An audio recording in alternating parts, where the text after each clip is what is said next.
as a topic. Stand everybody chiming in. And I'll give some rage bait things that it could go viral. Yo, you know what, chat? Yo, chat. I'm gonna show you how easy.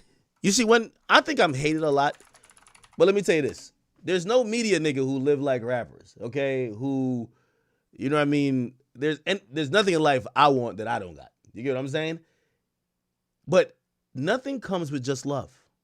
You know, when everybody see me post shit like they're like, yo, wait, like he lives like a rapper. Yeah, but you gotta be hated, or you gotta be able to stand whatever. So I know mad people don't like me. I take it in stride. It's okay. It's okay. So I posted this. I said, only real niggas on my playlist. No bots. Bot era over. Chat, this got 7 million impressions. 7 million. Now you might, I know how Twitter works. This is why, let me tell you this. And I really want to put this out for anybody who's going to be a content creator. You need to learn how to have your fans support you, but also have your haters support you as well. You know, if I want to get engagement or whatever, it's easy. Now, I can't control if it's positive or negative. That's some Meg shit. You know, Meg Thee Stallion, she wants all the engagement. She doesn't want it to be positive. But if you want the engagement, you could just like leave it there and just leave it open for people to hate. For example, I'm going to tell you what I did specifically, right? Because I posted this in Miami. I know every meme, every joke about me, right? Why does this have 6.7 million views? Remember, it only has 3 million likes, or not 3,000 likes. I'm going to tell you why.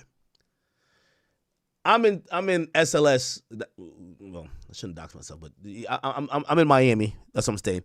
And shit, we're about to go link Aiden or something like that, but I'm ordering food before I eat because I like eating before I go do anything I gotta do. People tell me, yo, Spotify thing is out. So I look on the app and I'm like, oh shit. I usually share it every year. Last year, it went viral, I guess, because people say, oh, you were listening to Kendrick a lot. Nobody gonna listen to fucking Kendrick. Listen, me listening to Kendrick last year, you should tell by now, I was listening to it because of Drake, right? So anyway, I posted my list this year, but you know one thing I left in there? I left the Easter egg that I knew was going to take it viral. And you're gonna be able to tell it took it viral because of the 7 million views. Look. So when I posted it, I ain't gonna lie, I really did order something on DoorDash. I can't cap. But I left it in the screenshot. Everybody who quote tweeted me that went more viral than my original tweet, they noticed that and they're like, yes, we got him. The DoorDash joke, the all reliable. Perfect. It just goes to show you how simple-minded people are online. And it goes to show you after a while, if you have enough self-awareness and you could be self-deprecating, you can use what people say about you to get you further, right? Because let me just tell you this. The reason why I get, when it comes to media personalities, I don't know about these other media niggas, but I've been whipping their ass for 10 years straight. The reason why I get to do and live how I live is because I get all the attention. But not only because people like me, it's because I know there's some dumbass niggas, some rage bait niggas, that if I leave this in the screenshot, it's 7 million views.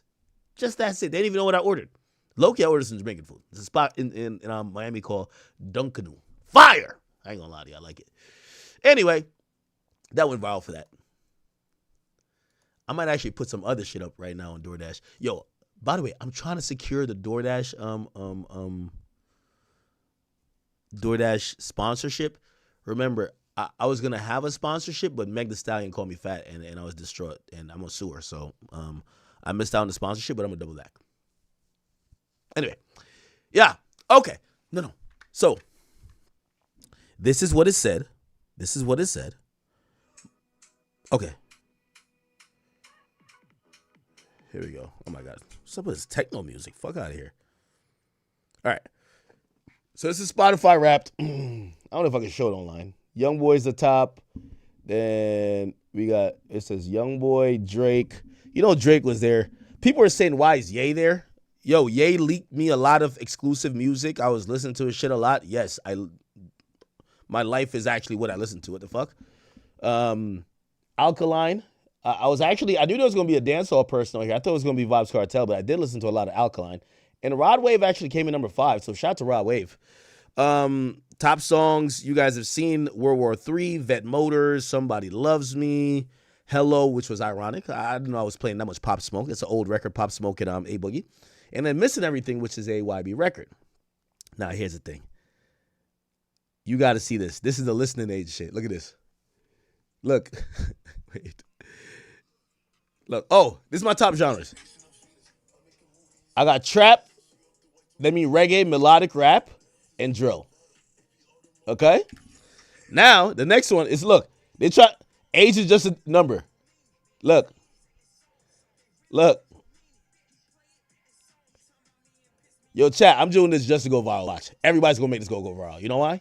Niggas like to think they're clowning me. I'm getting the engagement. Watch this. What the fuck? Next, nigga. Oh, here we go. Look. 23 like Jordan.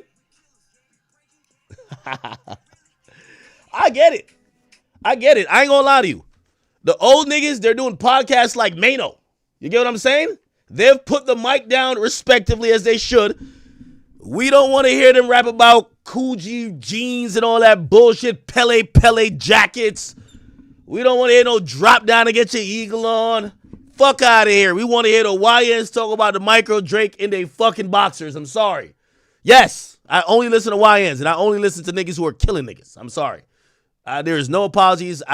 Once you niggas get too old and start maturing, saying yo, you know when gangster rappers say, yo, nah, we're grown, like we got kids, we're done with the streets. I'm done with your music. I'm done with your music. I don't want to see you grow into fatherhood, okay? Do that silently. I'm here for entertainment. I didn't come here to watch your life about, oh my God, look, his son is graduating. I'm good. I'm here for YN shit.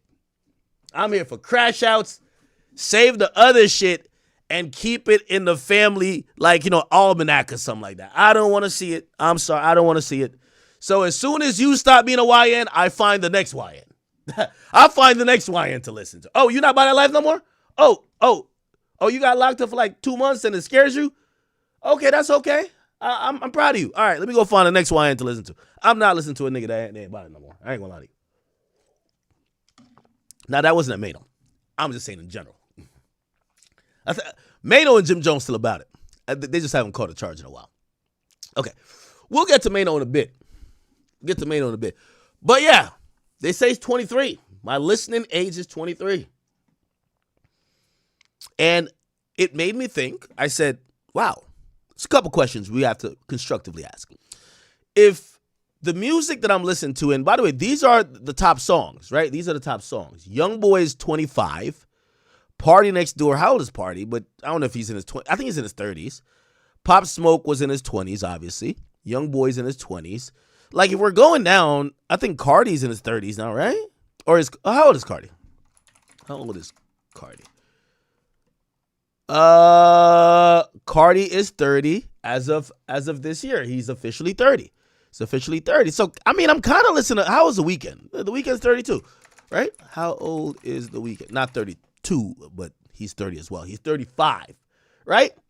So, in reality, I kind of do listen to people I listen to a good amount of artists who are like 30 plus, but it's only a few.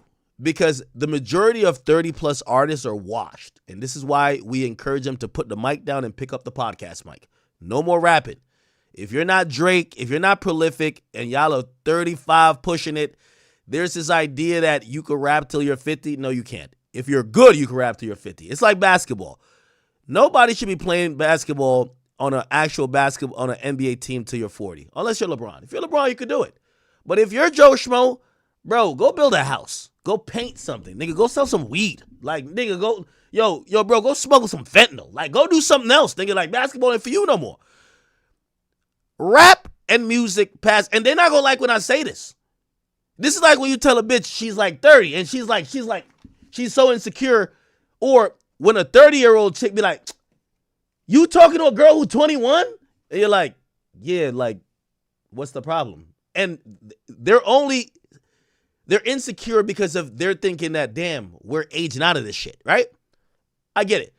Rappers mostly past, I want to say like 33, 34, they're all washed. Like, you really, it's only the top of there's no mid-level rapper past 33, 34, and y'all could clip it, and after y'all hate me, be like, oh, Atkins is talking that bullshit. How old is I get it, but let's speak. This is why I do media. Because you see this microphone here, I've told people from a long time. When I'm 70 and I'm old and gray and I'm like mad wrinkled and y'all mad wrinkled, we going to be wrinkled together and we going to be talking. Nobody says you're too old to convey ideas and entertain via podcast mic, broadcasting, or however else. But rapping has a lot to do with lifestyle. And I got to be honest with you. You can't name me any rapper who is over 34 that is actually making... Let me say more succinctly. You can't name me a rapper past 34 who's not an elite rapper that we care about. Yes, Future is like 40. It's Future. Future is going to be 70. We're going to care about him. He's like LeBron.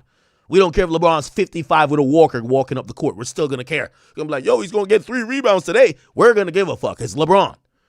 But mid-rappers got to get out the league before they hit like 30, 31, or even 30, honestly. So when you look at my playlist, it's going to have the only people over 30 are established rappers. There's no mid-rappers. Look, Weeknd, he's 35, right? Drake, he's 38, but it's Weeknd and motherfucking Drake, all-time greats. Yachty's like 28. I don't know how Rallo Rodriguez is. Let me keep going. Actually, Dirk is 32. You know, right? Dirk is 32. This Bach J nigga, he's part of like this new crowd. I've been like actually digging their wave. These are the niggas who they're not complete crash out. Bach J is part of this group of new YNs. They're like the TikTok YNs. They'll be on TikTok posting these little videos. They'll fuck your bitch, but they claim they still would shoot you. That's different from the Chicago YNs. Chicago YNs, they don't care about no bitches. They only care about killing you. So these new YNs, they're about bitches and killing. Okay? This is kind of opposite from the Chicago YNs and some of these other YNs. Yeah. I want to use an example, but I don't want to get in trouble. It's not getting in trouble like that, but like I've been around some of these YN niggas. Let me just say, I may have went to a tour.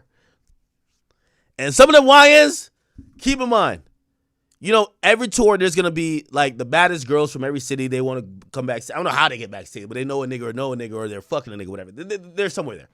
These niggas back there, they don't care about no women, period. All they care about is if they see an op, they're on killer timing all the time. It's like they don't even get horny at all. Like that's a special type of YNs. They rival with the Chicago YNs. I won't tell y'all what tour that was. The whole time I'm like, every time I see these niggas, they look mad like they're looking for op. I've never seen them like, oh shit, it's a baddie right here. Let me rizz her up. Never. Them niggas look like they always trying to like fight, jump, kill a nigga. I'm like, damn. It's two different type of YNs, Chad. I'm just making observations. Bach J, though, he's part of the new YNs. They, you know what I mean? I don't want to call him tender, but he do rap about girls. But he's supposedly with that shit too. He's 20. But I like his music. Bach J, I fuck with you, nigga. Fuck with you. Okay, young boy, as we said, is 25. He's the middle of the road, right? Rod Wave. How old is Rod Wave? By the way, here's my challenge. I know, again, I want y'all to clip it. I think that rappers expire at around 32. I think if you're not an elite rapper, no one gives a fuck about you after that. Put the mic down and pick up a podcast mic and tell Mano to move over and sit right next to him. Nobody cares about you no more. We don't give a fuck. Let's keep it a bean, chat. Okay? Again, this is not age shaming. I accept we're all getting older. I'm older as well. There's nothing wrong with it. I'm just being honest when it comes to music because these days I think people are under the assumption that people really listen to 33-year-old rappers unless you're elite. And I think I've always compared musicians to running backs. There's no middle-of-the-road running back that's in the league at 33. You last 4 years, your knees get blown out, You get some injury, then you're in and out of here. If you're a basic running back, if you're a good running back, you last a little bit longer. If you're elite, you're going to have a 10-year career. I hope you guys understand what I'm saying. All right? Rod Wave 27. Rod Wave's elite, though. Like, I think Rod Wave's going to continue to 40. Rod Wave's an elite. See, these people I'm talking about is elite, right? Chucky got to be in his 20s. Tory's 30, right? Alkaline's in his 20s, I think. How old is Alkaline? Is he? Oh, he's 31. He's a Jamaican artist, if you guys don't know. Go check him out. Love his music. Who else was I listening to? Damn, I listened to the same niggas over and over, huh? Fuck. Who else? D-Thing, I think he's in his 20s. K-Flock, he's locked up but in his 20s. How old is K-Flock? Yeah, he's 22. Yeah, K-Flock's my favorite YN. I just wish K-Flock was from Florida. He'd be free. Because the nigga he killed, he would have got off. He would have beat the case. But K-Flock to me is a legend. I don't care what y'all niggas say. He's a legend. Okay? Who else? Who else am I listening to? Yeah, K-Flock, D-Thing. I think they're both around the same age. G Herbo. Yeah, I told you, G Herbo made my list. G Herbo went crazy. Most improved player. I want to call him, you know what I'm going to do? Let's parlay this into awards, okay? Let me open up my handy-dandy notepad. Here we go. We're going to parlay this into awards. What was this about? Fuck, I don't even remember. Oh. Here we go. How the hell do I... Here. Got it? Perfect. Okay. Yo, this was from the Diddy trial. Oh, my God. Wow. All right. We're not deleting. We're just going to keep going down. All right, bet.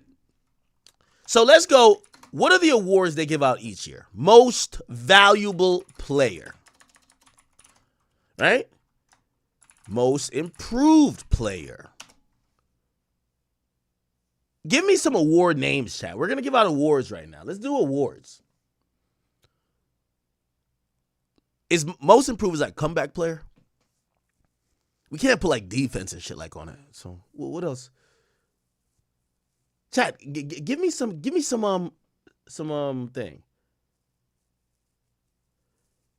Yeah, by the way, yeah, yo, the G Herbo thing, and anytime I speak the truth, niggas always say I'm hating because, you know, I've realized people like this industry, you know why niggas say I hate? It's because this industry is all about, it's hustling. It's not about reality and objective reality. It's all about dick riding when money is coming in. Like, for example, I like Max B. I don't want to comment on Max B anymore. You know why? Half of New York feels like Max B is going to restore something that I don't think he will.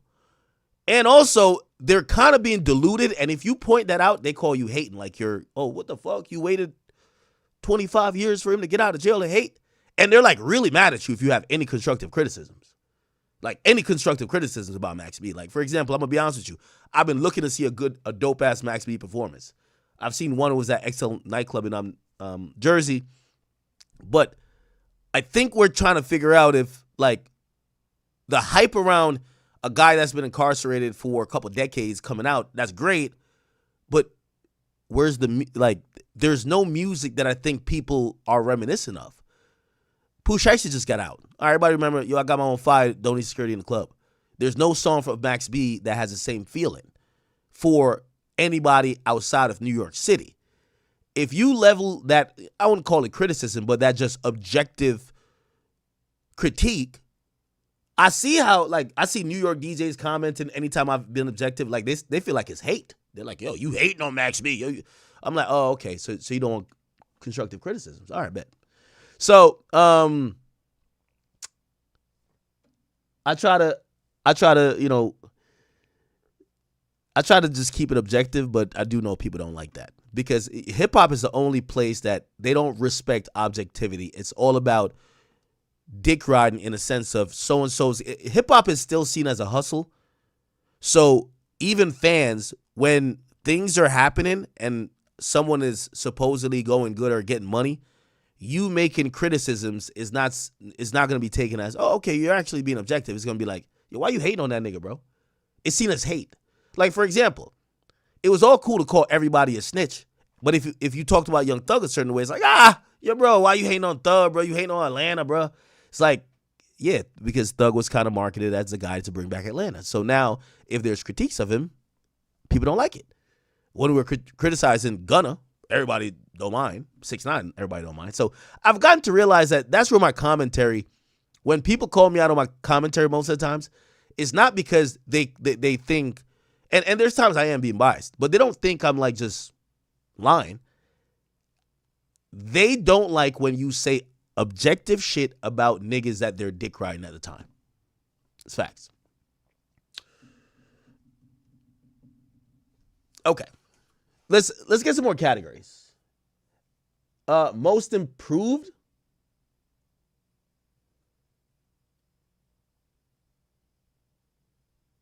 Oh, let's do most consistent. Most consistent play. We're just trying to get some moment of the year. Moment. I like what you guys suggested. Moment of the year. What else?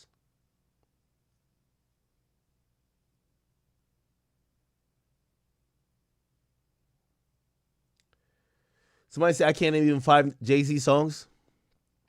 I could probably name every song off Reasonable Doubt. Definitely the Black Album. I could name probably every song off Blueprint, the first one, and probably most songs off Volume 2. I know a lot of Jay-Z songs. I'm a huge Jay-Z fan. I just don't believe Jay-Z is the greatest of all time. Jay-Z's in my top 5. I've never... You see, that's another thing about people with criticisms. When you criticize someone who everybody's dick riding, now you're the biggest hater in the world. It's like the LeBron thing. Is there anybody in here who don't necessarily hate LeBron, but it's like your friends think you hate LeBron because you're always checking them because you're dick riding too much? They're dick riding LeBron so crazy that when you point out like, yo, bro, dude just scored 8 points, maybe he ain't like that no more. Yo, bro, he's 40. You hating on the GOAT, bro. Why you wait, yo? Wait, I can't point out that the guy played 37 minutes and only scored 8 points? But he made the last play, yo. You're not selfish. Shut up. It's okay. Let's be objective for once.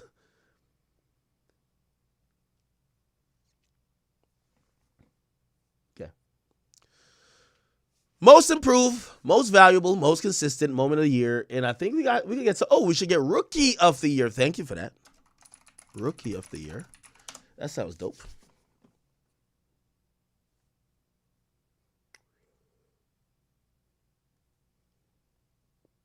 And by the way, I'm not saying the dick run in hip hop is only with LeBron. Not LeBron, I mean Jay-Z. Sometimes there is Drake dick riding too. I will be honest.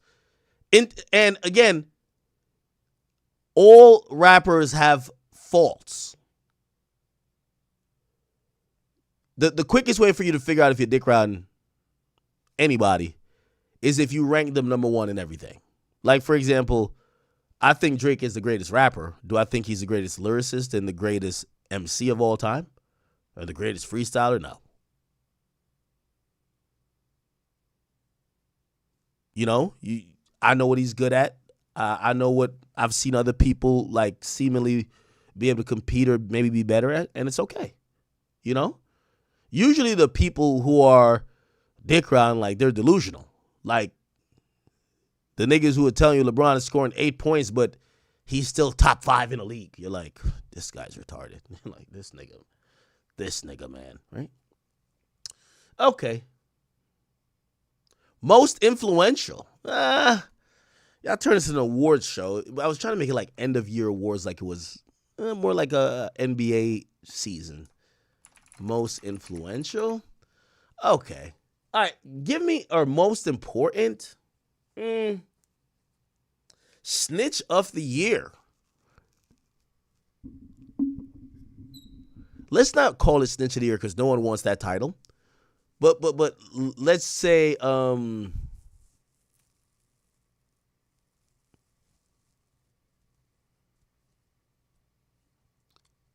what would be a category about who overcame the most or most viral or something? Oh, we'll do biggest fall off. Yeah. Okay. Let's kind of go through it. Most valuable player, bro. I'm going to be honest with you. This year, and I'm not going to hold on, give me 1 second. I have one more category. Biggest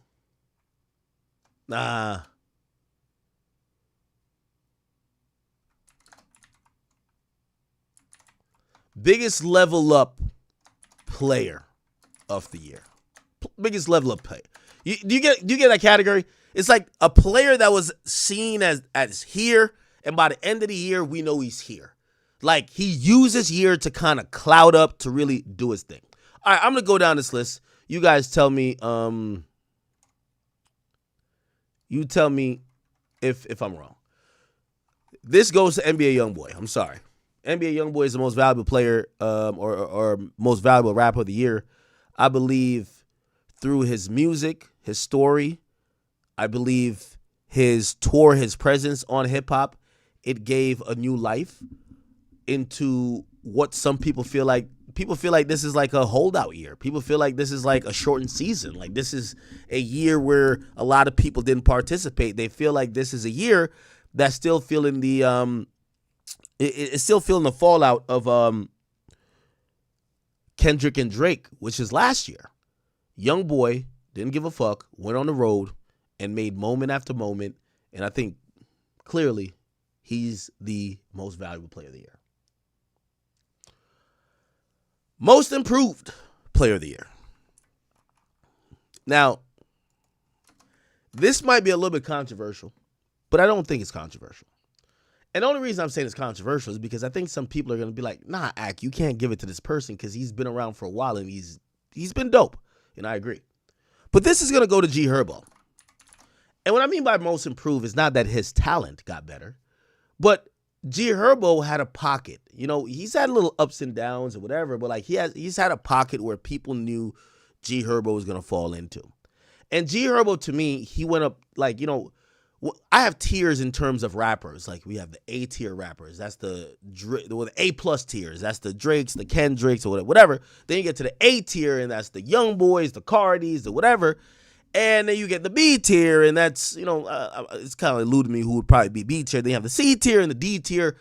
I always thought G Herbo was a C tier, maybe B tier at times, artist. I think this year, G Herbo, he's like pushing A tier. Now, clearly G Herbo's not Youngboy. Clearly he's not Cardi. But he's one rung under them, and I don't think he's ever been that in his career. So that's why I'm saying he's improved. Not talking about his skill, but I'm talking about in, you know, and maybe I'm kind of conflating categories here because biggest level up player, that might be most improved. So I might, maybe I take this out. But G Herbo has had a phenomenal year. And a year that, you know, despite shit, G Herbo says some stuff about me, but you know me, I'm gonna call a spade a spade. That's another thing that some people don't like. Until it gets personal with a rapper, like super personal, like I'm pretty objective, right? Like, shit, I told Meek, I was like, yo, even when me and you had disagreements at first, I felt I was still being objective until we got to a point that I did feel it was personal, and then I lacked objectivity. That's a fact.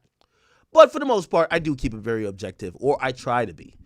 So, yeah, I got G Herbo as most improved. Okay, most consistent. It's going to be an interesting one. Who has fed us all year, people? Giving us music, moments. It doesn't necessarily have to be at the highest level, but the person who has been around and understood that fans of hip-hop require music, require moments, require things to excite us, things to entertain us, and have kept the culture going by being a constant precipitant. Who is that?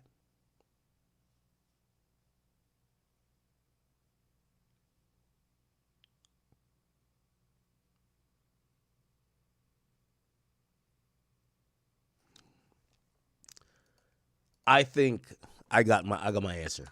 Gunna. I got to give you your credit, my boy. I got to give you your credit. Let me tell you this. This is why, and shout out to you. We'll show it in a second. I see you bringing up Moneybagg Yo. That's dope. I told you the dam is about to break. The dam is about to break because they're realizing that people have picked and chosen who the snitches are or who the cool club guys are. And some people are realizing that why are they going to acknowledge, because you know who's doing it, right? It's only the cool club. I want to make this very clear. The only niggas that was trying to ostracize Gunna is the niggas that's now having an internal turmoil of figuring out what they're going to do with Thug. It's Thug's crew. So Thug's crew was the crew that was the cool crew. I'm going to speak very just straight up. And again, y'all can get mad at me all you want. This is how I always give it up. I'm going to always tell my truth. Thug's crew, that Atlanta crew, him, Baby, Savage, everybody else who wanted to be in that crew, there's producers, they were the cool crew of hip hop. Drake want to be cool with them. Everybody want to be cool with that crew. They were the cool crew, right?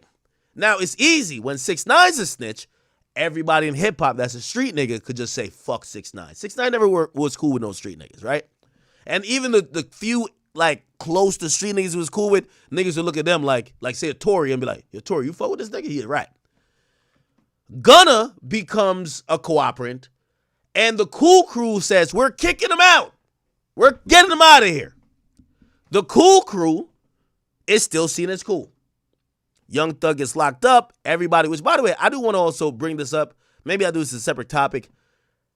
Could somebody tell me for the life of me what the fuck is going on in hip-hop? Is niggas just fake or what's going on? When Young Thug was locked up, every time I seen some niggas touch the stage, and maybe he was the leader of the cool crew, yo, free Thug, free YSL. Every interview, yo, they using lyrics against us. Every interview I seen, niggas was dick riding. Let me not say dick riding because they were campaigning, hoping that Young Thug got free, which he eventually did.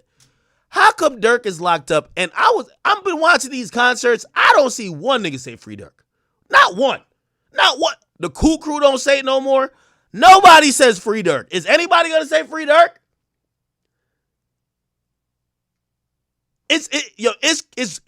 I know Dirk is in jail not thinking about this, but this shows me how fake the entire industry is that I'm going to be honest with you, and I would love to talk to Dooley Lowe about this in the OTF crew.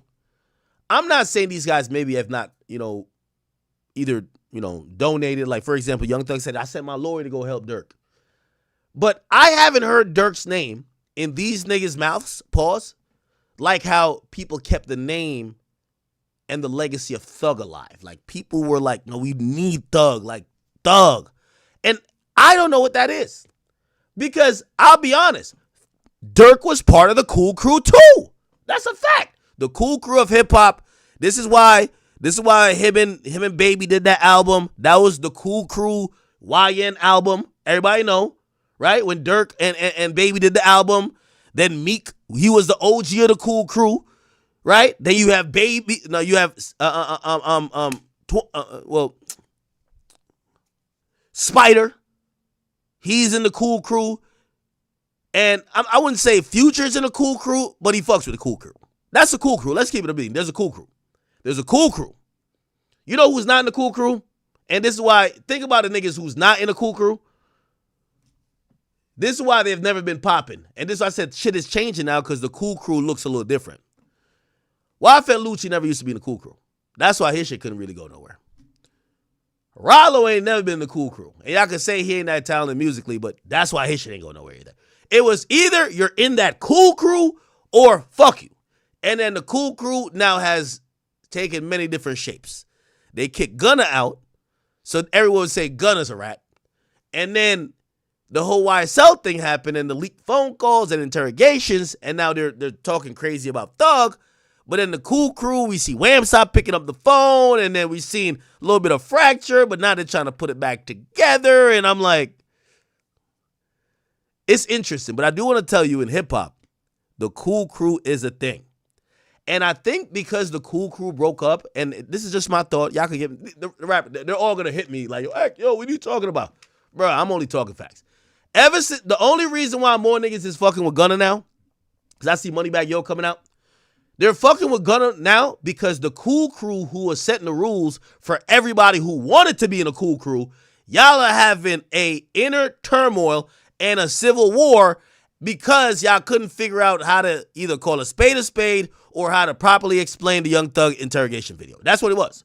So now niggas is looking at a cool crew to say, yo, y'all the cool crew. Like, nobody said nothing, so they're like, word? Y'all were mad vocal on Gunna. All right, fuck it then. We'll go fuck with Gunna. It's cool. Y'all can't, they didn't keep it consistent, honestly. And I don't know how y'all feel about that, but that's honestly how I feel. I feel like mad people about to fuck with Gunna because the cool crew of hip-hop, they realize basically sent a lot of people off acting like they're stand on business about this and third, and that cool crew shit is over. It's over. So everybody could come fuck with Gunna now. You could be in Club Live with him. By the way, Offset was fucking with him from a long time ago. You could come out on stage with him. Moneybagg Yo. You could do whatever you want to do, bro. It's okay. So Gunna is back in the game. In hip-hop, there's always one cool crew. Right now, the cool Atlanta crew is done. It's all done. I ain't gonna lie to you. That shit's done. There's always gonna be a cool crew, though. We're gonna see what the next one's gonna be. Anyway, I went through that for no reason, but Gunna is the most consistent. I felt like Gunna has given us consistent music. He's always been a good artist. He's shown up on tour. He's not doing it with too much industry support, but I do think that his consistency and his dedication to giving the fans what they want has kept him afloat, and people still love him. Biggest level up player. Nah, I don't want to do that one. Should I do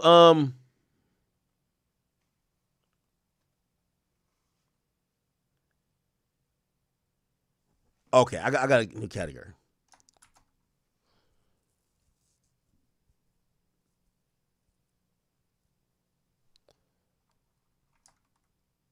Next superstar in line.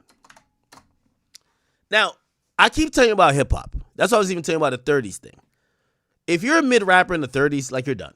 Like, bro, quit it. Like, go build a house. Like, my nigga, like, go mow some lawns. Like, bro, go deliver mail, bro. Like, it's over, bro. Like, you know what I mean? Some of these niggas like, yo, it's the label. No, it's not, nigga. It's your birth certificate, nigga. Rap don't like niggas who are in their 30s unless you're great. Being honest. You gotta be great. Or maybe you have a niche following, but most of the people relies on the ebbs and flows of who's hot and who's not. Right? Like, if you have like that niche following, like the Clips, like, well, some people would say they're great too, but like the Clips, they have a dedicated niche support. Yeah, they can rap till they're 50. The rest of y'all that are kind of like looking for the ebbs and flows of what's hot and what's not, if you aren't considered great, you're going to be done by 30, trust, or 32. The people who I think are going to last, especially going to the 30s and maybe 40s, and be prolific, are going to be the superstars. And we're in a time of trying to figure out, where are the next superstars? Let me tell you how fucked rap is. And I keep telling you that the internet has kind of hindered rap a little bit, but also labels and their spending. I'm going to give you a quick example. It's no way, Drake, J. Cole, and Kendrick have been the guys since like 2014, 2015. It's no way 10 years later, they're still the only stars and we don't have anybody even in line to replace them. In 2010, 2011, 2012, when Kanye was still the guy, this and third, by the way, Ye's always the guy, but you get what I'm saying, you had a lineup of new rappers that were set to take over. There was going to be a changing of the torch, handing of the baton. They were going to say, hey, we're going to go and run with this. And some of them kind of flustered, the Wale's and the, Meek, he had to run, but then whatever. But essentially that class did take over. This is the first time I've seen it's been a 10-year window vacant without any group of artists that we think are going to take it into the next, like, who's going to be here? Like, if I had to ask you, who's going to be the guy selling 500,000 first week in 2032? You know what you're going to say? Oh, it's Drake. Well, Drake is going to be 45 at that point.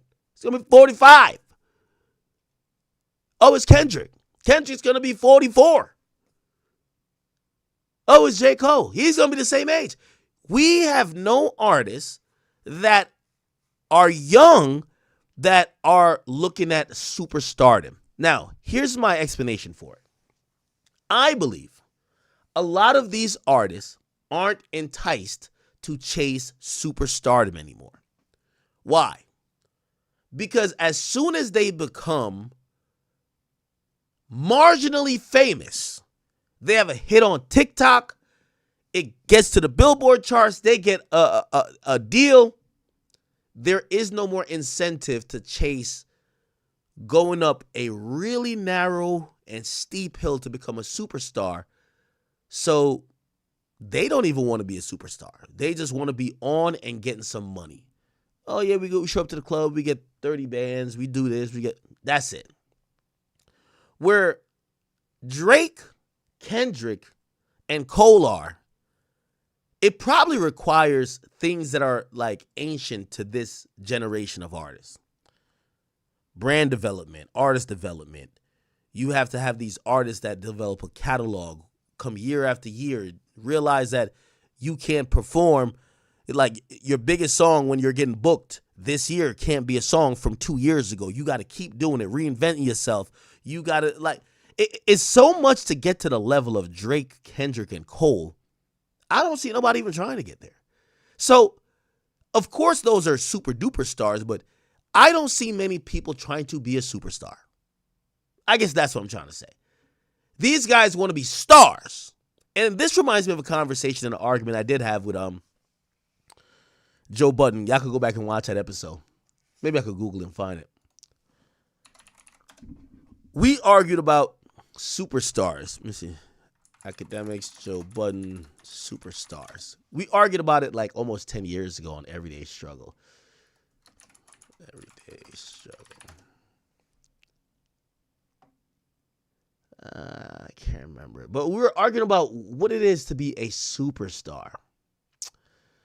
And honestly, these days, I definitely believe that there is no incentive for people to be a superstar.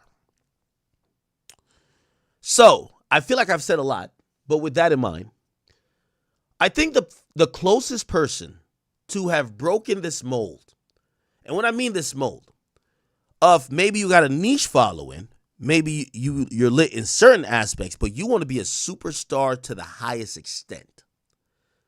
I think that person is none other than Playboi Carti. I think Playboi Carti is at a niche audience. He's had a cult following for the longest, whole lot of red. We all know he was, doing his thing.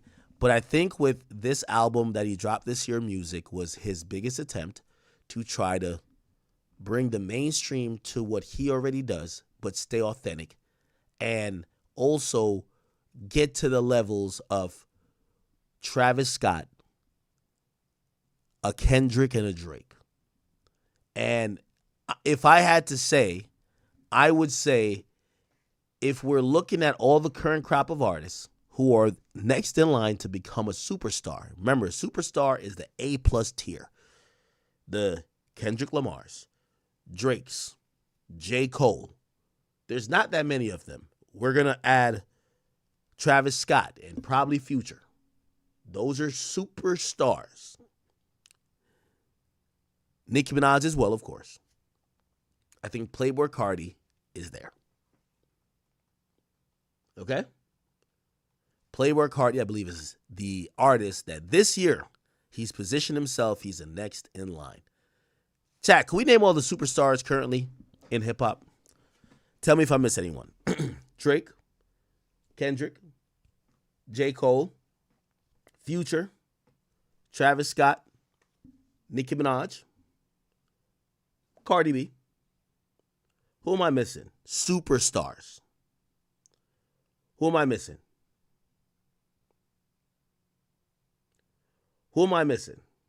These are S tier. If we had like, you know that ranker that they do. These are S tier.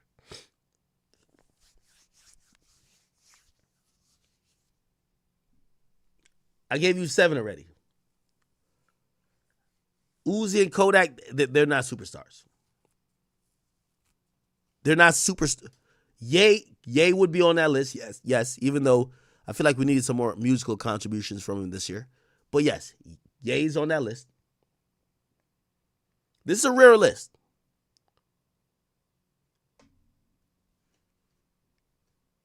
Uzi and Kodak, they're stars. So, I don't want to have to pull up one of these like little ranking things, but the Weeknd's a superstar, yes. Weeknd as well. I was trying to keep it hip-hop, though. I already said Future. Future's a superstar.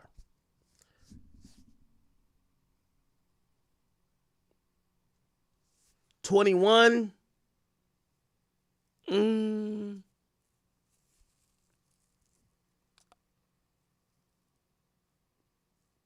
I don't know if 21's a superstar. And it's my friend. I talked to him that day. You know what he said? He said, I feel like sometimes you leave me out of the conversation because you know me. And I felt fucked up. He said that to me multiple times before. I don't know if he's a super. Think about the superstars I'm saying. Drake, Kendrick, Cole, Future, Travis Scott, Nicki, Cardi, and Ye. I don't know if we put 21 Savage with those people.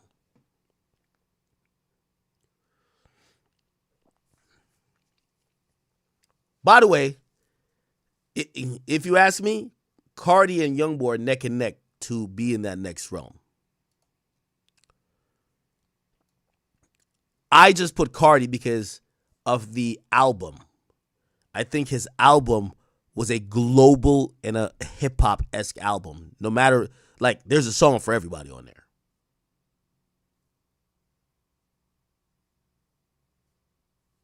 Rod Wave, not yet. I think Rod Wave is one big commercial album away.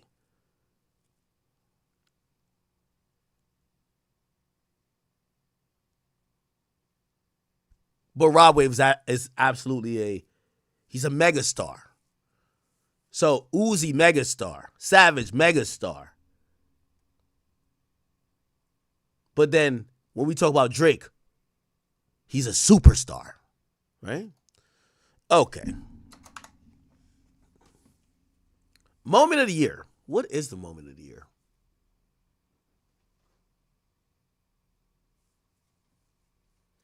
Tyler, the Creator.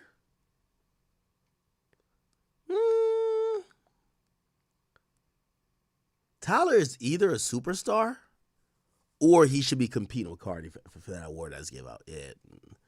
We could probably put Tyler in there, right?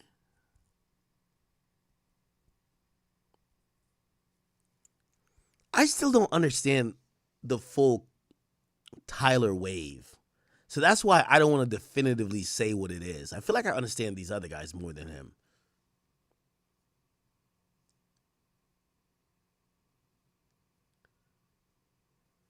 Some people say Wireless, 3 days for Drake. Some people say YB Tour.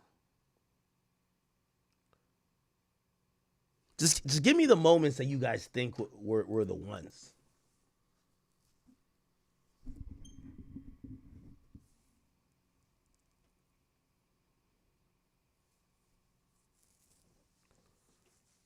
Rod Wave's a megastar. Oh, was the Kendrick Super Bowl thing this year? Nah, yeah, it gotta be. Yeah, moment of the year. Yeah. I'm a fair nigga, bro. Yeah, Kendrick Super Bowl was a moment of the year. Yeah, if that happened this year, yeah, that was. I'm telling you, I think. Not only did it break all the records for the Super Bowl, yes, I get it. It was championed around hate, this and third. But everybody wanted to watch that moment to see if this nigga was going to still say these things in light of a lawsuit, this and third. He did. I'll give it a moment of the year. We got to be honest, bro. We got to be honest. Rookie of the year. Now, here's the thing with Rookie of the year. If you heard about him more than like 2 years ago, they're not a rookie.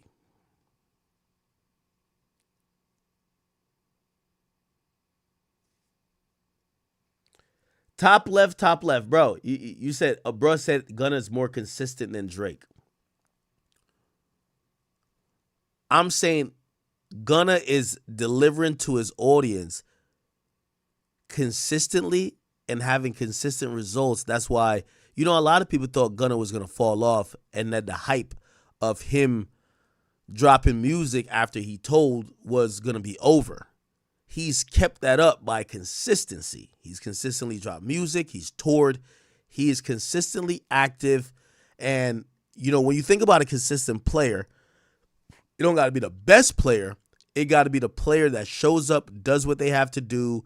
And it's like, I like fast food restaurants, as you guys should know. The reason why I like it is that, a Big Mac should taste the same in every city. A Whopper should taste the same in every city. If I get a fucking spicy chicken sandwich from Chick-fil-A, it should taste the same in every city. That's consistency, right? Rookie of the year. I'm checking the chat out.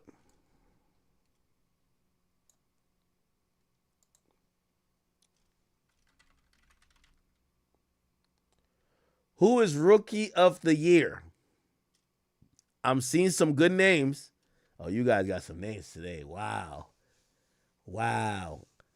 I think it's disrespectful to call Ken Carson a rookie. I think it's disrespectful. If Ken Carson was considered a rookie, he clearly wins by a mile. But I won't disrespect him. He's not a rookie to me. To me, Ken Carson is not a rookie. But if he was, he wins this by a mile. So just know I'm not snubbing him. I just didn't consider him a rookie. I'm seeing Hurricane Wisdom. By the way, Yeat's not a rookie either.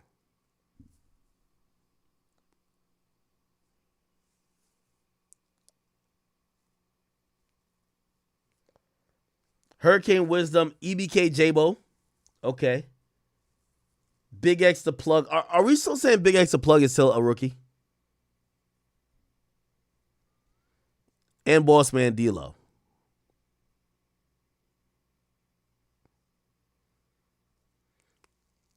Do we call Central C a rookie? I feel like no. I feel like if I say Big X the Plug is a rookie too, that's a little bit disrespectful.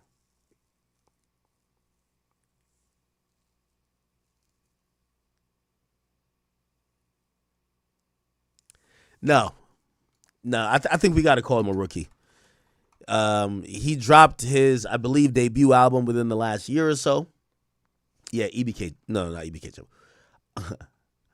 I got to give a category for EBK Jabo, but Big X the Plug.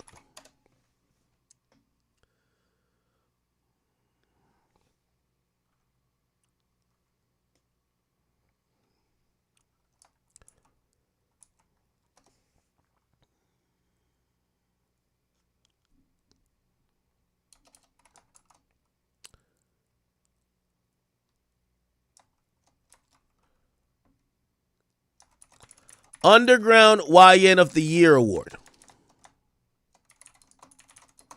This going to EBK Jabo, bro. I ain't gonna lie to you. EBK Jabo's music has me contemplating committing several felonies. I can't even lie to you. EBK Jabo's music. If they were banning people for wearing snowman shirts for Jeezy, if we didn't mature in how people think about music and art and expression, I'm telling you right goddamn now that EBK's music would be banned from a lot of motherfucking places, bro. EBK Jabo's music is straight crash out, but it's still polished, but it's gritty and raw. Somebody who's been incarcerated a bunch of times, but I don't think his incarceration is setting back any bit. I hope he gets out soon. His music is a refreshing air of, a lot of times the more these guys get in the industry, you could tell when the A&R shaped the album or some OG from the label who's saying, oh, make this radio record. Oh, you need to do this collab.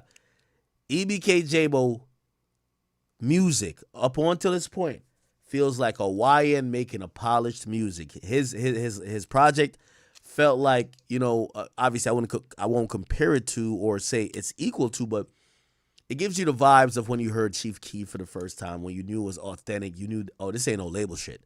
Oh, this is a nigga who's, okay, it's one of those. So shout out to EBK J-Bo. Who's most influential to y'all? By the way, shout out to Rio as well.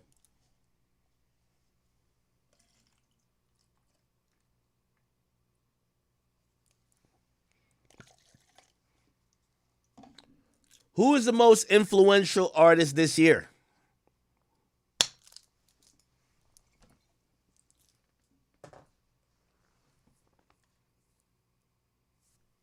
Some people feel like Diddy was the moment of the year. I know which we're going to give to Diddy. Pause. And before we get to most influential, I'll tell you what Diddy wins. Biggest event of the year. Diddy trial. That's a fact. Diddy trial was by far the biggest event of the year. Everybody knows my birthday's in May. I didn't go on vacation until July. Why is that? The trial was going on, and we were glued to it every single day. You guys would come in here and watch me 5 days a week. Thank you all to all the people who went to the trial actually and dealt with the circus outside, but went inside and gave us so much great information. Shout out to Lauren Conlon, shout out to Sean G. It's a lot. It is a lot of stuff that came from that. I felt like hip-hop was also collectively stopping and kind of watching to see, okay, we've heard the rumors, let's see what's true. And also some people saying, okay, like, how much of this is criminal in the sense of a lot of these guys pay for pussy. And they're like, well, if Diddy is guilty of paying for pussy, do they got to switch their game up? And, they were trying to figure that out, right? So that's the biggest event of the year. But who's the most influential?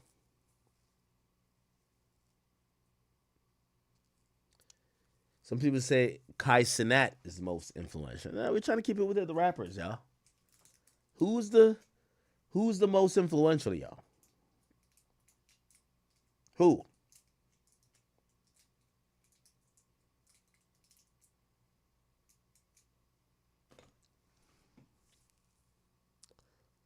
Who is the most influential to y'all?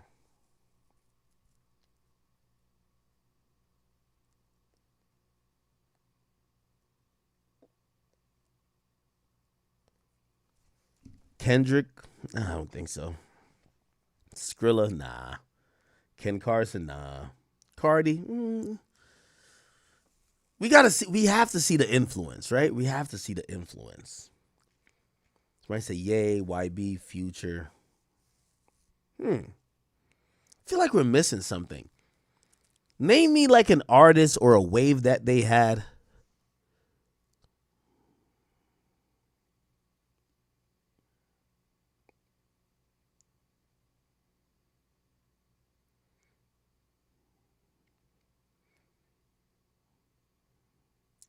I want to throw a name in there for most influential.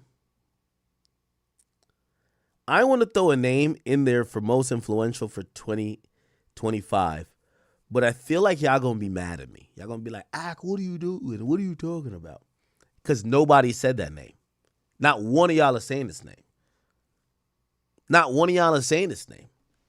But I would say the most influential goes to Cash Cobain. Oh, y'all go hate me. Cash Cobain out of New York. I felt like he was one of the artists that started a new wave, a new style, and I think a lot of people started started using that to help their careers. Whether it was his own contemporaries in New York, I think Drake is, kind of, indulging what he got going on. Again, we're talking about only in this year. We're not talking about all over their career. That's why when y'all saying Cardi or whatever, like we're just talking about for 1 year. Remember, we didn't have that much music this year. But keep in mind, the music you heard, I heard a lot of people trying to have a sexy drill feel or kind of like tap into, because what Cash Cobain did was really popular among TikTok and all the young kids. They love it. People, again, I feel like he was one of the most influential people when it came to music. We're talking about just music, chat. I'm tripping?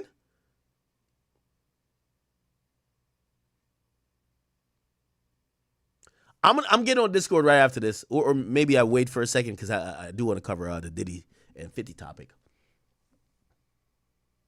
No? I'll leave that for there.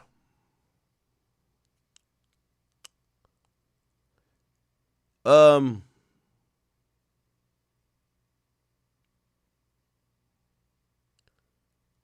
have an artist in mind. I'm trying to figure out.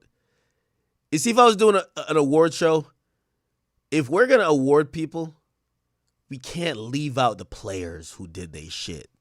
What award would this person get?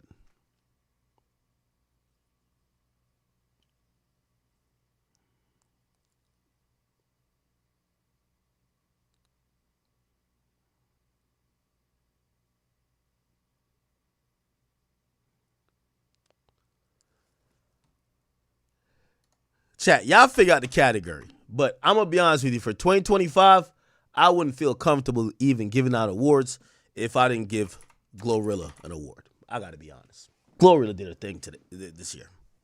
I'm not no hater, chat. Everybody know, you can't find a hater bone in me. You can't find a hater bone in me.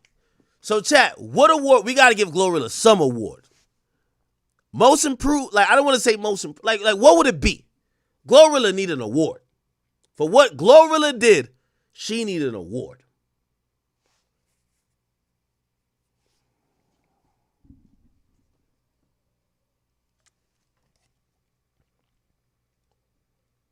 Now, Glorilla came different this year. Now, I don't want to call it best female artist, because that makes it seem like she's only competing with females. And I think she held it down so good, we don't got to just mention her as a female. We could just say she did her thing. You think she the biggest influence? Yo, we gave our most improved. I was going to say most improved, but we get that G Herbo.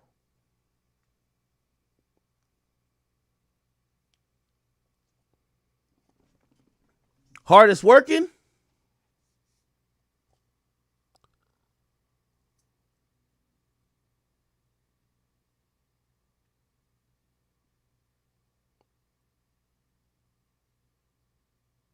Breakout artist? I like that. Chat, we're not giving out female and male awards. Everybody's in the pool together. This ain't WNBA. Fuck all that.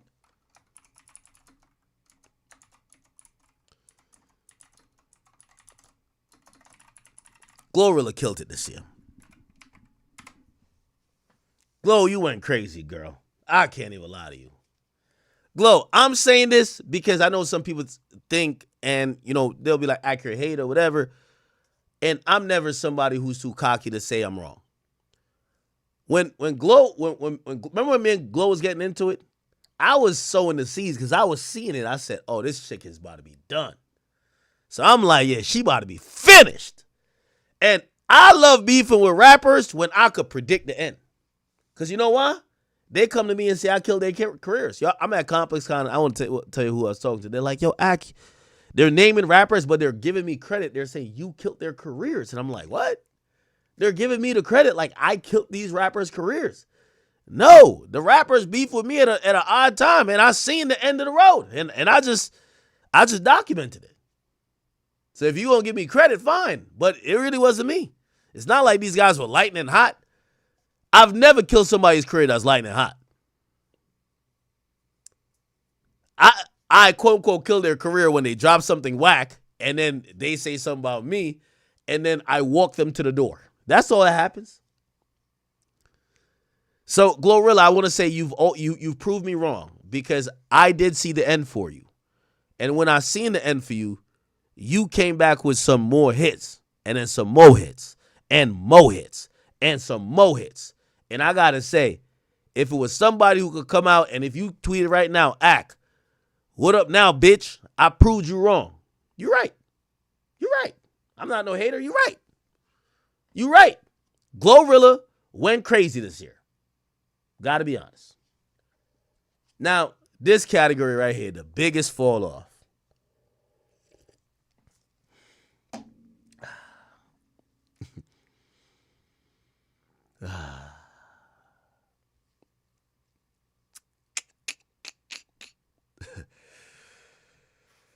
Sometimes I sit and wonder, man. I'm like, where did they go wrong? The biggest motherfucking fall off. Who's the person that this year you're like, yo, what happened to this nigga, man? This is the, man, what happened to this nigga, man, award? Bro, what happened to this nigga? I need to see a poll. I'm on King Academics, and I'm opening up the Academy right now. But I need to see a poll everywhere. Get it on Kick. Get it on Rumble. I need to see a poll for the, this is the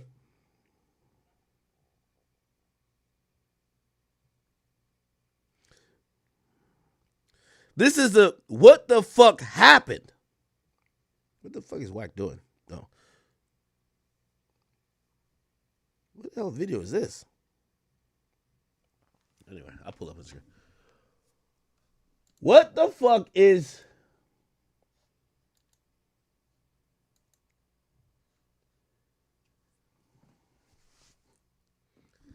I'm going to keep it a beat. I'm going to throw some people in the mix. So y'all can put them in a poll. I'm not going to decide, but I'm reading from the chat. These are the people that are qualifying for the biggest fall off of the year award. These are the people. Slime. Young Thug. Yes. I'm sorry to tell y'all. Yes. I know you can say how he fell off, but god damn it. We thought he was going to give us the biggest heat, then it was the biggest disappointment, then this happened and that happened. Yes. Yes. Actually, no. I'm going to say I got an award for him. Biggest fumble. That's Young Thug. I'm sorry. I'm just giving the award. Biggest fumble. Yeah. Sorry. So he can't get fall off because I want to put fall off. I love Young Thug's music. But he fumbled. The biggest fumble of the year, Young Thug. Fumbled the moment, fumbled the album, fumbled the opportunity, and fumbled the attention of everybody who wanted to love and support him. Biggest fumble, I believe. What's the biggest fall off? I got a few people. Here are the nominees. And if they clip this and you hear your name, don't DM me and say, why put me in there? Just ask yourself, why the fuck is niggas even thinking about me for this award? Ice Spice, I don't care how fat your ass is. Your ass is in this crowd too. Yes. Thank you, Ice Spice. Yep. Mm-hmm. Ice Spice is in this mix. Don't take me off your close friends, but it's okay if you do. Who else? Le Bebe. You come to the congregation. I'm sorry, you gotta come up front too, bro. Le Bebe. You gotta be up front too. You gotta be. We're gonna call a spade a spade.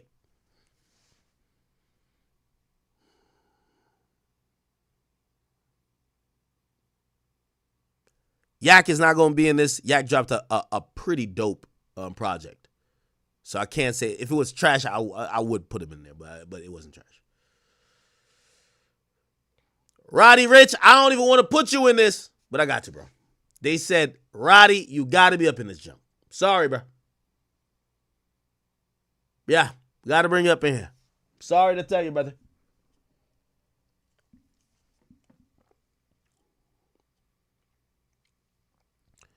And Meg Thee Stallion, I'm sorry. You got to bring your ass up here, too.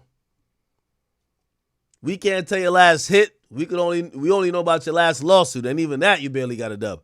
Yeah, bring your ass up here, too. Y'all could throw some more. I'm sorry to say, and I fuck with this nigga. Like, really, I really fuck with him. We got Le Bebe, but we got De Bebe. De Bebe, you up in this junk, too. I'm sorry. We gonna get to this. So let's go. Ice Spizzle. Le Bebe. Who else we said? Roddy Rich. De Bebe. And who else? All y'all gotta come up in here. I'm sorry to say. Yeah. Oh, we gonna put this nigga in there too. ESTG. We need an APB up on that nigga. Where he been at? What's going on? What's going on? What's going on? City Girls can't qualify. They're just finished. They said YouTube only got 4 options. Okay. Let's finalize the 4 options. 4 options. Okay. So for the 4 options, Meg Thee Stallion. Let's be honest, chat. Respectfully, Shorty was supposed to replace Nicki. All this chick has done is argue online with people, twerk on Instagram, and not drop. Even Cardi B came with an album this year. Even and you could tell Cardi B don't even want to rap. Cardi B don't even look like she want to rap. Cardi B just want to have kids. That's Cardi B's thing. I love you, Cardi. Don't get mad at me. Cardi watches stream. She could take a joke. Yo, Cardi will call me on the phone and be like, you hell. But she understands. But yeah, Cardi, it took her 7 years to get a Cardi album. She can't say nothing. Love you, Cardi. You heard Cardi say she about to get pregnant again. So, you know what I mean? But even Cardi dropped some shit. Meg Thee Stallion, you have gotten surpassed. Yeah. Remove Ice Spice off that list. Ice Spice, you've been saved. Because at least you got this new song. I don't know what song it is, but I see people moving from left to right. What new song is she promoting? Let's go look at it. Ice Spice always got some shit go. Ice Spice. I seen some shit where people were like, I don't know what song this is. Where the fuck is this song? Is this? Oh, she dropped a new video? Let's watch. Hold on. What the fuck? Oh, hell nah. Ice, I might have to throw you on this list. You speaking a whole fucking another language? What the hell? So it sound like no bitch on the Bronx? Nah, yo, Ice, I was trying to get you off the list, but I know niggas got you at a point. You speaking that guala shit like, ¿Cómo estás? ¿Qué lo que? What the fuck? Oh,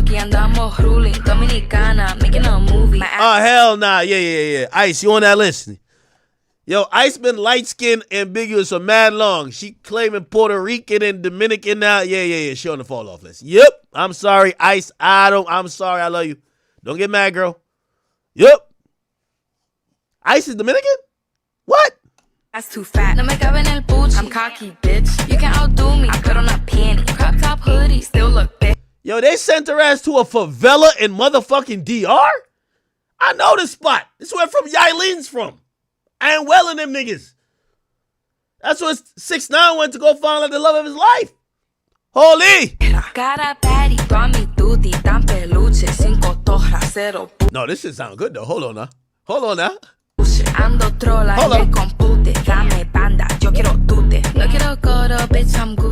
You know what it is though? I fuck with Ice so much, but ever since like them Barbs stopped fucking with her because they think she fake to Nicki, shit been different. Them Barbs got a little bit of power. But Ice, I fuck with you still. But you're on the fall off list. Okay, Ice, I'm sorry. I was trying to take you off the list, but you are. So it's you, Meg Thee Stallion. We might have to cut you though, because Meg is for sure on that list.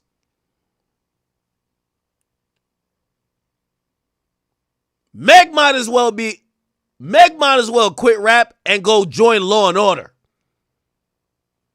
Bro, we don't want to hear that shit from her no more. All that lying. Like, Meg the definition of bitch. Shut the fuck up and twerk. Real talk. I'm going to keep it a bean. Watch, they're going to be on Twitter. Yo, you're getting sued next. When is it going to happen? I'll bleed her for another $3 million. All right.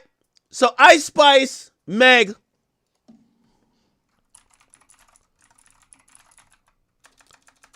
Is it fair to put Lil Baby on that list? Because he just dropped some new shit, and we got to give it time to see if, people are saying it fell off. Right? His snippets was weak as baby shit. Yo, I've said this. Yo, Lil Baby, fire. Yo, Lil Baby's the only rapper in rap that got a crew of friends that don't got ears.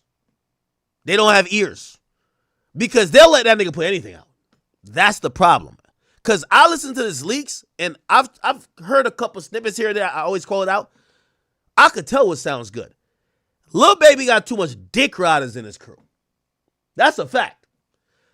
If I could A&R Lil Baby's album, he back popping. I get him with the right producer, and I think I don't think the problem with Lil Baby is not he could rap. Number one, he makes the same song a lot, but number two, I could tell he's not a musical nigga like that.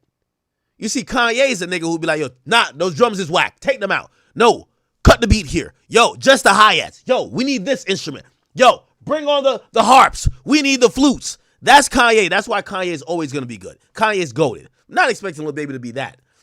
But you could tell Kanye just basically tell the producers he work with, yo, just send me a pack. And he raps over the beats that sound exactly the same, and he's sounding the same, and then people say sound the same. Lil Baby, give me executive producer in your next project. I guarantee you be back popping. The only thing we got to do, all them yes man you got in the studio with no ears, get him out of there. I'm telling you, I think Lil Baby's not whack. He just put out, like, he's not curating the music anymore. So we'll get one song that we're like, oh, this is good. And then we get a bunch of songs we're like, yo, who put this out? I think Lil Baby friends are all deaf. Because look like when Baby come out of the studio bobbing to some bullshit, they'd be like, yeah, put it out. It's great. So anyway, he's kind of on this list, but I don't know if he should be on a fall off list because he just dropped something. You got to give him some time, right? You got to give him some time. Who else were we saying? Y'all think Quavo's on a fall off list? I don't think so. Did he have a dud? Or like, was he popping last year? This year, we're like, what the fuck is up with him? Nigga, so I got to throw Skilla Baby on there.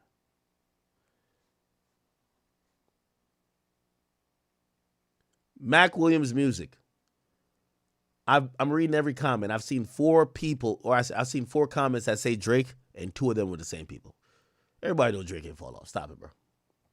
Oh, little TJ. TJ, I love you. You know I do love you, brother.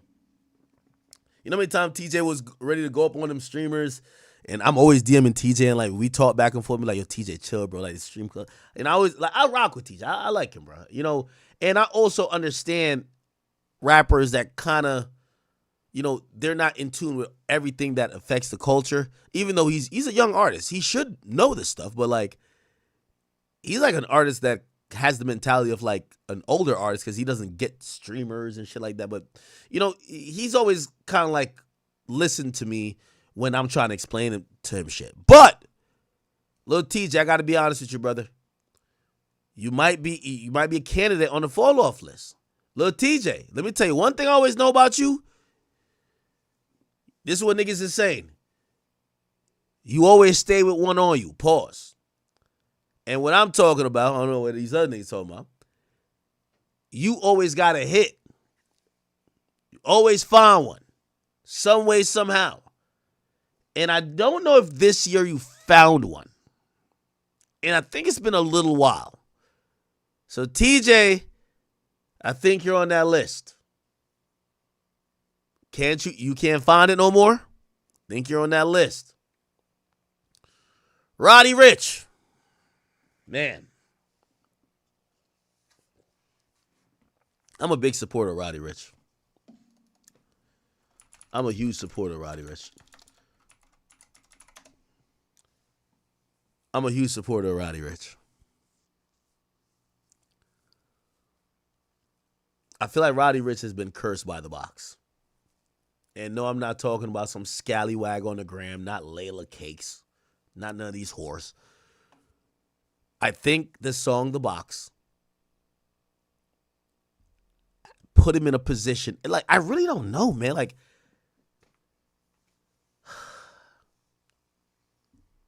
I can name you like a list of songs from Roddy Ricch I felt like were just authentic and I just loved them. I've been balling every season. I wanna know. I put in new fungies on. And I don't know what happened. I felt like Roddy Ricch was one of those perfect mixes between the guys who would always have one. And I don't know, in the last few years, I won't say just the last year, I've been waiting for like yo, Roddy, come, all right, it's your turn. Drop one of them. Roddy, you're on that list.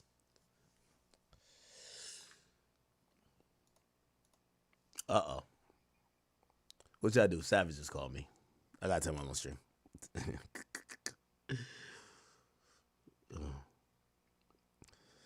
Don't tell me I just spammed her.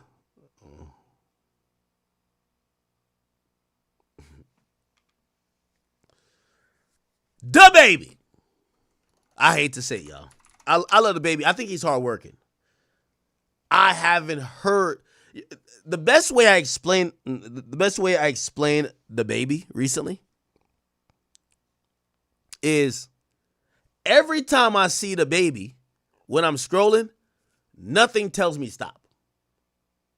And that's what I'm saying is unlike him. Something used to say, yo, stop.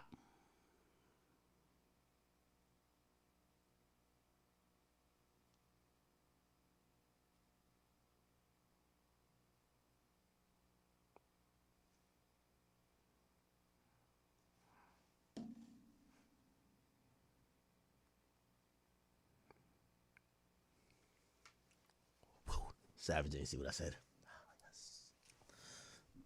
He'll see it later. Okay. The baby. I love you. And I do acknowledge that, yes, they try to cancel you, my brother. You've went through, I would like to say, some unnecessary hardships that I feel like people were trying to hold you back. I think you're super creative. You used to get compared to Ludacris. Your visuals are off the charts. You're enigmatic. You are a dope artist. You are a dope artist. But let me tell you this. The baby, I'm gonna say what I say about LeBron James. When I ask, hey, what has this nigga done lately? Don't tell me. You know what you ask about LeBron? Yo, he's 40 years old. Yo, this. Yo, nah. Yo, he's letting Luka. I don't give a fuck about none of that. What have you done for me lately? That's my barometer for LeBron. I don't care if he's 75. He's still on the court. If you're hurt, don't play. If you play, you're not hurt. I don't like when people who defend LeBron all the time always bring up his age. I don't give a fuck how old he is. I'm judging him like he's 25 because he's playing against 25-year-olds. If he can't perform like them, tell him to go home. He made $1 billion already. What more does he want? And I'm going to use the same thing for the baby. I don't care if they try to cancel him. I don't care if he said, yo, and if you don't fuck men and whatever, and you in the parking lot, whatever he said on that show that got him canceled. I don't give a damn about none of that. I don't care. Where's the hit? That's all I'm going to say. Yes, they're probably working to blackball you. They're giving you a tougher and harder time than anybody else. Trust me, I know. By the way, have I seen some stuff? You know, I see he was doing the cooking stuff. Great. But baby, I've always remembered you for having like a really dope video that was cultural and everybody took onto it, and you always stay with a song. I don't know if this year I can say that, and that's my thing. You did have some good freestyles. Some of these really. And by the way, I hope everybody know when I'm saying these people on the fall off list for me, or possibility of the biggest fall off, it's not because I think they can't rap. It's because I think you can rap and the potential is there, that I'm wondering why you haven't connected the dots to get one. To get a hit, to get a moment, to get something that we're like, oh, shit, That's the baby. That ain't my baby. That, whatever. Okay. Baby is good at rapping, man. One of the better rappers, I've always said. Okay. All right. So let me get back to the list. Who's the biggest fall off? We need it. It's like the SpongeBob voice. I need it. What is it, chat?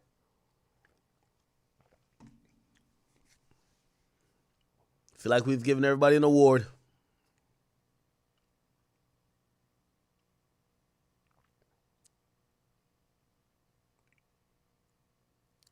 Actually, I do have another award.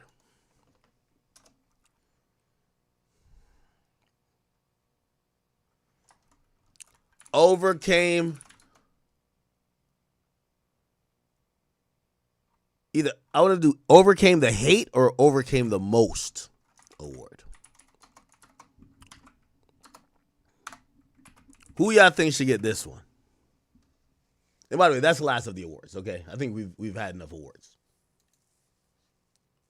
Who gets this award? Who gets this award right here?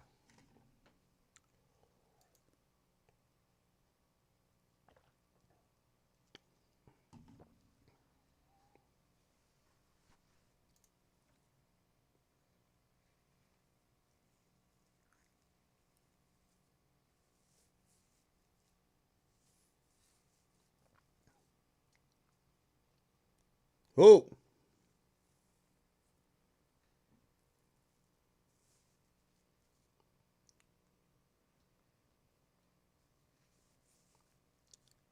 We already gave Gunna an award. Most consistent. Some people say Meek.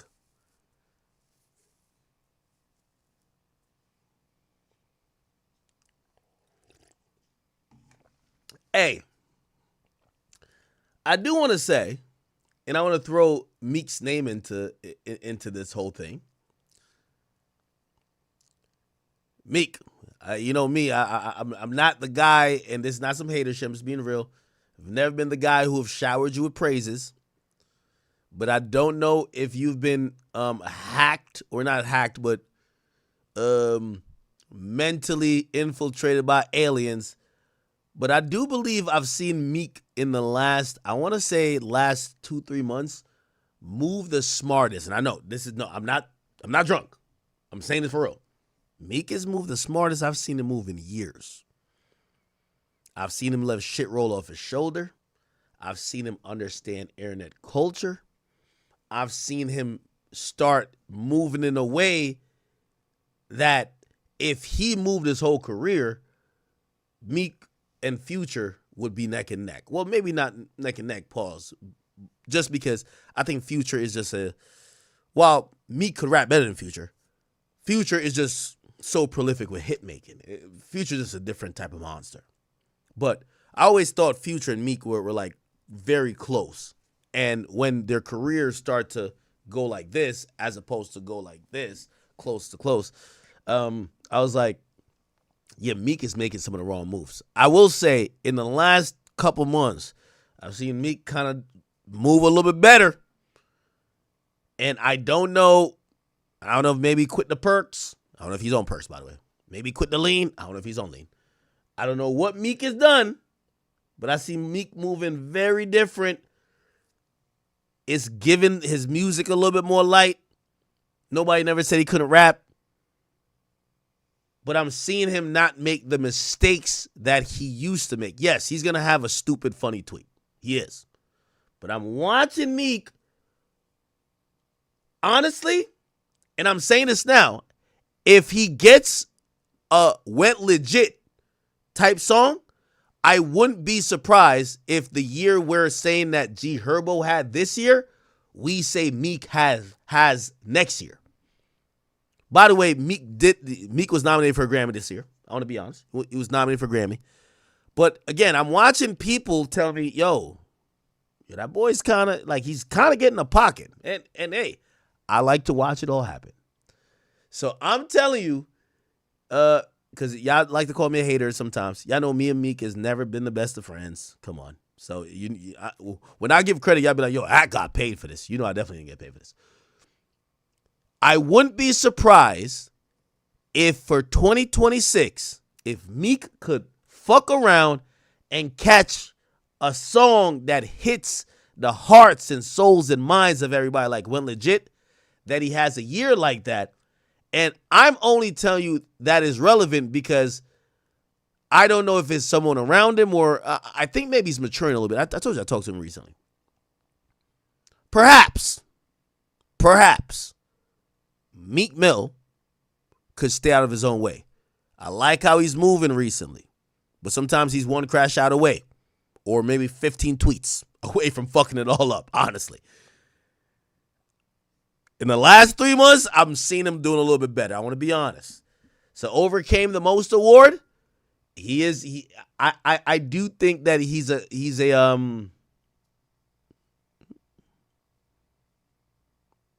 now he's a good candidate for that, honestly. See, I was gonna get this category to Drake. I ain't gonna cap with you. You know why? Drake, like, everybody hated on Drake last year. They say it was done. And Drake is number one in everything this year. Like, if we look at all the streaming shit, he's number one. He's the number one streamed artist. Last year, they said it was done. He's the number one stream artist this year. I think that's overcoming a lot. Last year, they're like, you're done. He's a PDF. He's going to prison. This year, you're the number one artist with the album everyone's anticipating. So I was going to give this to Drake. You know what I'm going to give it to Drake. Honorable mention, Meek. Yeah, there we go. I'm going to do an honorable mention to Meek. I think Meek overcame some shit.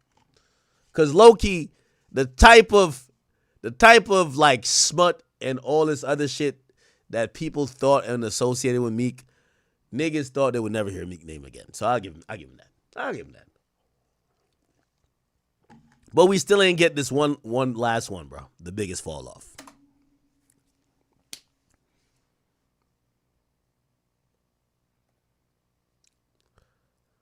I'm going to take Baby out of that list, respectfully.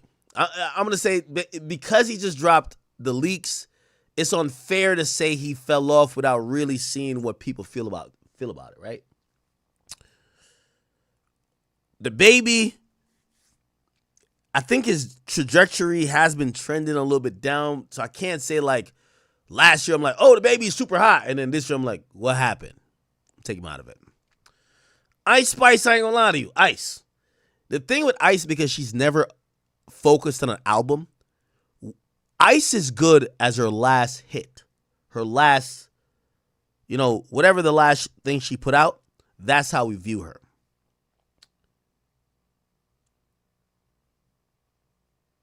But I think if we're going to go, and Roddy Ricch, his trajectory has been down for a minute. Okay?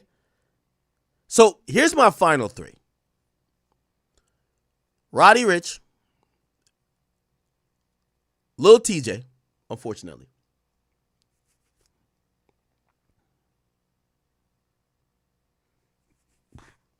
Meg Thee Stallion.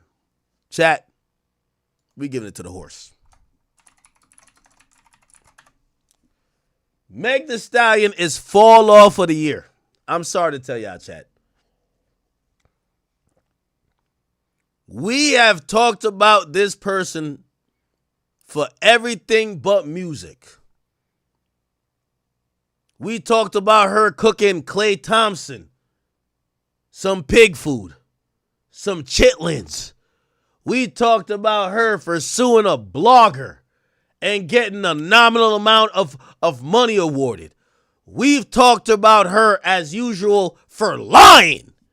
We've talked about her for twerking. We ain't talk about this woman a day this year for making some good music. This bitch done fell off. I'm sorry to tell y'all. This bitch done fell the fuck off. You could catch her everywhere but the booth. I'm sorry. We just got to call a spade a spade. This horse done fell off. The jockey fell off the horse. It's like the Kentucky Derby. We have figured out this trick. Nigga said, damn, all that talking to backtrack from everything. 21 gave him that call. No, that's not even what he called me about, nigga. Yo, why 21 tuned into the stream? He said, what you say? What you say about me on he said, what? He said, I called me after. What you say about me on the stream? I love 21. Nigga, 21, I'll say it again, nigga. I say you were in the cool club. That's a fact. You, Thug, Baby, and the rest of them, y'all were in the cool club, but the cool club is done. There's no more cool club, no more. The Young Thug blow up fucked up the cool club. And y'all kicking out Gunna out the cool club. So there's no more cool club in hip hop. I'll say it. I'm going to tell Savage that. I love Savage, but I'm going to tell him the truth. There's no more cool club. There's no more cool club. That's a fact. There ain't no more cool club. I think Savage tuned in mad quick. Savage, don't you have a show or something, nigga?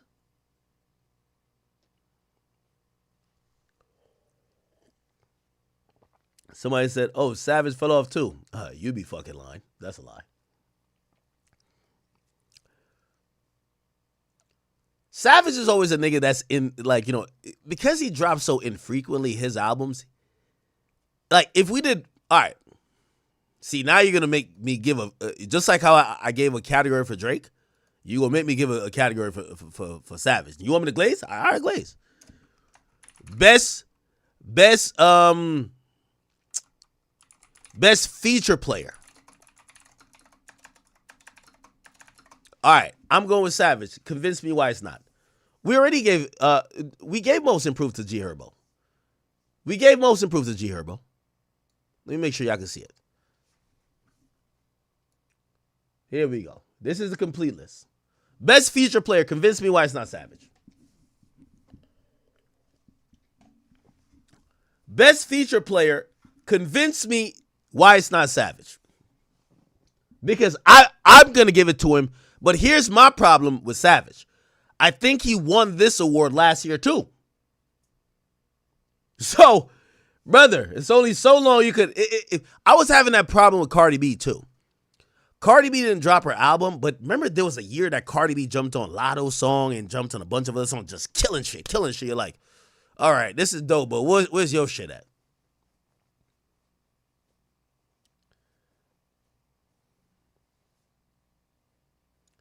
Tell me, y'all gotta tell me. Oh, is that Wayno? Yo, Wayno. Is that Wayno in chat? Wayno, get on Discord, nigga. I would love to talk. Yo, I miss talking hip hop with Wayno. Wayno! Yo, if that's Wayno in the chat, get on Discord, bro. I'll chop it up with Wayno. By the way, Everyday Struggle, best show ever. And shout out to Joe. You know, me and Joe, I think I had a legendary. But you know what's dope? Me and Joe only went for 9 months. I feel like 2.5 or 3 years with Wayno. Me and Wayno was thugging it out. That's a fact. No. I didn't adjust my list. My list is the same. Wayno, hop on Discord, bro. If you got time where you could talk. I don't know if you can. This is my list. I'm giving out some awards here. I made up a bunch of awards. Most Valuable Player, NBA Youngboy. Most Improved, G Herbo. Most Consistent, I'm going to give it to Gunna. Next Superstar in line, that's Cardi. Moment of the Year, that's Kendrick's Super Bowl. We got to say, I'm telling you, I remember. The reason why I'm calling it Moment of the Year, I remember the moment. Nigga, I remember the wing I was eating, nigga, watching the Super Bowl, bro. I remember it. I remember the conversations and the 2 commercials right before it started, bro. That's Moment of the Year, okay? Rookie of the Year, Big X a plug. EBK J-Bo, Underground YN. Biggest event, clearly Diddy trial. Most influential, I'm going to give it a Cash Cobain. Y'all didn't like me giving a Cash Cobain. But y'all didn't give me, y'all wanted me to give most influential to Glorilla. No, we're giving highest achiever to Glorilla. Biggest fall off, Meg. Stop it. Meg, and by the way, Meg, I'm not biased. Next year, you come through with a couple albums. More albums, less lawsuits. More albums, less lawsuits. I'm going to call a spade a spade. This year, we talking about you for the wrong things, baby girl. Next year you come with music. I see you on features. I see you doing your thing. I'm still gonna think you a liar, but I'm not gonna lie to the people and say you're not doing work. Right now, your ass in a courtroom more than a booth, and I gotta just call a spade a spade. Overcame the most award. I gave it to Drake. I think that even watching these wrap-ups and people saying Drake had the most streamed, I get it. Some people are like, well, he's always gonna win with the numbers, but no, that's not a given that you win with the numbers. When everyone says that you got demolished in the most popular rap battle ever and you're never going to be the same, yeah, you don't expect that person to be number one the next year. So that's why I have him as a winner. But I give an honorable mention to Meek. I think Meek has a potential. And I think Meek's moving a little bit different. I think. I don't know. We're 5 tweets away from him making me erase that. But for right now, okay. Biggest fumble, I'm going for Young Thug. Young Thug had the world in his palm. We wanted to support him. We wanted to elevate his career to a point it's never been. And if there was a post-jail award comeback, he did it the worst. YF and Lucha did pretty good, by the way. Best feature player, I want to say Savage, but you guys can tell me otherwise. Somebody said comeback player of the year should be the Clips. If Wayne, let me get on this. If Wayne don't get on Discord, I would love to. I feel like the Clips should get some award. Oh, actually, I'll call him. All right, here he is. I'll call him. Clips should get some award. I will. Wait, what the fuck? Oh my god! Even Discord has a fucking. They have like a yearly wrap up thing. All right. Okay. All right. Let me call. All right. Here we go. Wait, Yo, Ack, you can hear me? I can hear you. I can hear you loud and clear. You can hear me? Yeah, I can hear you, bro. Okay. Kind of impromptu, but I started off my stream today, and I'm like, you know what? We're wrapping up. December is the time. I'm on a daily stream thing. I'm streaming every day, but the industry starts to shut down now, so I think it's kind of cool if we talk about awards and stuff. Me and you, we've done several awards together. Right? Hell yeah. By the way, unbeknownst to a lot of people, the Everyday Struggle Awards and what it became, a lot of the input and the originality behind that came from you. I don't know if people... I never thought of it like that, bro. I remember the times when you brought it up like, yo, we should do it. And obviously, I forgot our producer name. Like, they added to it and they would come back. But, like, I remember you were like, yo, we need to do this. And, I got to give you credit because I still got the awards in my upstairs office. Like, those were dope. So, yeah, I'm here thinking about awards for 2025. Mm-hmm. I'm going to go down a couple, and I would love to hear your input. And also because I guess I'm a little bit malleable and I could figure out whatever awards I want. So I don't have rigid categories. I'm trying to give everybody an award who I felt did some shit this year, right? So, yeah. I do feel there's one person or one, collective, I guess, that I feel like did have some impact that I'm not rewarding. Or actually, maybe two. Because some people might be like, Ack, how are you not rewarding Tyler? And then the Clips, right? So, yeah. Let me tell you what I got. And then you tell me if I'm tripping on any of these or if you're like, maybe you don't even know. Whatever. Anyway. Okay, so let's do it. I'm with that shit. Let's do it. So most valuable player, I went with Youngboy. I said NBA Youngboy. I gave it to him. Most improved. All right, what do you think? Go ahead. Okay. Give me quick thoughts. I think now Youngboy is a little bit undisputed, but what about Playboy Cardi? Playboy Cardi had a hell of a year, bro. I knew that, but I gave him another award, right? I gave him another award. And I'm going to tell you what award. It's the fourth one. Actually, we could skip to that one. I gave him the next superstar in line. So here's my thinking. I said most valuable player was a guy who I felt like culturally people could see out there just representing what a lot of people feel the culture of hip hop is, just, bringing it on the biggest stage, doing his thing, keep hitting him over the head with it. I think Youngboy did an amazing job, and his tour, I told a lot of people, I said his tour was a rollout for other people. Offset dropped his album because he was on that tour. right? Right. His songs that he dropped on his album a month earlier didn't chart when it dropped, but when he went on tour, it charted. When have you seen a tour gets a song to chart? But that's how the stage of his tour was. So that's why I had him as most valuable, because in a year where I felt like street rap was looking at an all-time low, YoungBoy waved the flag highly for that particular subgenre, but it made hip-hop look well overall, because if I went to those shows, Wayno, I went to about 12 shows. When I was in that crowd, and you've been to many arena shows, I know much more than me. When I looked around, it was all people that looked like me and you. It was people from the environment. It was people who, like, you could tell they may have saved up for months, but this was the audience that I've, in the history of my time in hip hop, people would say, no, these people, they can't fill out a stadium. You go to the club to see them. You need to have some type of songs to get those white people or those older people. You can't get YNs or younger individuals who might be of color to be the primary audience, especially males, to sell out a venue, and I watch him do it. Yeah, I ain't gonna lie, bro. He's become like a full-on superstar. Like once he was able to come outside, that nigga YoungBoy is a different animal, and he doing it with street music. I think that's the biggest thing that people don't talk about. He doing that shit with street shit. Yes, exactly, absolutely. Hell yeah. So the Cardi thing, and I want to hear your opinion on this. I said Cardi is the next superstar in line. Now I identified 7 superstars, and you gotta tell me if I'm missing anybody. Right? I'm gonna name them off. All right. Drake, Kendrick Cole, Nicki, Cardi, Future, Travis Scott, and Ye. Those are the 8. And what I mean by superstars is, like, we look at these guys as they're just out of here, right? And I'm trying to think of, obviously at times we might get a guy or two that approaches that, but the person who I think this year set up for him to be in that category was Playboi Carti.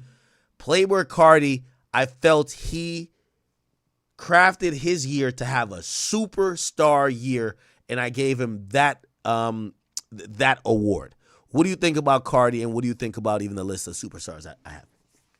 All right, so I ain't gonna front superstars, and I know you don't listen to his music, but you gotta add Tyler in there because you a numbers guy, you an accolade. I be telling people how much your knowledge of music is outside of the accolade shit. But if we just going by accolades, he's nominated for 2 Grammys on 2 different albums in 1 year span. That is, I don't know if anybody's ever done that shit. I don't even think DMX, who's had the biggest 2-album year probably in history, maybe 50 Cent, has been nominated for 2 Grammys in 2 different albums in 1 year. So I think Tyler, he's not his shit is not the it's a niche. It's a very niche thing, right? But it's you're right. You gotta send it to me too. So you're right. Go ahead. Yeah, you got to include him. So you said Kanye, Nicki. I think they OGs, right? So we know that they are. Even at this point, Drake, Kendrick, and Cole, they OGs too, right? So who you? Well, here was my point though, and it's great that you brought up Tyler, but there's not a but. It's great that you brought him up because I was saying this is the first time where back in 2014, I really want to say 2013, 2014, and I heard Wale speak on this recently.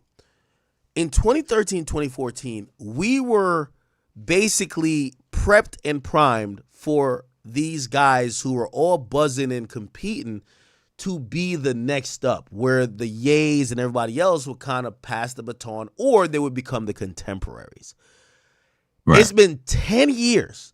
And there is no clear, if Drake hang it up today and this guy hang it up and this guy hang it up, this is the next guy who's going to take it. There's no guy that's relatively younger. Future is 40. Everybody that we are saying are superstars are approaching their 40s. And the only person that I could think that is trying to get in that level, and you're right, I definitely neglected Tyler by numbers and everything. Even if I don't listen to him all the time particularly, I should put him in there, so I apologize. But the only other person I was saying is Cardi, and Cardi's doing it, obviously, I think YB did it a lot with Being Outside, but curating an album, I think Cardi did that. Yeah, Cardi, bro, I ain't gonna lie, like, I think it's because, like, Cardi don't really, like, his music don't really come with a lot of he don't have skill like the contemporaries, right? Keep in mind, I think that, like, between the Drake shit and all that, bro, there's never gonna be another person on that level of a Drake, of a Kendrick. I don't think, like, a new artist could reach that level. Even when we talk about Youngboy is a 10-year act. Like, he been putting music out since 2015. You know what I mean? And he been in the house for about 7 years. And we just now seeing how good this nigga is once he could come outside. Like, I don't think there's ever going to be that level, because I feel like Drake, with the exception of everything, right? Fuck all of the bullshit that people talk about. That nigga cared about this shit for mad long. You feel me? Like, he actually cared about rapping and being the best for mad long. I don't think new rappers give a fuck about being the best no more. I agree. But I also agree that I think that these days what success ends up boiling down to is that there's no more incentive to try to get to this level of being a superstar, when by the time you even get to being close to a star, you're making millions of dollars, you're getting everything you think you could get, and it just feels almost, why would you need to try to get to be a superstar? That's why I give Cardi the credit. Cardi has this niche audience, right? Like, he did an arena tour before this, but Cardi said, you know what? I want an album. Everybody keeps saying I'm just this rapper that appeals to whatever. I'm going to do an album, and I'm going to make it mainstream. I'm going to get all the guys you guys like. I talked to him about it. He's like, yo, all the guys that you guys love in terms of mainstream, I'm going to do that. I don't want to give away like too much of this personal conversation I had with him, but like, he literally said, I could have just kept doing me. He said, I did this specifically. So I watched him try to accomplish something where he's saying, I'm going for it. These artists these days are not going for it, bro. Right. Like, it's hard to get to not that you're going to get to the level of a Cole or even Kendrick or whatever, but once you're kind of like that guy already, but you have this big niche, why try to go, I want to be the biggest globally? Like, I watched Cardi saying, I want to be Travis Scott, but also mention in all the realm of these guys. And that was the goal, I believe. I got a question for you, because you got biggest fall off on here. Yeah. And I hate to say it, my nigga, but what about Lil Uzi, bro? Oh, we ain't get there yet. Hold on. We're going to get there. Oh, man. All right. Hold on. Okay. No, I know. I'm looking at the list now. I'm like, oh shit. All right, let's go through the list. Like, okay. But all right, hold on. Let's go through sequentially. All right. So the young boy. Let's go through. I think you agree. So the young boy Cardi thing, I think we kind of have them in the same realm, and I think you kind of agree. Superstars and valuable players, good. Most improved, G Herbo. We got to talk about it. G Herbo's a monster. Oh, bro, what this album? Yo, I just hate, like, G Herbo. I don't like the word underrated, and I don't like to put niggas in different eras. But Herbo, man, he's like, what he does is just perfect right now, bro. Like, to me, he got some of the best music that dropped this year, and it's like a if you know thing. But I feel like more people need to be on this Herbo album. This shit is really good, like really good.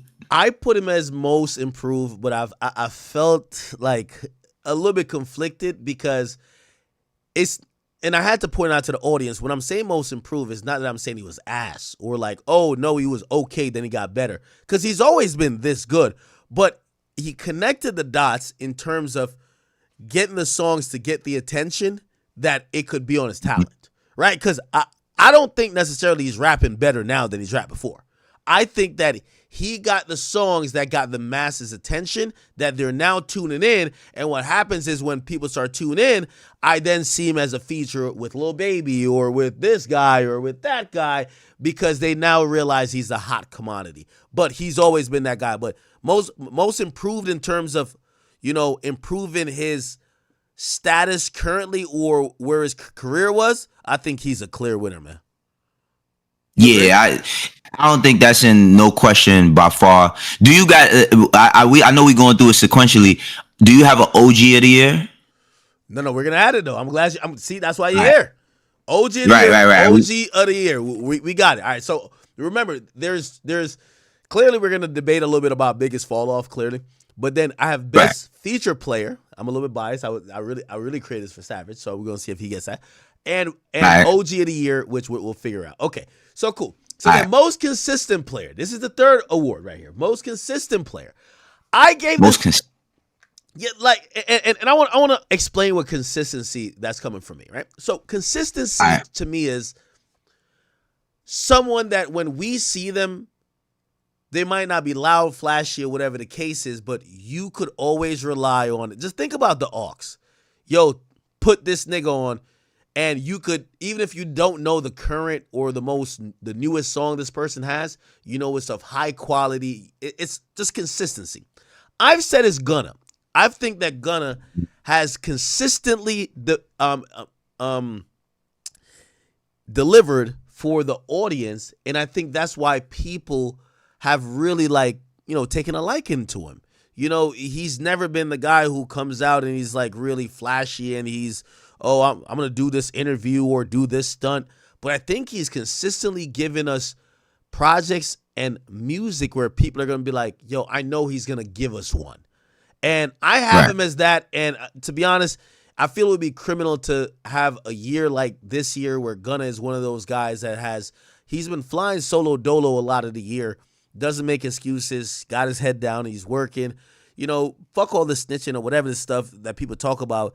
The dude is giving people good music, and people used to say, oh, the reason why they're going to a Gunna concert is because they want to see the spectacle of the guy that's kind of like blackball. But bro, that's a long time ago. If Gunna's still selling out amphitheaters and arenas in 2025, it's because people think he's giving us good music. He's consistent. What do you say about that category and Gunna?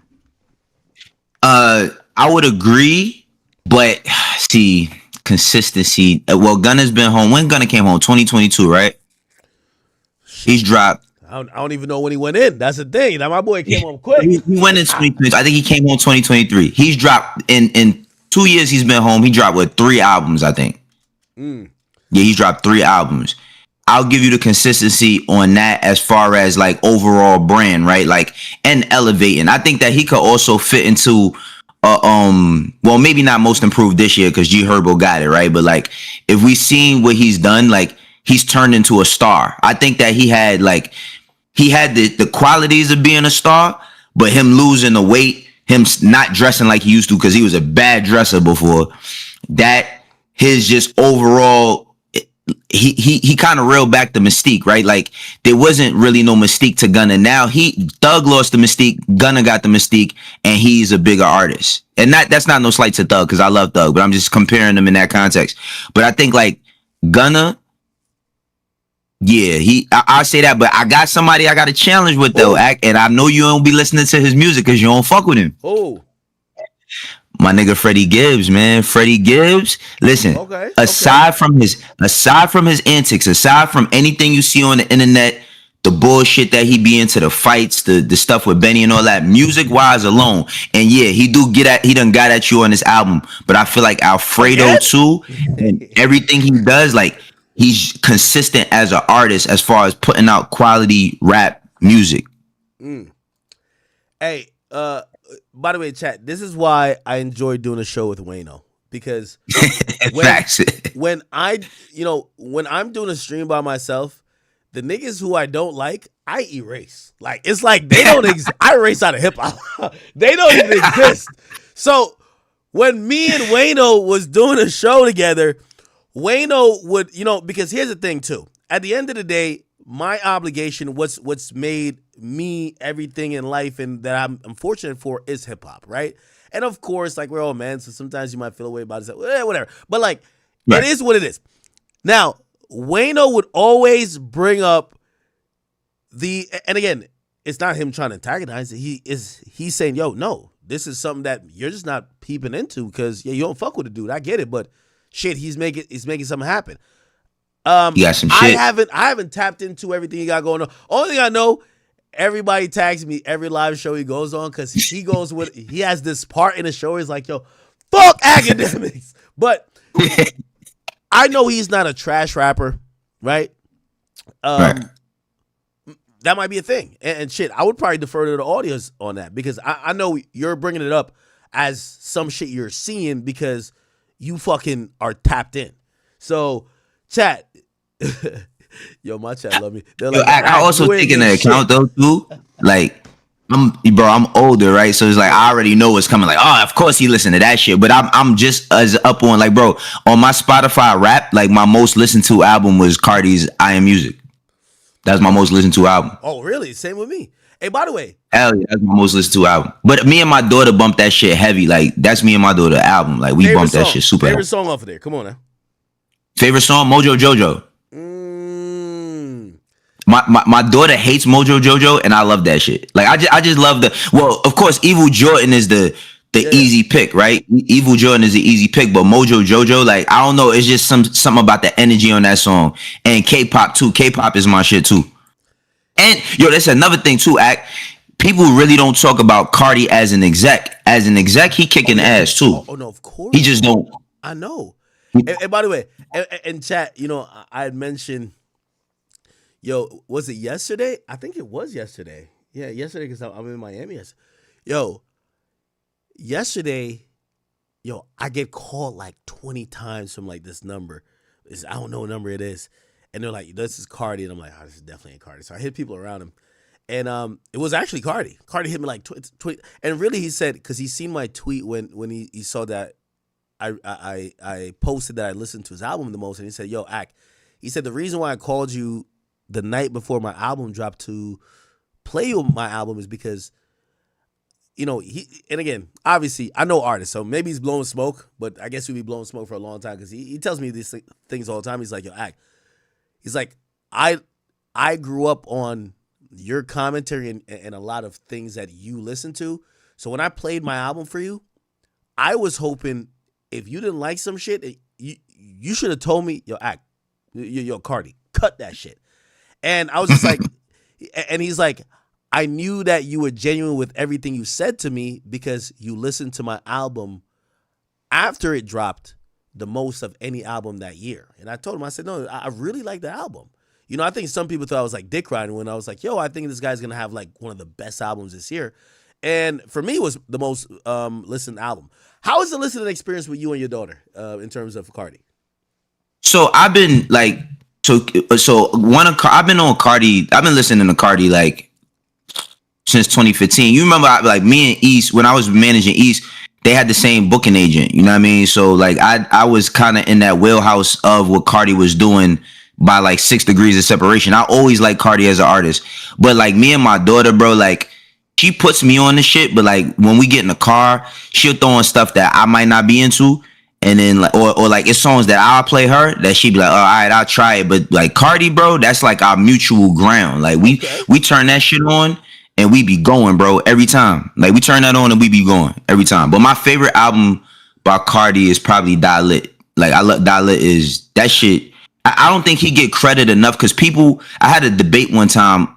Somebody said that Cardi was in hip hop. And I'm like, how, right? Like, I'm like, just because he dresses a certain way or does weird shit sometimes don't mean that he not making hip hop music. It's just not the conventional shit. You feel me? And I think Cardi, generation wise, bro, he represents something that's gonna last forever. Like people been calling him a one-hit wonder, bro. He been doing this shit for 10 years now.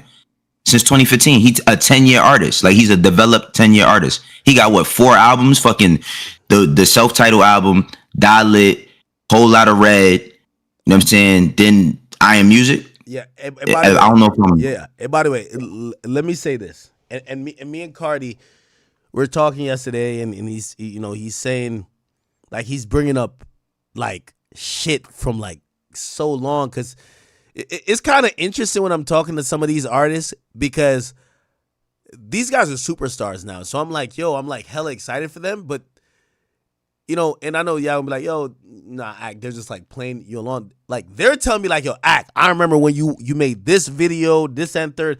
They're like, yo, we on a synchronology type of way, we grew up on you too.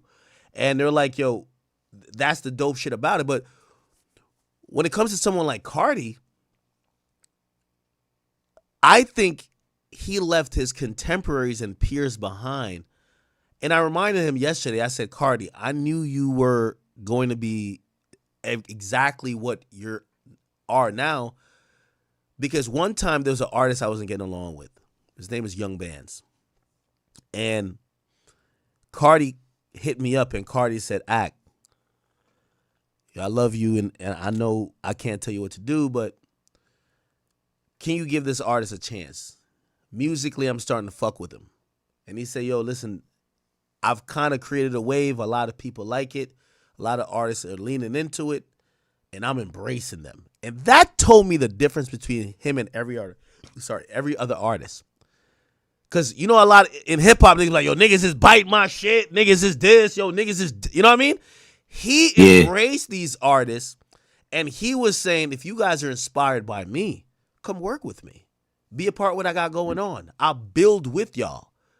And it wasn't just about him just having like this potential throne or this movement, to the point where now he signs these guys. And I talked to Cardi yesterday, and I knew when I was talking to the artist, the man, but I also talked to the CEO, because he was talking that shit to me on the phone as well. On, yo, Act, this is what I want to do. Ain't no artists, ain't no CEOs moving like this. He was talking to me like a CEO as well. And that's what I'm proud about him with, right? Like, he's created this wave. Like I told him, I said, yo, I went to Complex Con. Young Thug was the headliner. Ken Carson performed right before him. If you were there in that building, and really it's not a fault of Thug, it's the audience that Complex Con attracts. They are a Cardi, Travis, that range of people audience more than a Thug. They went crazier for Ken Carson than they went for Young Thug. And that might surprise somebody who doesn't understand that part of hip hop that Cardi controls. So yeah, he's fucking prolific, bro. Yeah, he got it. I ain't gonna lie. He's having, you know, everybody has their moment in their career. He's having, like, people thought it was a whole lot of red, but he's having it right now. You know what I mean? Like, it's going on right now. No, that's a fact. I agree with you. What else we got? You got what, okay. Moment? Okay, so we got moment of the year. I said, you know, some people wanted me to say this was a Diddy trial. No. We're talking about a singular moment, not like moments, because I feel like that was a whole thing. I said it was Kendrick's Super Bowl performance, and I got to be honest. I, like everybody else, I remember the chicken wing I was eating when that shit came on. I remember the conversation coming on before when came on. I remember because I had the list quote unquote the list of what he was supposed to perform. I was having that, trying to check to see if he was performing it. I remember everything down to the performance, and I remember sitting there speechless, watching him on the screen, really popping it. I think that was, to me, the moment of the year. You tell me. Yeah, I can't argue that. I don't think there's been a bigger, because I think it's everything that led up to it. Of course, it was the Super Bowl, right? But it's like everything that also led up to that shit. It was of course the Super Bowl, but it was everything leading into that moment. It's one of the biggest moments in hip hop, period. You know what I mean? I think like Kendrick might have a bigger moment than most of our favorites ever with that. Yeah, no, he's good from. I always told you, yo, I said to people a long time ago, I said Kendrick is good at moments. Like, for example, I knew that from 2012 or 2013. Maybe I have my years wrong, but when he dropped Control, I said that was a moment.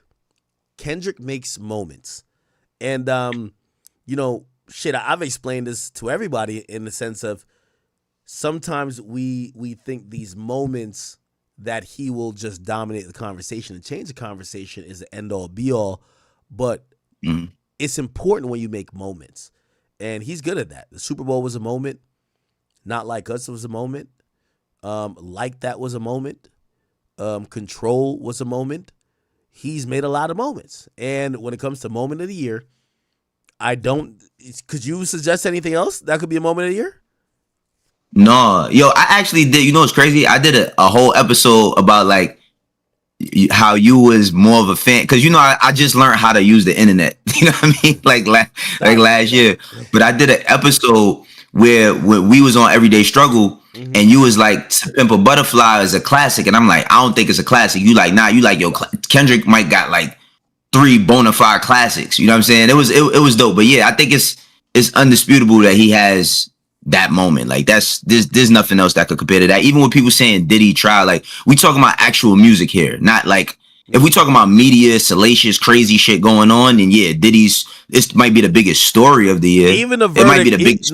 Even the Super Bowl, the nigga broke the record. Period, my nigga. Like, yo, bro, this shit was. I'm sorry, I'm a Drake fan. And by the way, for people who, I've always said some people feel like I've because they'll go back to like Everyday Struggle and they'd be like, yo, let's take this clip of reacting to Kendrick. Listen, anytime I'm speaking about Kendrick, I've always said most of my analysis of his music is from a objective musical critique, like what a musical critique of hip hop and what that would represent if you're thinking about classics.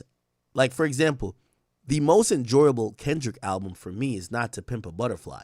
But if I had to sit there and score it like I was a judge in a boxing fight, and I have to be very technical in what hip hop and how it could be pronounced at its highest value, especially when it comes to lyricism and things of that nature, I enjoy Good Kid, Mad City, and I enjoy Damn.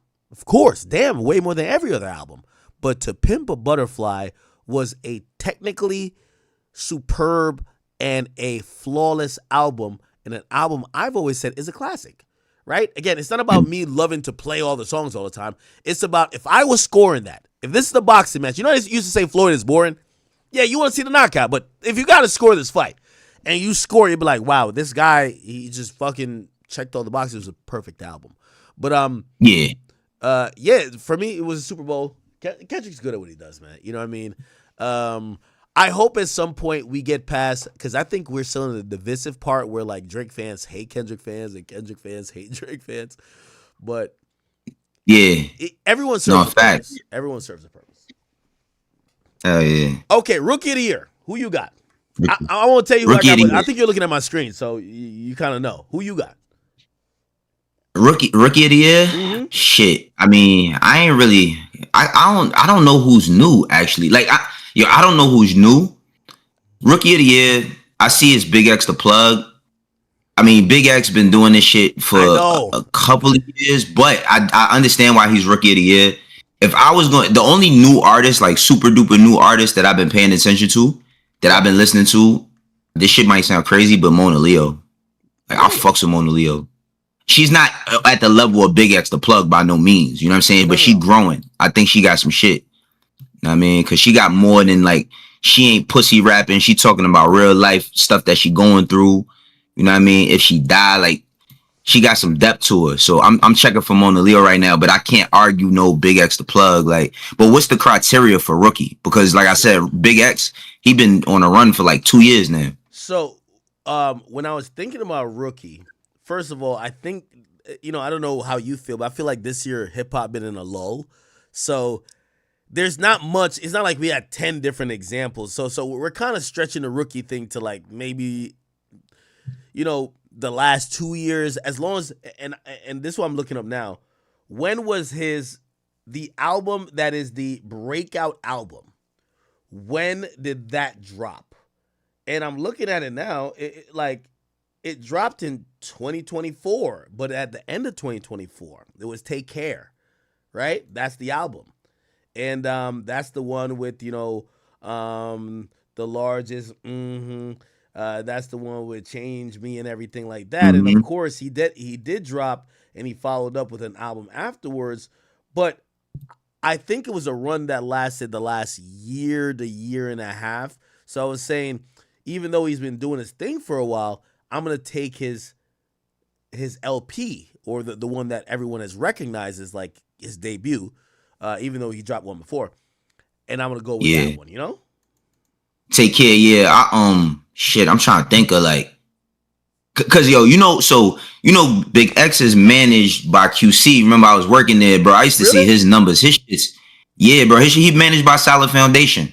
That's the management division of QC, bro. His Brandon Farmer, shouts out to Brandon Farmer. He does a great job with him. His numbers is, bro. It don't even make sense. Like he do like better than established acts, and this is 2 years ago. Like his shit is crazy. Like if he was to do a record deal, bro, I don't even think nobody could give him the terms because of how great he does independently. Is he? Oh, he's dropping United Masters, right? Yeah, but I mean, I don't in United Masters. I mean, I'm pretty sure they in on the business, but he's not like. I mean, I don't know his business, but I don't think he's like has a record deal. You feel me? Yeah, well, that's what I'm saying. United Masters would kind of be like, what's not a record deal? Hey, real quick, and not putting you on the spot, so you could just say, let's just not talk about it. The counter weight, I want to say, almost damn near what United Masters is. I'm familiar with Steve Stout. I've had multiple meetings with him. Full transparency. I've had deals, not record deals, but what it was like some promotional deals for some of his artists. And I know what United Masters is, right? It's this company that really takes artists, it allows them to really, their idea is having a label in your pocket, but they have a whole scale. Hey, if you want us to work playlists for you, we might take a percentage, or if you want us to do A, B, and C. And they have this whole model where they allow an artist to be independent, but as much as they want a intuitive label feel, they could start, quote unquote, taking some percentage, but on the distribution side. We've seen the whole Rock Nation thing come across, and Russ has spoke out about it. I've seen so many people speak out about it. I've even seen you kind of like be a little bit critical of it. The Rock Nation distribution deal, given the fact that you've worked, I believe, Asylum. Am I tripping or no? Mm-hmm. Right. I was the VP of A&R at Asylum. Exactly. So you know the label system, and you kind of know how some of these things work. When you saw the Rock Nation distribution deal, what was your thoughts, and what's your thoughts now? Yo, I'm gonna keep it 100, right? Like when I saw it, I felt like, now Rock Nation, they've had distribution for some years now. Like they've been doing it. It was called just Equity before. It was like, all right, let's just let people come in and make them feel like they're a part of Rock Nation, but they not Rock Nation. And they have to graduate, right? Because everybody been building out these graduation systems, even Asylum, right? Like Asylum it wasn't a distribution situation. It was a record label, but you could upstream and graduate to Atlantic, right? So if Atlantic had certain projects where they too crowded, they would pass them to us, we would work their shit and then give it back to them once it upstream. So you always had that option. With the Rock Nation shit, bro, I ain't gonna lie, I was kind of like, I'm not gonna say I was bothered by it, but I understand the dynamics of where the game is at. Nobody wants to spend money on new artists because we've seen, like, how many artists have we seen over the past 8 years of us knowing each other that have gotten $1 million deals and not a fucking peep has come out? Like no music, no nothing, right? So what happens is like all these labels are apprehensive, and while they apprehensive, they like, yo, we still got to grab artists. So it's like, okay, to me, I felt like Rock Nation was using themselves as a brand to say, yeah, come be down with the Rock. It's always been that, right? Like, I've never worked for Rock Nation. I used to work for Rockefeller. It's two different worlds, but it's like, to be down with the Rock is like a person's dream. So I felt like they created something where you can leverage the brand and say that you're a part of it. But, I don't know exactly what it is that they do, but they basically offering the same shit everybody else do. I think it's a little bit unfair that, people try to box it in as like they're just selfish and they just want everything for themselves, where every single label has a distribution system. Your favorite artist was probably signed to a distribution system. Your favorite artist did not get a bunch of money up front. You feel me? I just felt like for Rock Nation, they trying to, it's all about capitalism, right? And market share. They trying to capitalize on the fact of signing artists early without having to give them a lot of money. And, potentially you put them in a race. Who wins? That's how United Master wins. They had Big X the Plug. They also had NLE Chopper. You know what I mean? Brent Fayez. Hey, You know what I'm saying? So it's like they get these artists really, really early, and then once they get them in, it's like, you know, by the time the shit start popping, you upstream them, and it looks like they're geniuses the whole time. So they just playing the same game everybody else playing. But I wasn't a real big fan of it, honestly. And I know everybody thinks I have like this implicit crazy ass Rock Nation, I love everything they do bias, but I wasn't really feeling like when it came out, because I'm like, bro, you don't need them to get popping. Like, you don't need Rock Nation. You don't need a label if you understand how the shit goes. But also keep in mind, what works for Russ is not going to work for you. What works for La Russell is not going to work for you. So it's about what you want to do. Yeah, no, absolutely. So this is where my confusion came in. I've never looked at Rock Nation as just a conglomerate that was just...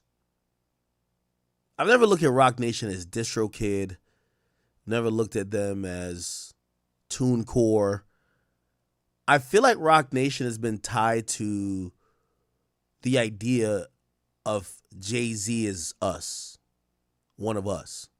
And I think that's why I was shocked by this. Because number one, Jay he never came out to support this.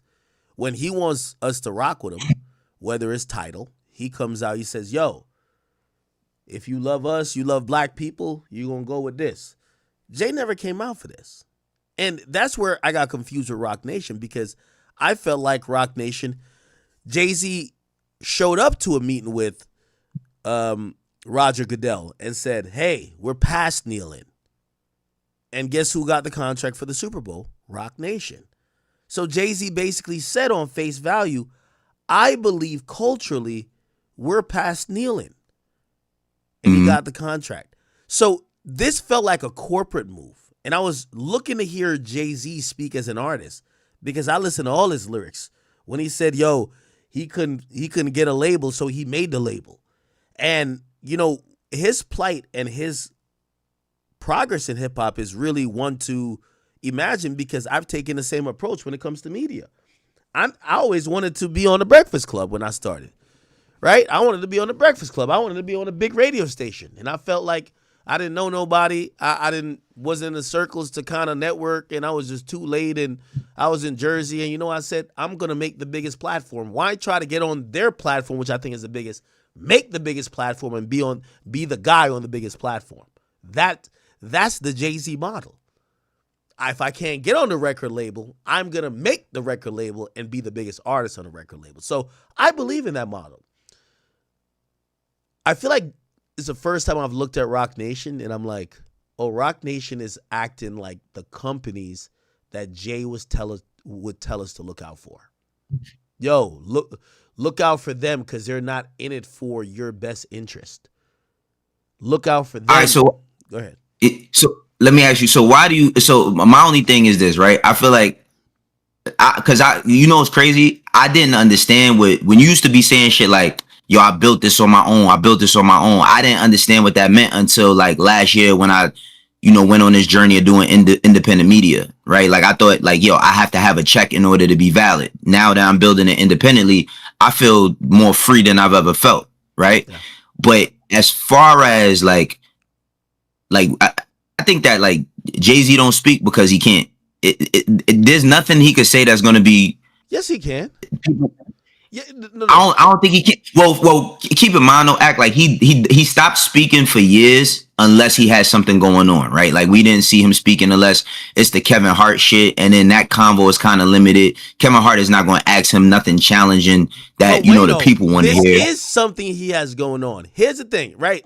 So he built Rock Nation. I'm building what's called the Academy, right? Now, yes, obviously what I'm building is minuscule to what he's building, which is $1 billion empire. But if I get to the point where I'm signing creators and think about everything I've said about my plight, and then I start signing people into some predatory deals, people will be like, I thought your whole thing was to be against this.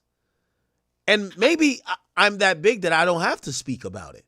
But wouldn't that be a little bit hypocritical? And that's what I'm saying. Again, when we think about Rock Nation, and you tell me if you think of it differently. When I think of Rock Nation, I think of this is what one of the greatest rappers who have turned to a mogul. This is why we compare him to Jordan, because Roc Nation is his fucking Jordans in terms of sneakers. That's his legacy. Like we look at Rockefeller, obviously now that's defunct. It's turned to Roc Nation. This is your legacy.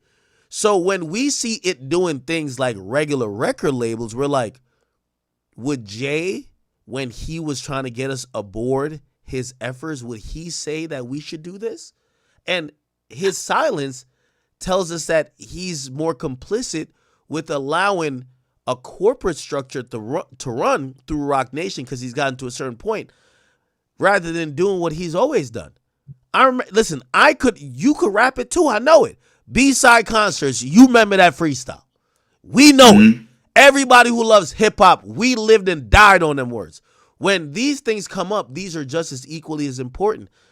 I think about it, and maybe he's not behind it because he hasn't said nothing about it, but I think about it saying, wow, does Jay think that this is a good thing for a rapper, the next rapper coming from Marcy?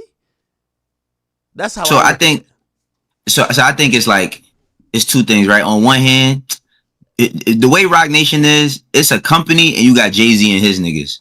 It's two different things, right? It's like you got him and his core people that he work with and then the company, right? And I think because, of course, he's the face of the company, right? When we think of Roc, we think of Jay, right? You hear the R, you think of Jay. But I look at it from the standpoint of we not standing on the same cliff for every single record label. You know what I'm saying? I don't think that. Now, I haven't seen the exact contract in every single detail and every single term, but I don't think that 20% of revenue is predatory. You know what I'm saying? That's way better than our favorite rappers. Like most of our favorite rappers that's rich that we've been seeing doing this shit for years, they got way worse terms than 20%. And we celebrate everything that's been done with these labels over the years. You know what I mean? I think it's horrible because when you get into the weeds, it literally says you cannot, it indemnifies them from you ever representing yourself as a Roc Nation artist. So you can't say you're associated with them as an artist, yet they're taking percentage, at least with your label. When you get locked up, it says Atlantic Records artist got locked up, this and third. They're indemnified. Well, I was thinking about the extreme of being locked up, though. Can we use a different something else being locked up? Still? All right. Well, I'll use the basic fundamentals in terms of how artists promote themselves. I was just in Art Basel. I came back only to continue the streaming streak, and when I meet people like it's a selling point. Hey, yo, I'm signed to so and so. The contract they signed with Roc Nation, they can't use Roc Nation as a cosign to get maybe in other doors. Like, put it like this. When you think about Hot 97 and Power 105, they used to have DJs that people didn't know. But they would put them on a flyer with the Hot 97 logo next to the DJ name, and you're like, oh, shit, this is going to be big because Hot 97 has the best DJs. So sometimes the company you're with, the reason why I went to Spotify, I wanted to have the association. When I went to Complex, I wanted to then bring my brand a little bit bigger with the association. And again, you know, this is not a gotcha moment, nor do I want you to be forced to defend it. Nah, it's cool because I got a rebuttal, my nigga, so it's cool. Okay, I'm just bringing it up where I'm like, you know, I do feel it's a little bit awkward and odd that they have this, but like it feels predatory because they don't want even the people that they're taking money from to say, hey, I'm signed to this. Hey, listen, I'm down with the Roc. They don't want that. Bro, all right, so act, right? Listen, bro, every label do that, my nigga. You know how many niggas I worked with that was signed at QC that nobody knew, bro? Like you can't use the... No, if they said it, like first, yo, let me tell you this. How many times have you gone out and you about to dap it up with a nigga and he's trying to explain to you why he's somebody and he's like, yo, I'm signed to so-and-so. And you don't know him, but you know the so-and-so. The so-and-so gives you 2 more minutes of conversation that you would normally have with this nigga. Here's what I'm saying. Right. Roc Nation is saying we're going to take a percentage from you. We're not going to give you label services. Yo, everybody knows, and you know from back in the day, When niggas had a problem with their labels, they would go up there and wreak havoc. At least you had an office building to go to. Basically, these niggas sign a percentage off. They don't have an office to go to. They can't claim. Yo, it's like signing up to be a side chick for 30%. Come on, you can't claim the nigga. You can't act like you fuck with the nigga. And if you see the nigga in public and he with his girl, he might ignore you, and you gotta take it and you gotta eat that shit. Come on, Wayno. That's now. Look. What's fucked up about it? I'm not saying that shit ain't like that shit is cool, but that's what every single label do, bro. Like you know how many niggas is signed to with signs. You're right, but this is not a label. Hold on, right. I can tell you what a label is doing that they're not doing. You see a label? With a label, you gonna have a label rep. Right. I know they don't do. Nah, bro. No, you don't. Look, I'm telling you, act with late, bro. I promise you, bro. You used to, if we had. This is what I'm just trying to tell you, bro. Like every single label that exists, and it's fucked up because all these labels do it, bro. Even when it was Rockefeller, bro, you couldn't, like, a nigga could say that they was down with something, but you can't run around with the brand on your back until you basically prove yourself. And that's what every single label do. This is not something distinctive. Wait, you're doing a sleight of hand. Hold on. Go ahead. I'm saying, and I'm deferring to you. This is why I don't want to talk over you. I'm deferring to you because I know, by the way, we're talking to somebody who was the vice president of A&R at a huge label. Okay, so I'm also not going to try to represent my knowledge or my relationships to say I know more than this man. So I'm gonna let you do your thing. It's like when Stephen A. Smith, when it comes to boxing, you gotta let Max Kellerman cook because that's his thing. This is gonna be your thing. But I want to ask you this. Mm-hmm. So you're saying that when you sign to a label, I won't have an A&R that I could call or a label rep or something. What I'm trying to say is that that's the difference. You'll have someone when you sign a deal, right, that you could be like, I'm going to reach out to this person on the label as opposed to this new distribution thing. You got to go through a support chat. You can't reach out to none of them, and they don't want you to claim them. They're basically saying at a regular label, even if the nigga going to give you the runaround, you could call your A&R, you could call so-and-so. No. With this shit, they're saying, don't claim us. And also, we're not giving you no point of contact, but we want a percentage on what your music creates. Keep in mind. Right, so let me go ahead. All right, go ahead. All right, so what I'm gonna say is, bro, and I said it before, I'm gonna say it again. When you're a distribution partner, that's basically what it is. A distribution partner, all they doing is, and I seen Russ say it, right, just to hit share, right? But that's all they're doing, right? The brand association is, if you have somebody, like, there is somebody that heads over whatever the distribution shit is, right? So you do have people that represent that faction of the company. But at the same time, bro, that's no different than ADA. That's no different than the Orchard, which is Sony's distribution company that everybody who either signs there early, fucking Baby Keem was signed to the Orchard before he popped off. You have to get yourself popping, and then you get the team of people. Because, and I'm telling you the reason why, is because the business model has been for so long, niggas will give you $2 million, bro. There's so many artists that get signed for $2 million and they get all the support and then nothing happens. So they're tired of everybody. It's not just Roc Nation. Everybody's tired of relying and giving up those resources for the artists to not be, their ROI is not coming back. So they're saying, yeah, yo, you could be down with us and shit. We'll probably give you a couple dollars to shoot a video here and there. Like when I was at Warner, bro, we had these distribution deals. We sign you, we give you 20 bands, right? You get 20 bands for marketing purposes. Now, for me, I might care about the artist. I like the artist a little bit, something.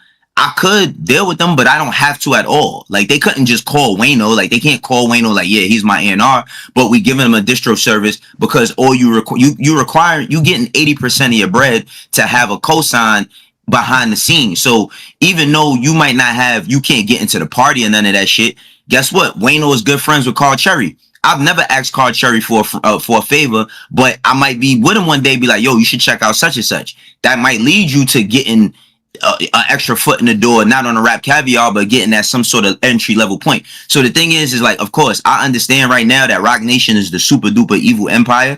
Bro, I don't work for Roc Nation. I don't even really care what them niggas got going on. But I just feel like it's unfair that everybody does this same exact model.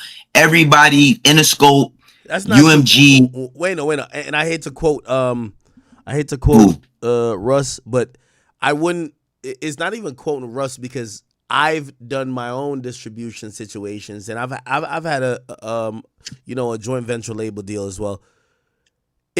Here's the thing, and I guess what I would ask you is this: if you had to advise, say your son start rapping. And I don't want to bring in family here, but the only reason I'm bringing it in because that's cool. I that's a fair comparison. I know you wouldn't steer your son the wrong way. Your son starts rapping, and he's pretty early in, and he's like, "Hey, listen, I want to put out these records." And here's the options. He could go TuneCore. Let me tell you the thing with TuneCore. You could get like a whole thing with them where you pay like $70. You distribute like unlimited amount of music. I'm familiar with TuneCore. I'm familiar with all that shit. Okay, so you distribute damn near unlimited music for the year. They don't take $1. So you pay a general distribution fee, which is $70 or $100. Maybe it's a little bit more. Maybe I'm misquoting that, but I know it's not hundreds. It might be 150 at max, right? You could drop 200 songs, right? Or you could go to DistroKid. They have the same. You could spend maybe $30 a song or whatever the case, and it's like we're gonna keep it up for 5 years, whatever the case. Or you might be like, oh, it's $150 for everything for the year. Cool. Or you go to Rock Nation Distribution, which, by the way, that's their competitors. And fuck the formalities. I ain't letting my son sign to no Rock Nation, bro. Okay. I ain't letting my. All right. No, because I ain't letting my son sign to no motherfucker Rock. I'm not letting, but Act, you got to keep in mind, right? This is Wayno with 20 plus years. I've been in this shit since I was 18. I'm about to be 43 this month. Yeah. I'm not, and I don't think I've even told you this, but I'm not working. I'm going full-fledged media now. Like I'm not even working on the management side. I love it.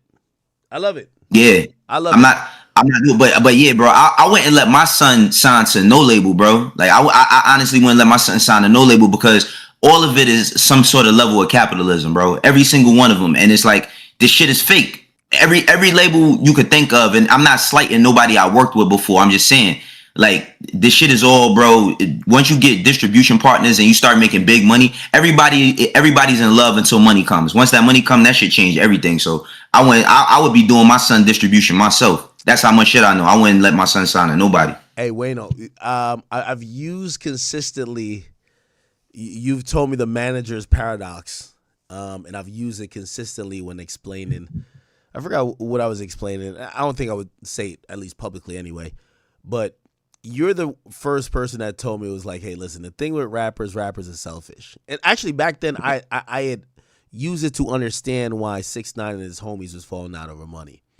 And it was like, an artist, like, you'll help an artist and an artist will say, that's my manager. Your manager gets 20%, right? And when there's no money coming in, it's whatever. That's my manager, right?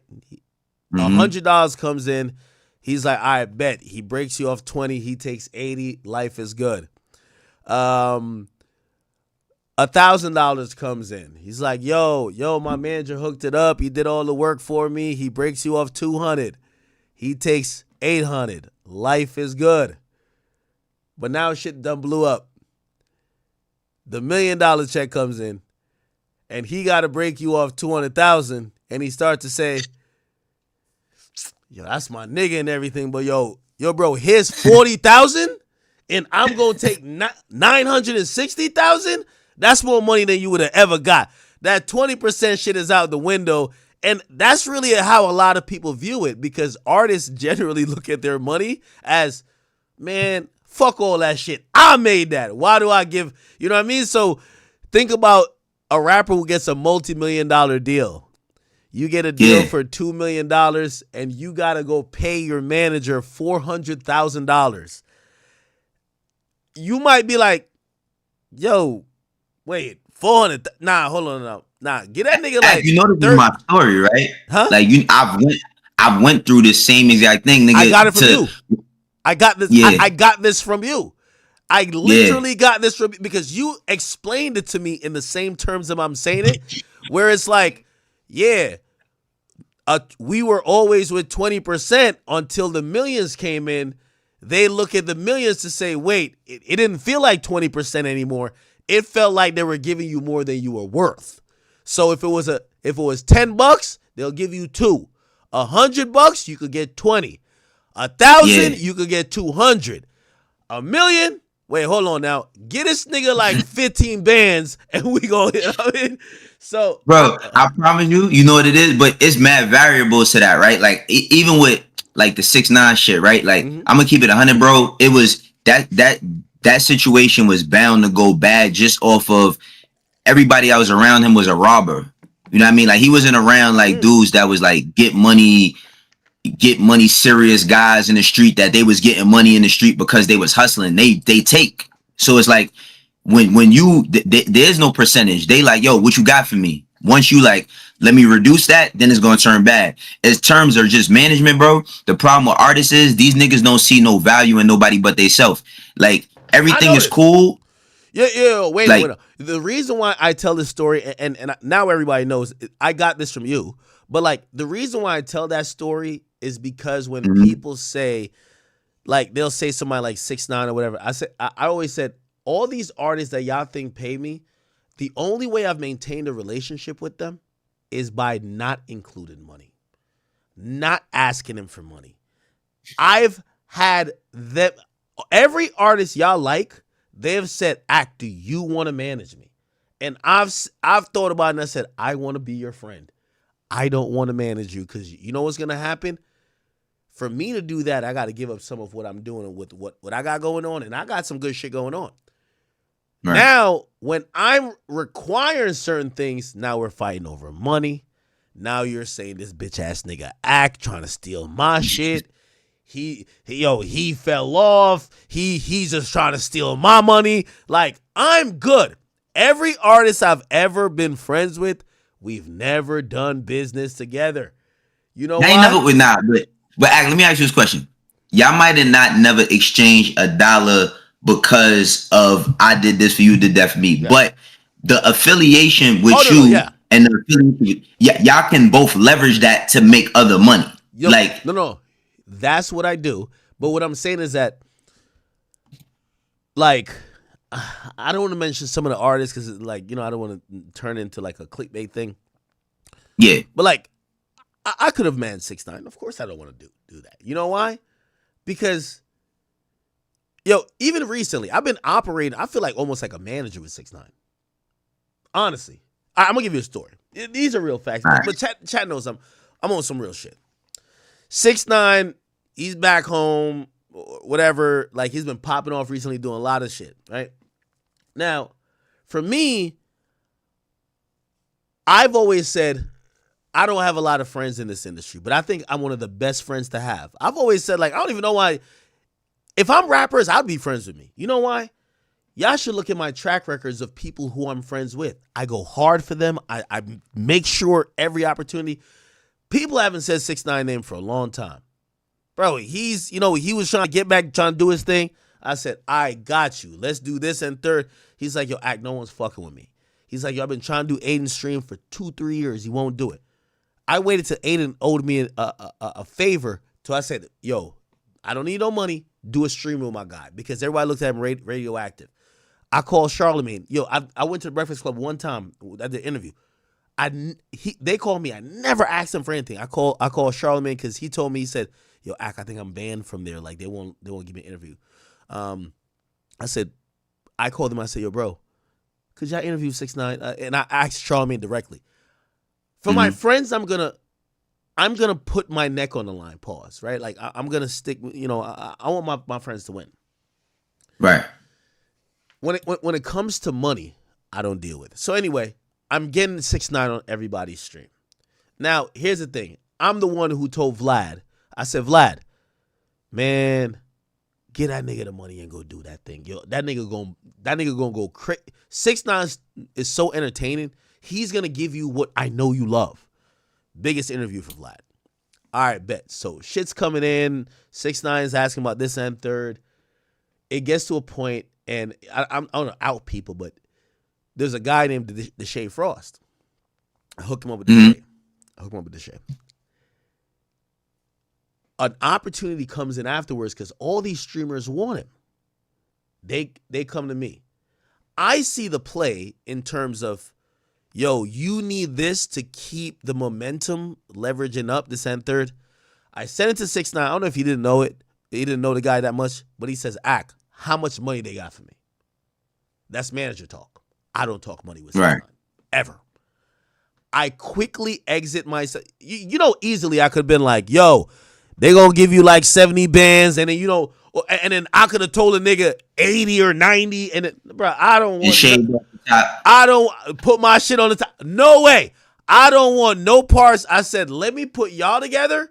Y'all do. I said, this is gonna be a good look. You know, I'm gonna be the vouch for you at all time. Don't fuck them over, because I'm vouching that if you make an agreement, you're gonna do it. But I don't want to be in no money talks with an artist, bro. I just know it too well, bro.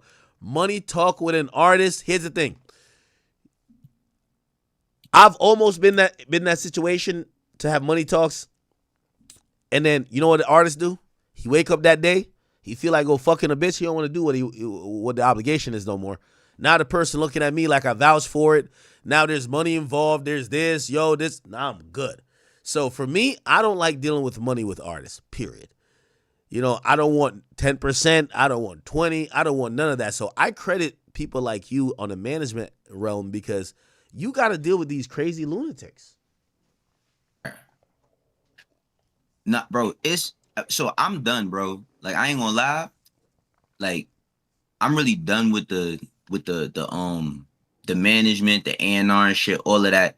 Because, bro, I'm tired of helping motherfuckers get money and they not seeing my value, because you know what a rapper's biggest problem too is? They have no sense of earth. These niggas think that money, like, because when they getting it, and the money's coming from every which way, and they burning their cash, they burning their checks, you know what I mean? And they don't never, even when you get them a check, they don't see their value. But the reason why you like that too is because you've been making your own money off of you for so long. No, of course. What is it like? And I ain't, you know, niggas know that you up. Like, it ain't nothing for extra 20 bands. You ain't tripping over no shit like that. You feel me? Yeah. But it's like, what artists don't see what a manager is like, nigga, 20 bands. Like, when you are up and coming, because when you're an up and coming artist, you might have an up and coming manager too. We eat only what we kill. So if we not hunting, we don't get nothing. So when you try to minimize what a nigga did for you, I don't care. If I made you 10 million, I need my 2 million. You feel me? Yo. Here's the thing. Every year, bro, I ain't gonna lie, I understand 6ix9ine more and more. I understand why 6ix9ine was beating niggas up, bro. I swear. I get it more and more every year, because it's like, yo, artists or something. Yo, I'll give you even another story. And I hate that my stories have to do with 6ix9ine, but I was there watching a lot of things. That's why when 6ix9ine says Shotty robbed him, I'm like, I don't know, because I've seen moving parts. Like, for example, one day I'm with 6ix9ine. There's a girl around. 6ix9ine's trying to fuck the girl. Shotty's kind of around, just kind of hovering around like he's big. He's like the skinny 6ix9ine with bald. He's like 6ix9ine and Pac merged in one, because he's skinny with bald head. Yeah. So anyway, that's happening. But like, you know, Shotty would always, like, he's almost like the guard guy. He's like making sure the perimeter is good, this and 30. He would let, anytime me and 6ix9ine were around, pause, like, he would just make, because he knew we were going to do content. Like, all right, y'all about to go on live, whatever. And he would come in sometimes and he would, like, bring certain shit up that was on the table. And I remember one time he comes in like, yo, and he's like negotiating. They wanted, because 6ix9ine is lightning hot at that point. And he's like, yo, they got, I think they got 100 bands for you to do, da. And 6ix9ine is just like shouting like, yo, nah, yeah, I'll do it for 100 bands, but I'm gonna do this, whatever the case. And Shotty walk out of the room. He's trying to work the deal. And I remember thinking about that, and I'm like, I wonder how that works. And you know what I honestly thought? That, say the 100 bands comes in, I think 6ix9ine's like, yeah, that's all my shit. Fuck that. Now, Shotty's thinking, nigga, I just worked this deal. The person who was giving you the 100 bands, you don't know from a can of paint. Bro, I got to get something out of this, right? But 6ix9ine might be thinking, wait, why do you? I gave you this amount of money for over here. You got this car. You're with, like, you know, they're thinking about the other money they gave you.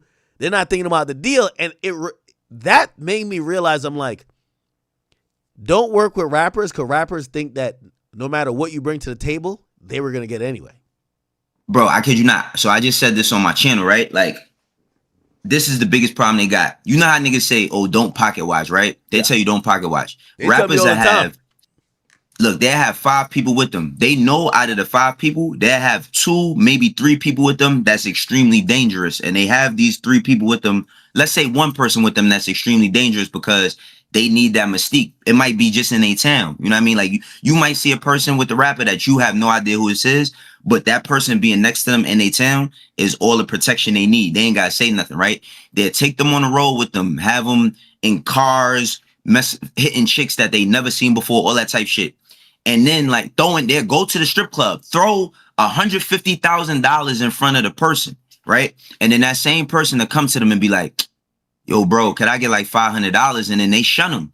Bro, you cannot, you have to feed wolves, bro. It's imperative. Like, just if you in the street, period. Like, you cannot get far. If you look at any... Wayno, what you're mentioning is exactly what Shine said. Shine said, yo, yeah, that nigga Diddy gave me like 50 bands, and then I went overseas and seen him spend 500 on Cassie. Like, yo, I went to jail for you, nigga.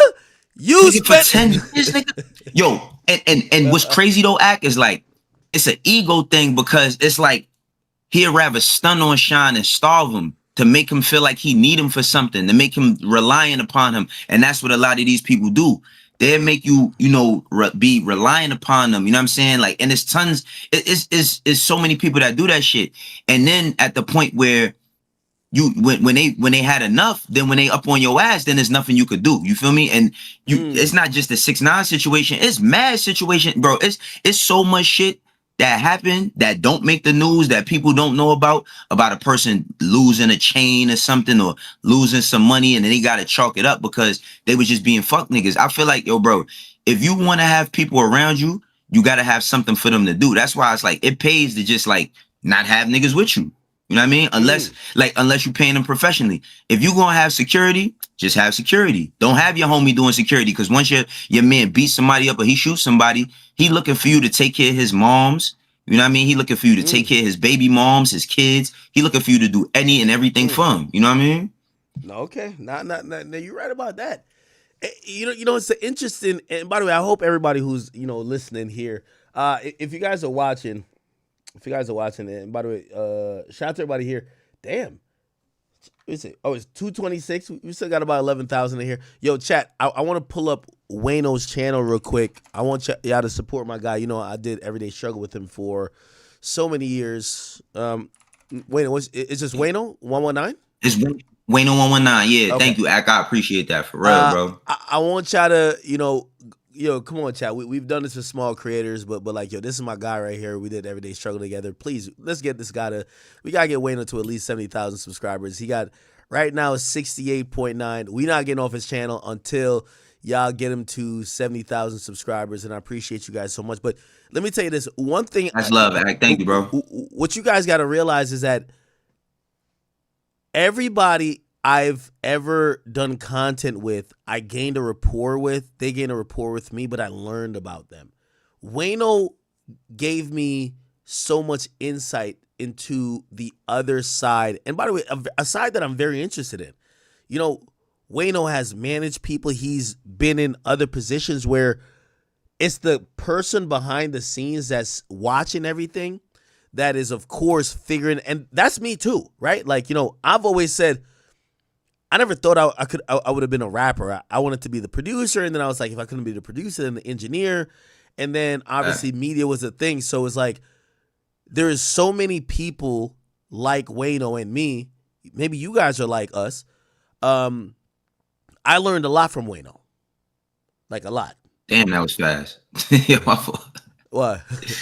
Nah, I just looked at my shit. I refreshed it. That shit just jumped mad quick. But thank you, bro. But go ahead. My fault. I didn't mean to jump over your thought. Yo, no, I ain't gonna lie. Yo, one thing I gotta say about these motherfuckers here, yo, they're dope. yo. Nah, facts. Nah, yo, let me tell you this. Yo, we watched a creator recently, and they turned that motherfucker up like it was nothing quick. And that's why I realized I'm like, you know, I always tell people, I'm like, this audience I have, it's not for us to just selfishly, just whatever. We're supposed to give, and we're supposed to help. And, you know, Wayne, my time with you, and again, if we didn't find you, I don't know if Everyday Struggle continues. You know this. You know. Nah, facts, bro. We were trying to. Yo, you know what's crazy? I want to just, and I thank you, brother, for saying them kind words, man. I just wanted to add on to what it is you saying, bro. Like, being on Everyday Struggle, one thing I will say is, and I learned that you told me things that you learned from me. Let me tell you what I learned from you. You used to always tell me, like, yo, listen, bro, you gonna see who fuck with you when it's time for you to do this media shit. Facts. And I was like, nah, you know what I mean? Like, I work in this music shit, people fuck with me and all that, whatever. During this time of me doing this independent grind, bro, like, I've learned so much. And I tell people every time, you know, whenever I do a interview, people ask me about you. Cause you like, you know what I mean? You like a dinosaur, nigga. Ain't nobody never really, a lot of people never seen you in real life, but they see you every day. I ran to Chance at the airport coming back. Yo, Chance almost jumped out of his body. It's like, but it was like, why are you leaving Art Bass? And I'm like, yo, bro, I'm trying to be committed to the chat. You know, I feel like I've slacked all year, so I was trying to be committed. But like, it's the first time I met him. I met him in the airport. And I'm gonna be honest with you, like, if you ask the people around me, they're like, yo, this guy was like really excited to see you. But I'm like, yeah, a lot of people haven't seen me. And by the way, Chance is a huge deal. But, you know, yeah. No, so what I'm saying is like, when I tell them about you, and I be like, yo, see, a lot of people, they know you on the camera, but I'm like, me and Ak had a lot. I'm like, yo, when we used to finish the show, we would sit and chill for like an hour, 2 hours and just talk.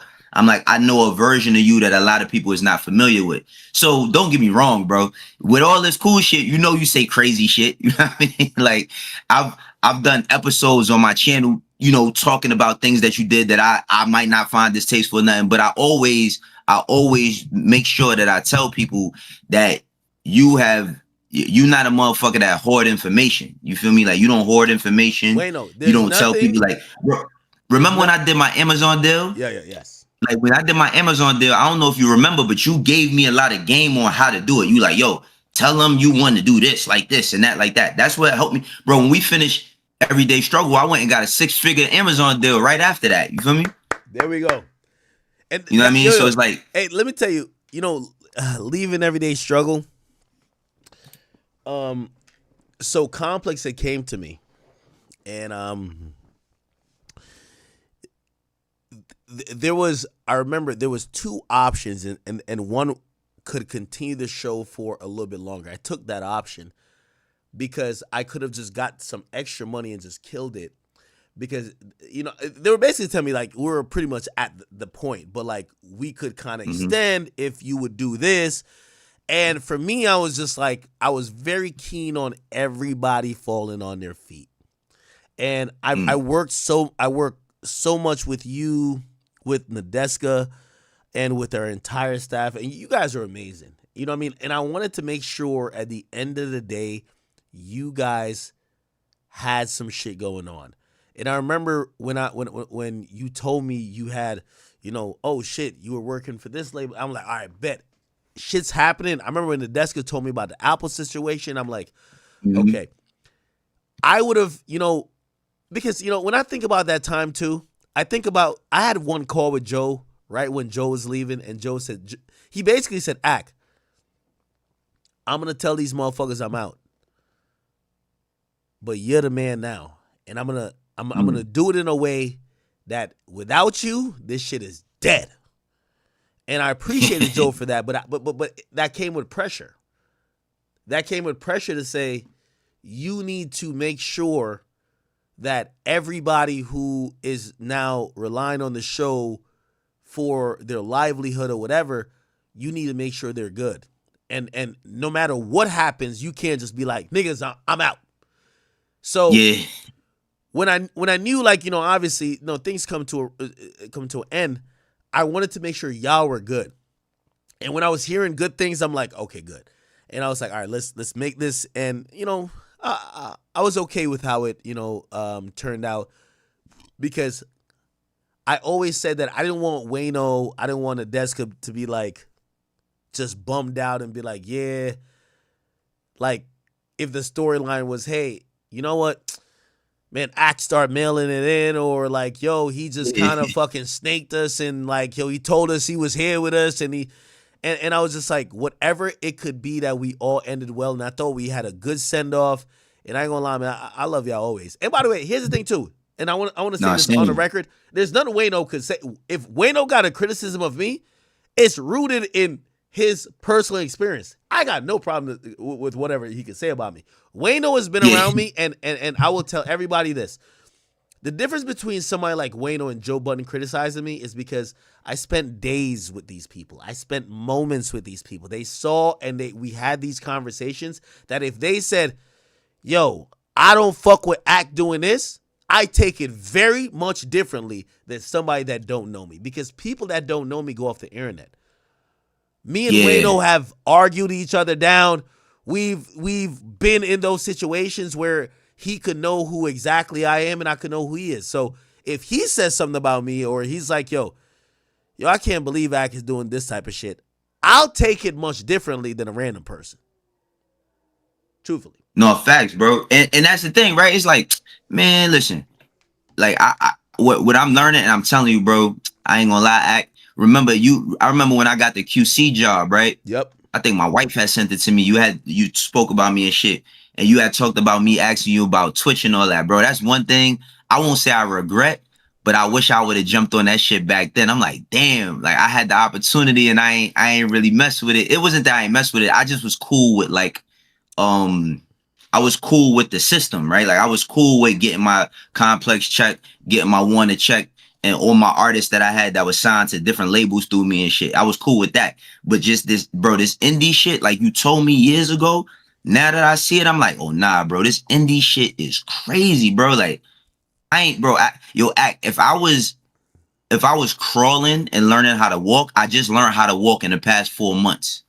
Last year up until then was me just crawling. Now I'm walking. I'm like, oh, nah, I'm about to run this shit up crazy, bro. I ain't know you could get this much money, and not just the money, but build and galvanize your own audience. Like I got my own Discord. There be people in there that truly support what it is I got going on. You feel me? So I'm just growing this shit daily. You feel me? Like when you used to talk shit like, man, y'all motherfuckers don't know what it is to start something. Y'all scared. I used to be like, what are you talking about? Now I get it though. I ain't gonna hold you. I get it now.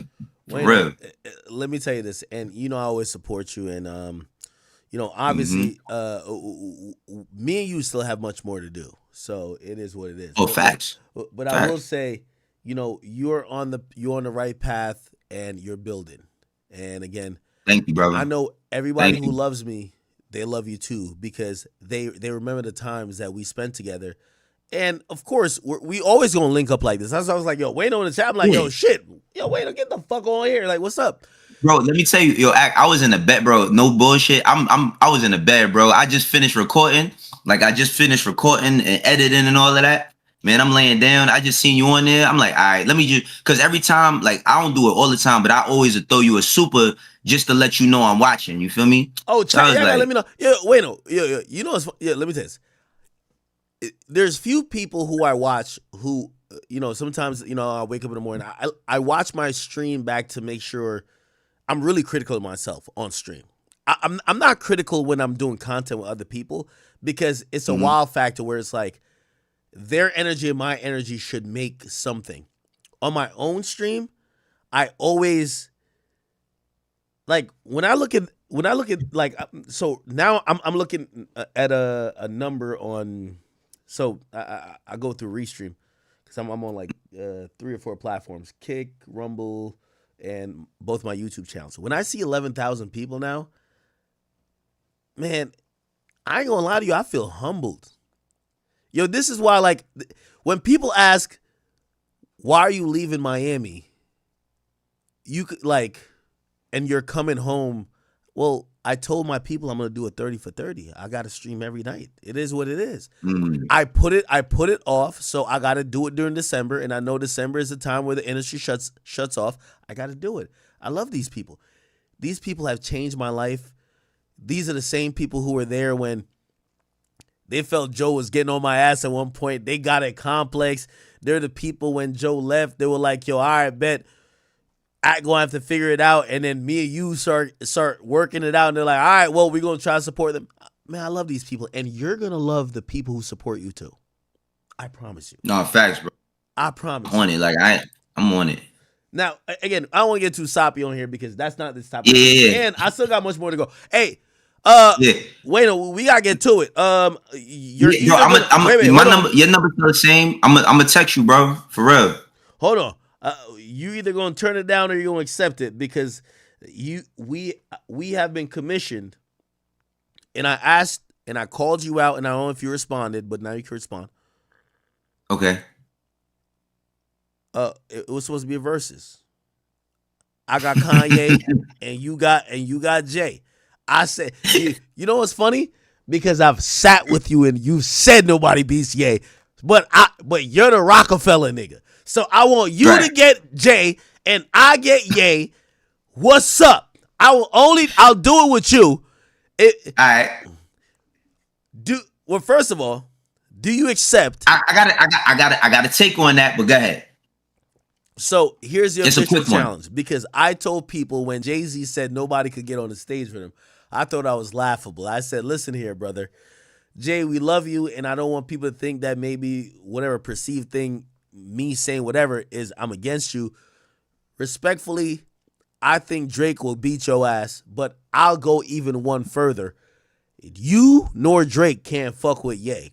And if you think you can, because I don't hear Drake calling out Ye, but you said so-and-so, or I forgot what the quote was. He said nobody could be on stage with him. I said, yeah, let me get Ye and somebody get Jay. Let's do it the verses. I said you. Now, you submit, because people is a lot of my my audience, they was sending me that. I thought they was bullshit. And they like, yo, Act called you out. I'm like, I was like, they lying. But all right, two things. When it comes to verses with Jay, I think the only person, the only person that Ye could go against is Drake, to me, because even though I'm a Rockefeller guy, hold on now, wait. That I ain't gonna let you skip past it. This is why we stream. I'm not skipping past it. I want. No. Let's do it. Wait. Let's do it. Are you saying that Jay-Z cannot compete with Ye? Oh no, I ain't say that. Oh, I ain't say that. Like, we ain't going there. You said Ye gotta be with Drake. We're not talking about Ye with Drake. That's a different discussion, because that's a whole different discussion. We're talking about Ye and we're talking about Jay-Z. I say people like to say Ye is a student of Jay, but I like to say Ye helped make Jay, and Ye is one of the greatest of all time. Jay cannot compete, and I'm down to cannot compete. Can't compete. Act. So you gotta take the challenge. It's one thing to say. You gotta take the challenge. Are you down to take the challenge?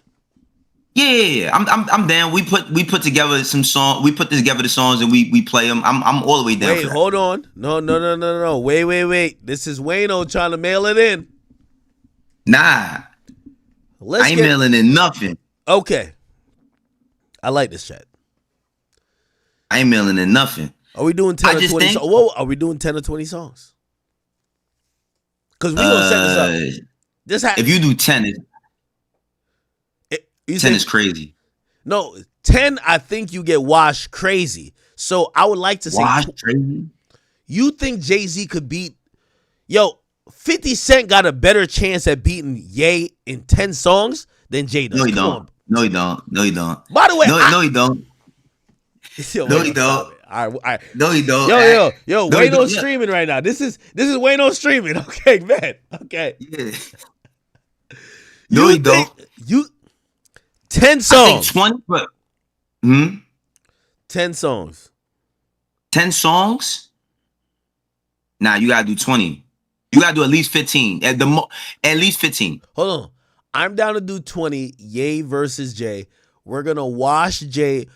We're gonna wash this nigga differently. We're gonna pressure wash him. Pressure wash him? Yeah, I'm just saying, if you could come with a list, we could come with a list. You just threw in a wild factor. You were like, oh, I forgot who you said. I'm like, no.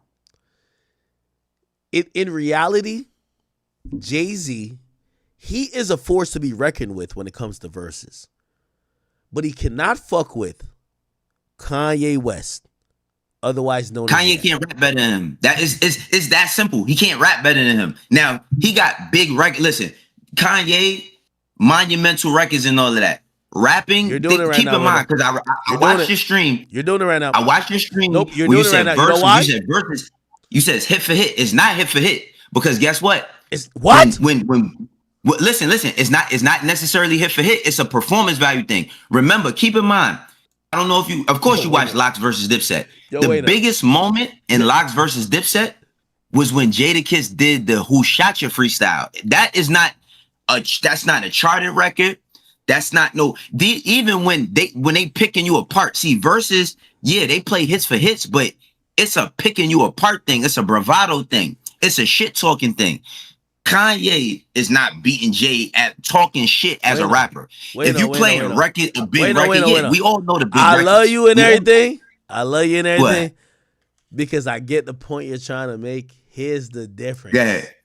Because you're right. And I like that you bring up the Lox thing. But, as much as they try to be like, act only be listening to Cardi and like Uzi. Nah, I know, but I watch all that and I love all that. Here's the problem, though, with what you're saying. Tell me. You're saying that only matters if they're in person. That does only matter if they're in person. So if me and you But that's what you meant about standing on that stage. Wait, hold on. If me and you do a versus and I got Kanye and you got Jay, you can't get that moment. That moment don't exist. They got to be on stage. If they're on stage and Jay, I will say on stage is very different because now we're gonna have Jay. I'm coming out with my hat I'm gonna come out with my hat like this. You gotta come out with the polos on, brother. I'm gonna come out with my hat like this, like Hove in '99. You gotta come out with the polo and a book bag. Hove in '99. How did Hove look in '99? All right, man, look it up. Hold on, Jay. He used to have a hat like that. That's where T.I. got it from. No, man. I thought the guy. Who said he had a Hawaiian Sophie shirt on? Nah, that was in like '92. Like I didn't even know who Jay-Z was in like '92. Like I was in '92. I was in the fourth grade. I'm googling Jay-Z Hawaiian shirt. We gotta look at it. Yeah, that's what him and Jazzo. Yeah, this is Jay right here. So you're gonna pop out in the Hawaiian bring Sophie. It up. Hold on. Bring it up. So you're gonna pop out like this. Okay. All right. I see how you're coming. Okay. All right. So you're popping out like this. Nah, hold on. Let me pull up your stream because my shit is refreshing. You see it. Nah, you bugging. This how you popping out. Pull up Hove in '99. See, you bugging. All right, hold on. I'll pull up Hove in '99. Yo, I love niggas from New York. They got like errors. Pull up him in '99. How the fuck did he 99, 98, 2000, matter of fact, 2000 with the bandana, the Dynasty album. And don't do that act because you got your errors. You got your thank me later, your take care era. You got all that. Yeah, no, that's 2003 right there. 99, yeah, with the in front of the Bentley. Oh, we got him, chat. We got him. Hold on. I'm pulling up in front of the Bentley. We gotta bring the Bentley out. Oh man. Okay. We got Hove right here. Sorry, so you gonna pop out like this? That shit. Okay. All right. That bandana look crazy. Okay. The Rockwear shit on.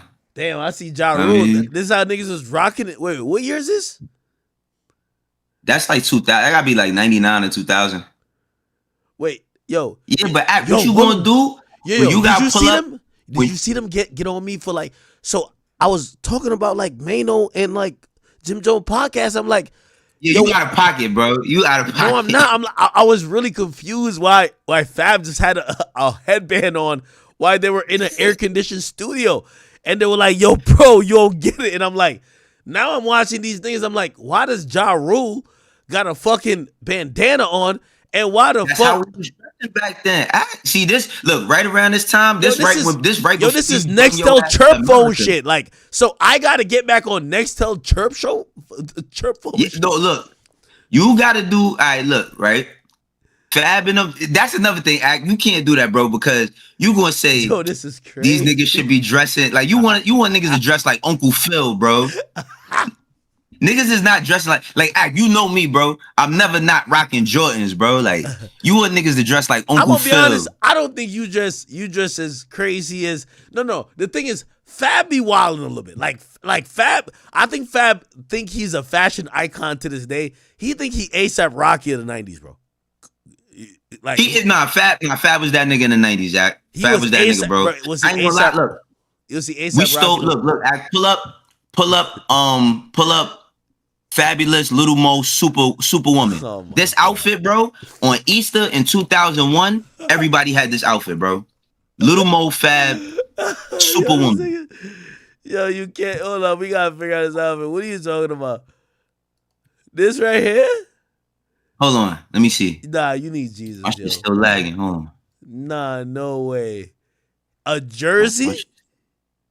You're lying, Hold on, bro. No way. Yeah. You see the jersey with the red bandana, right there. The jersey with the bandana, with the black pants, with the not that outfit. That one right there. Yo, wait, no, I ain't gonna lie to you. Like, I just got my head until I wasn't gonna take the durag. I gotta take it off, man. I look like like y'all niggas, man. Hold on, bro. Yeah, y'all are tweaking. Hold on, man. Bro, chill. You know, I'm about this to have too. Yo, bro, like, wait, you're telling me that was drip? That's not drip. What? Yo, act. What year is this? What year is this? 2001. Act. 2001. I'm 18. Act. This is how that niggas is rocking? Right, bro, he had on some black jeans and he had on a white and red cherry low 11s, bro. Huh? How you remember He had the white and red 11s, the low top shits. Bro, that was the most at the car show. The car show, bro. I was 18 that year, bro. Everybody had that shit on, bro. Everybody had that on that year. Everybody had that shit on that year. Could anybody vouch for you, bro? Like this is crazy. I'm telling you, bro. In 2001, nigga, if you didn't have a jersey, first of all, a jersey was like, I don't even know, chrome hearts. Like how these young niggas go crazy over chrome hearts. You gotta stop it. Jerseys was chrome hearts? Back in 2001, bro, if you had a jersey, if you had the right jersey, now keep in mind, if you had on a replica, niggas was not jacking you if you had a replica. If you had an authentic jersey, $150, bro. Keep in mind, in 2001, rent in New York City might have been $500. If you had on a $150 jersey, you was bagging any bitch that you came across, bro. The jersey was half the battle. You just had to have game. The jersey was half the battle. All right, chat. And you had to have. I'm about to load the chat. Like, yo, chat. Y'all gotta let me. All right. Bro, your chat is born in the 90s and the 2000s, bro. Now we got 5,000 on the academy. So let's see what they say. All right. I'm telling you, bro. I'm telling you. If you had on that yo, Genius, whoever you are, he's like, yes. Anonymous R9T is like, yes, sir. Y'all niggas is old. I love y'all though. Yes, we are. BY Carpet 619 says years away from 50, nigga. Yo, what the hell? Yo, G-Nac, I know you old because G-Nac been supporting me for like 15 years. Okay, G-Nac. And G-Nac had Hold on, I sent you another the old boy video, the LA Clippers jerseys. If you had the LA Clippers, yo, Eric David, bro. Yo, cut the cap. He said I graduated in 2002. These are all facts. Stop. He know because I didn't graduate. I was supposed to graduate in 2000. He from my era, bro. If you had a LA Clippers jersey, or if you had the T-Mac jersey, if you had Lamar Odom, Darius Miles, T-Mac, Kobe, or Shaq, any Jordan jersey, bro, you was out of here, bro. But Allen Iverson jersey, you was out of here, my nigga. And you had your braids. If you had your shit braided like AI when he had the the shits that went up like this and went down, you was out of here, my nigga. Yo, Dreamatic Risen says Cameron Old Boy video was a perfect example. Hold on, I forgot how that video looked. Bro, Cameron Old Boy video is like a grill. Like that shit is a grill to dress in that era. Like if they did a movie in 2001, they could use that whole video for reference. A movie in New York City, they could use that whole video for reference. Facts. Wait, hold on. The blue Iverson. Yeah, the royal blue. Oh, Bishop Naru. Shout out to Bishop Naru. He on here. If you had the royal, and he young too, but the royal blue Iverson jersey, nigga, what? Well, I am an Iverson fan, so I get that some pass, but well, all right, hold on. Jeff Wills, whoever, yo, Jeff Wills, yo, seat God, I gotta pull up some flips, bro. If I pull up, Jeff Wills, seat God. You know what he said? Nah, fuck what y'all told me. He said the Marbury jersey. No, you need to seat God. Nobody was rocking that. Nobody was rocking that. Nobody was rocking the Marbury, New Jersey Nets shit. If what? The Marbury, New Jersey Nets? You're lying. Marbury, New Jersey Nets or Timberwolves? Nah, bro. Marbury, New Jersey Nets, the gray shit. I had the gray shit, bro. 150, bro. Like, if you could pay if you was a young nigga and you could pay $150 for a jersey, my nigga, I'm telling you, if you had a Coogee, I had Coogees, Iceberg, all that shit, bro. You was it's half the battle, my nigga. Yo, you won the war is already won. Especially on the Academy, yo, cause somebody started a poll, cause everybody's in here agreeing with Wayno, but y'all be acting like y'all YNs, like when I be putting on other shit. Yo, could we get like a age like poll going on? Cause everybody's saying facts, and I'm like, so why the fuck y'all be co-signing when I'm playing Cardi and YB? Y'all niggas is talking about Coogee sweaters and all this old ass shit. Pele jacket. What the fuck? Yeah, Pele. Yo, Pele, bro. Let me tell you something, my nigga. When I was 18, I got lawsuit money from getting hit by a car, right? I got hit by a car when I was like in the 3rd grade. Nigga. Oh, your mom's finessed it. Yeah, wait, I had, bro, it was 10 bands, right? We got 10 bands. Nigga, me and my mom's was at the bank 8 o'clock in the morning, right? I get the money. First thing I do, I go to I think Ness in the Bronx. I go get a Coogee sweatsuit, top and bottom, gray and red. You know what beef and broccolis is, right? No, I don't, bro. You don't know what beef and broccolis is, nigga? I feel like I've heard the reference. Isn't it like some shoe shit? I don't know. Just look up Timberland Field Boot, beef and broccoli. Wait, how do I spell Coogee? Look. I'm gonna send you the flicks. You know what I go get? I seen Rob 49 with one of these shits on yesterday on his story.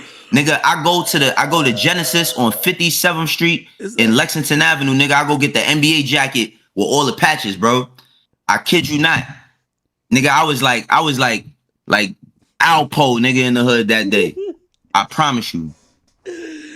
Yo, Chad. Nigga, I was the man, nigga. Coogee head to toe with the gray and red beef and brats. Yo, I don't know if you can see my stream. Like, is this? I can see. Is this a Coogee shit?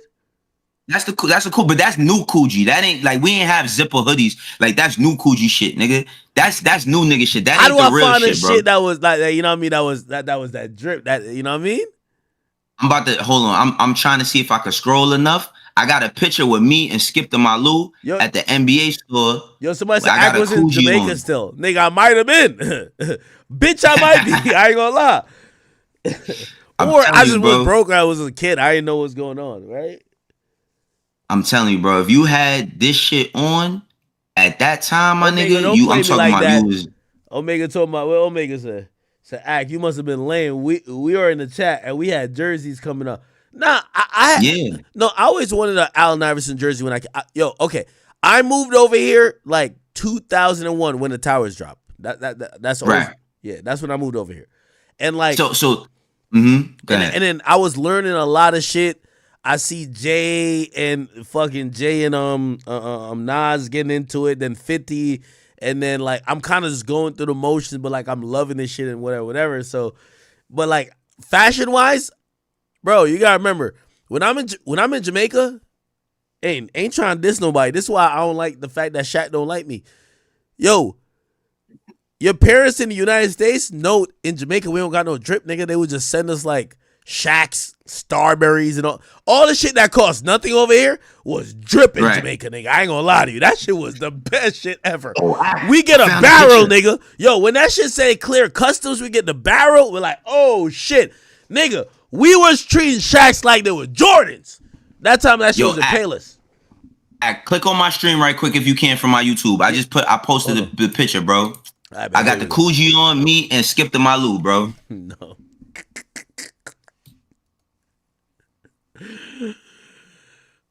Tell me if you see it. No. You see it? I got it. Nah, put that back up. Put that back up. Put it back up. Put it back up. Look. Yo, you chat. No, this picture right here. Yo, Wayno, respectfully, there was no chicks saying, yo, you was dripped out with that outfit on. You bugging. I swear to nobody. Yo, Wayno, respectfully, chicks was not saying you got that shit on. Be honest. You don't gotta lie. Like, yo. All right, let me tell you this real quick, right? Nobody said, yo, chat. I will post this to yo, we could do a poll. Chat. No one. Listen. Keep in mind, not today. Whoa, hold on, wait, hold on, real quick. Oh, hell nah. This one of my finest chat queens right here. I'm 16. Wait, I'm 16 right there. Yo, the Queen Dom. Yo, you a chat queen. How dare you? How could you do that? She said, damn, Wayno looking fine. What you mean looking fine? All right, see, she must have. She know what's up. No way. She know what's up. I'm telling you, bro. Listen, this shit, that's hoodie I got on right there, right? I mean that sweater. Yeah, bro. That sweater cost me $400, bro. No, I'm 16 right there. Stop it, Wayno. Wayno, we have Google, Wayno. We could Google this shit. It did not cost you. I promise you, bro. I promise you. Let me tell you something. If you ever meet my mom to tell you, on your life. Buy me no this clothes was drip. I was 14, bro. This was drip. She ain't buy me no clothes since I was 14. Wayno, put this on your life. This was drip. Yes, I put that on my life. Ask anybody. Look, ask anybody. Anybody say. But listen, you have context matters. 1998. Wayno is. I think I'm 15 to 16. No, 16. Yo, Wayno, I'm look 16 like you got right a turban underneath that goddamn hat, bro. Like, yo, I got braids. I got the do-rag on. Same way you had the do-rag on just now. Wayno, I have braids. Stop it, Wayno. Like, yo, I have braids. Yo, Wayno, we in 2025. We don't got a cap by the past. I have braids. Yo, chat. Yo, hold on. Yo. Put a poll in my chat right now. Did Wayno have that shit on, or come on, like, if I was in that, y'all would clown me. Come on. 1999. Look, I'm gonna tell you what I had on. Look. I had on some Guess jeans and I had on some Air Max. I'm gonna tell you what Air Max I had on too. Hold on. Tell you what Air Max I had on. What name? It's dumb shits. TN, the Air Max TN. Yep. Starlin say, yo, show us you at 16 since you got jokes. I ain't say I had that shit on. I'm just saying Wayno had it on either. Look, yeah, chat. Yeah. Bro, listen, let me tell you something. That sweater right there, my nigga, grown men didn't have that, bro. Grown men. Yo, only niggas that had sweaters like that when I was 16 is niggas that was getting money on my block. It's no reason why they rage me. It's no reason why you fucking got out of bed to come lie to us like this, brother. This was not drip. It's all good. Yo, Wayno. Hey, you know what we're gonna do? We're gonna find that sweatshirt and we're gonna auction it off for $40. That shit is not hitting. Like, chat, come on, chat. So there are. I bought a Coogee a couple years ago. There are people who buy vintage Coogees. If you go on eBay, I promise you, bro. How much it goes? You go on eBay and look up vintage Coogees, bro. You gonna pay some bread. Hold on. How much? Like $50? I mean, you might be lucky if you could get one for $50, but hold on. Vintage Coogee sweater. Look, starting pre-owned 90s vintage Coogee sweater, $300, $300, $150, $350, $350, $500, bro. What? That same sweater I had on right there, bro. That shit go for bread. Now, yeah, you could find some shit on here for maybe a couple. I think this is the one I got on right here. It say 190. I think this is it. Yo, wait, hold on, real quick. Yo, which one of my mods ended the poll that quick? 224 votes. The question was, did Wayno have that shit on? 88% said he did. Nah, nigga. Extend the poll. Oh, never mind. Yeah. Oh, never mind. Yeah, I didn't end it. Oh, that's an option for me. Hey, sorry. Is that the same? It ain't the y'all same. Really it looks think similar. Wayno look fly? Listen, I'm telling you, bro. I got some shit. No, listen, if I go through all my shit, I'm talking about. There was no chicks like thinking you fly back then, bro. You gotta like get into a reality, bro. Let me tell you something, bro. You bugging. All right, wait. Show me somebody. My wife will tell you.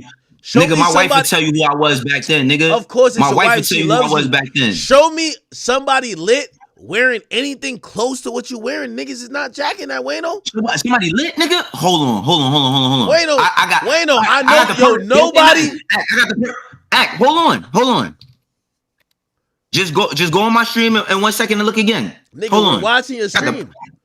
I got the perfect, perfect right now. Yo, chat, we catching him in 4K. Look at this. Capping. Yeah. 4K. Yeah, listen. Tell Act be quiet. Listen. See, he be trying to talk that shit. Y'all see what's on my screen? Wait, no, we're watching Biggie. the stream. Act, this is one of the most iconic. Why you think niggas hold money in their pictures, Act? It's not cause of Kodak Black when he did the money spread. Biggie, nigga. Biggie. Culture, nigga. Yo, no. What Biggie got on is drip. That's not. That's a Coogee. That's not what you had on. They came in different colors and variations. Act, it's a Coogee though. Yo, you didn't have on. I say Coogee down to the socks. You don't know that bar? Act? I know. Coogee down to the socks. But you were with the his shit look legit. Like his more colorful. Your shit. You saying my shit? You saying my shit fugazi? Yeah. Yo, the GOAT app wouldn't fuck with that shit. Like that shit. You couldn't. There's no resale value. There's no resale value of what you had on, Wayne. No, keep it a bean, Wayne. It is. I told you. I just found one. I just found one. The same. Enough is enough. I just found one the same color. Y'all niggas bugging. That's why you try to shit on the pole. The pole know what's up. They know what's up. No, you know what it is? They know what's up. Nah, because I ain't gonna lie. Like, you put Biggie on the screen. That's why the poll going in your favor. Nah. Hold on, what is that? Yo, man, somebody said, I got the Lakers theme Shaqs. Nah, I'm gonna show you the my picture with the mama iceberg. definitely sent me some Shaqs to the crib. Hold on, I got another picture for you. Act don't know nothing about Vincent's, y'all. What you mean? Look at this picture on my stream right now. Tell me what Act know about Vincent's. He don't know nothing about Vincent's. That's me, my best friend, and my man Joe. Vincent's, nigga, that's a $1,500 jacket, nigga. I'm 17 right there. Hold on, 17. That's a $1,500 jacket. Look up. Look up Vincent Levers. Vincent, Vanson, Vincent. Look up Vincent Levers. It's on my stream right now. Act don't know nothing, y'all. Listen, he not cultured in this type shit. He knows shit, but not this shit. Wayno, nobody in my chat knows it. Yo, you were down bad. This down is bad. Crazy. See, he trolling me, y'all. This nigga trolling me. My man Joe got the icebergs. If you know, spell it for them because they don't know this shit. They're like, yo, bro, this Vincent, Vanson. Go look up Vincent Levers. Anybody in the chat listen to this right now, they're like, yo, this is what Goodwill was giving out. Like, yo, this shit was not drip. Nobody knows it. Look. Nobody knows. Vincent Levers. Hold on. Let me find some more shit for Act. Look, I'm gonna show you when I had the iceberg shit on. See, Act don't know, man. Y'all gotta. This is what I used to do. I used to have to put Act on. He used to come to Everyday Struggle. He got on a bad sweatsuit. I'm like, nah, bro. You gotta put this type shit on. You feel me? Wait, no, Kevin. Watch my find out. Yo, nah, you really gonna bug when you see Polaroids from like the 80s. Wait, no, how you got this? Bro. Yo, how you got these pictures? Vincent Levers, Act. Vincent still right now costs thousands of dollars, bro. Right now, Vincent Levers. So you don't know about Genesis. Ask anybody that you know that's from New York. Just say yo. Pull up that shit anywhere costing $500. Where? Vincent Lever? Look up Vincent Lever right now. You pull it up. I'm on your stream. I'm watching your shit. Yo, Wayno trolling, bro. Nah, watch. I'm about to show you me with the iceberg shit on. Wayno the worst type of nigga. The nigga who thought he had that shit on back in the day, and you still trying to convince him like nobody was jacking that, bro. You were the only nigga wearing it. Nah, listen, bro. Listen, if you ever met any of the young niggas from my block, every young nigga from my block, I tell you, yo, I used to watch Wayno because he used to always have on. Look, hold on. You see what Act said about? Look at this, y'all. You see what he said about what's the name? About Coogee. You see ASAP Yams with the Coogee on. All right, we gonna keep it moving on. Look, watch when I show y'all I'm gonna tell y'all how much the fit was too. And in this picture, I'm 17, bro. I was wearing $1,000 outfits when I was 17 years old, 16 years old, 15 years old, by myself. My mom's would tell you I was not buying my son nothing, nigga. I was getting money outside. Hold on. Oh shit! I'm the is that ASAP Yams with the shit? Gambling, nigga. We was hustling, nigga. I'm from 119th for Lexington, nigga. I come from a hustling block, man. What you had was not what Yams had. Yams had that shit on. You had some fugazi shit on. I ain't gonna lie to you. You had the replica shit. All the old flicks out. You know when they got the jerseys and they got the real shit, but then niggas got the replica. You had the replica, bro. You got to get the real shit. You got the real. See, this how this nigga. Let me tell y'all. This how act get you. He reel you in. He reel you in to get you hype. And then he just dish your shit. I swear, bro. I've known this nigga act for 8 years now. This what he do. He reel you in and then cook and try to cook you. I'm seeing this shit like I went to Yams Day. That's not what you had on, nigga. Like you had on, nigga. I promise you. You didn't have on Coochie. You had on like Fuji. You had on some other shit, nigga. You didn't have that on. I'm gonna be honest with you. I promise you. If you remember this, if you can remember this, you can't post no picture. Like we're watching on Biggie. We see the colors vibrant. Yams, colors vibrant. Right with here. Your shit look kind of grayed out. Y'all see this picture? Look at this picture right here. Y'all see this picture right here? I'm about to take a few seconds. You see the sweatshirt? You see the sweatshirt? That's $500 right there. That's Iceberg. You see that hat? That had $200. Facts. Facts. That's $19.99 on my way to Skate Key. Damn. That's a fact. Hold on. Wait. Oh, here it is. Yo, let's click off of this shit. Look, act. I'm telling you. Wait on. How much? Hold on. How much? I'm telling you. Act. If you ever meet ASAP Rocky, if you ever meet ASAP Rocky. Wait on. How much that shit cost, you said? The sweatshirt, $500. I promise you that. I promise you that. This some soldier boy shit, $500. That sweatshirt $500. I had on the flight posits, the black flight posits. That sweatshirt $500. That hat $200. $250 back then. I'm telling you, nigga. Tell Act bring up a picture of him where he 21 with that shit on with anything. No. Nigga, this me at 17, nigga. Yo, wait a. Here's the difference. I'm gonna tell niggas I didn't have that shit on. Y'all niggas acting like y'all had that shit on. We looking at it and we're like, when you say that's $500, we're like, bro, niggas was robbing you. Like, it's no way. Robbing me? Nigga, that's $500? Nigga. Yo, Act. No bullshit. I'm on here. I'm looking. What's crazy, I'm happy that we having this moment, my brother, because I'm looking and I see a comment from my pops. My pops on here. He said, this nigga used to swear up and down he was gang free, fucker. Nigga, wasn't nobody playing with me back then, nigga. Nobody. And I'm not no tough guy today. Back then, I was wilding, I promise you. Look, Brandon said what he said. Vincent's and Supreme collab jackets are $1,200 plus on Grail. Show Act. He know. Act just don't want to. He want to act like he don't know. He want to act like he don't know. You heard? Yo, Wayno, bro. Respectfully, bro. Like, that's the drip. Wayno's taking us through the 1960s drip. He says this shit was $500. Look at the comments. Look at the comments. I'm telling you, nigga. I'm reading the comments. They're like, yo, Wayno never had that shit on. That's what they saying. Look, you know what's so crazy about this, right? Yeah. All right, look. I ever told you where I was born and raised that nigga? I was born in the most Jamaican Bodman neighborhood in the Bronx. You were born in the Bronx? 228th Act. 228th between Carpenter and Lowry. My god brother. I'm telling you, bro. First of all, I never told you this. My grandmother. That's where you went my for grandmother. oxtails. My great grandfather was from Jamaica. There. Wayno, you are not. No, listen. Act. I'm about to tell you the history, bro. I never told you this before. My great grandmother was from Montserrat. My great grandfather from Jamaica, right? My father's side of family from down south. Nigga, if my god brother told you how we was living back then, nigga, when we was kids. And he full Jamaican. His mom's and his dad Jamaican, bro. These niggas know about all this shit. You don't know nothing about this, bro. You a nigga off the boat. You don't know nothing about this. Look at the Iceberg is fire drip. Iceberg is still lit today. I'm trying to tell you, my brother. Ask him about the Disney characters Iceberg. I'm trying to tell you, my brother. Yo, which one of y'all gas weight up, bro? I'm telling you, you gas me, nigga. You got me hype. Act, you know how you do it. Look, I'm telling you what Act do, bro. Act is a master at this shit. This nigga, yo.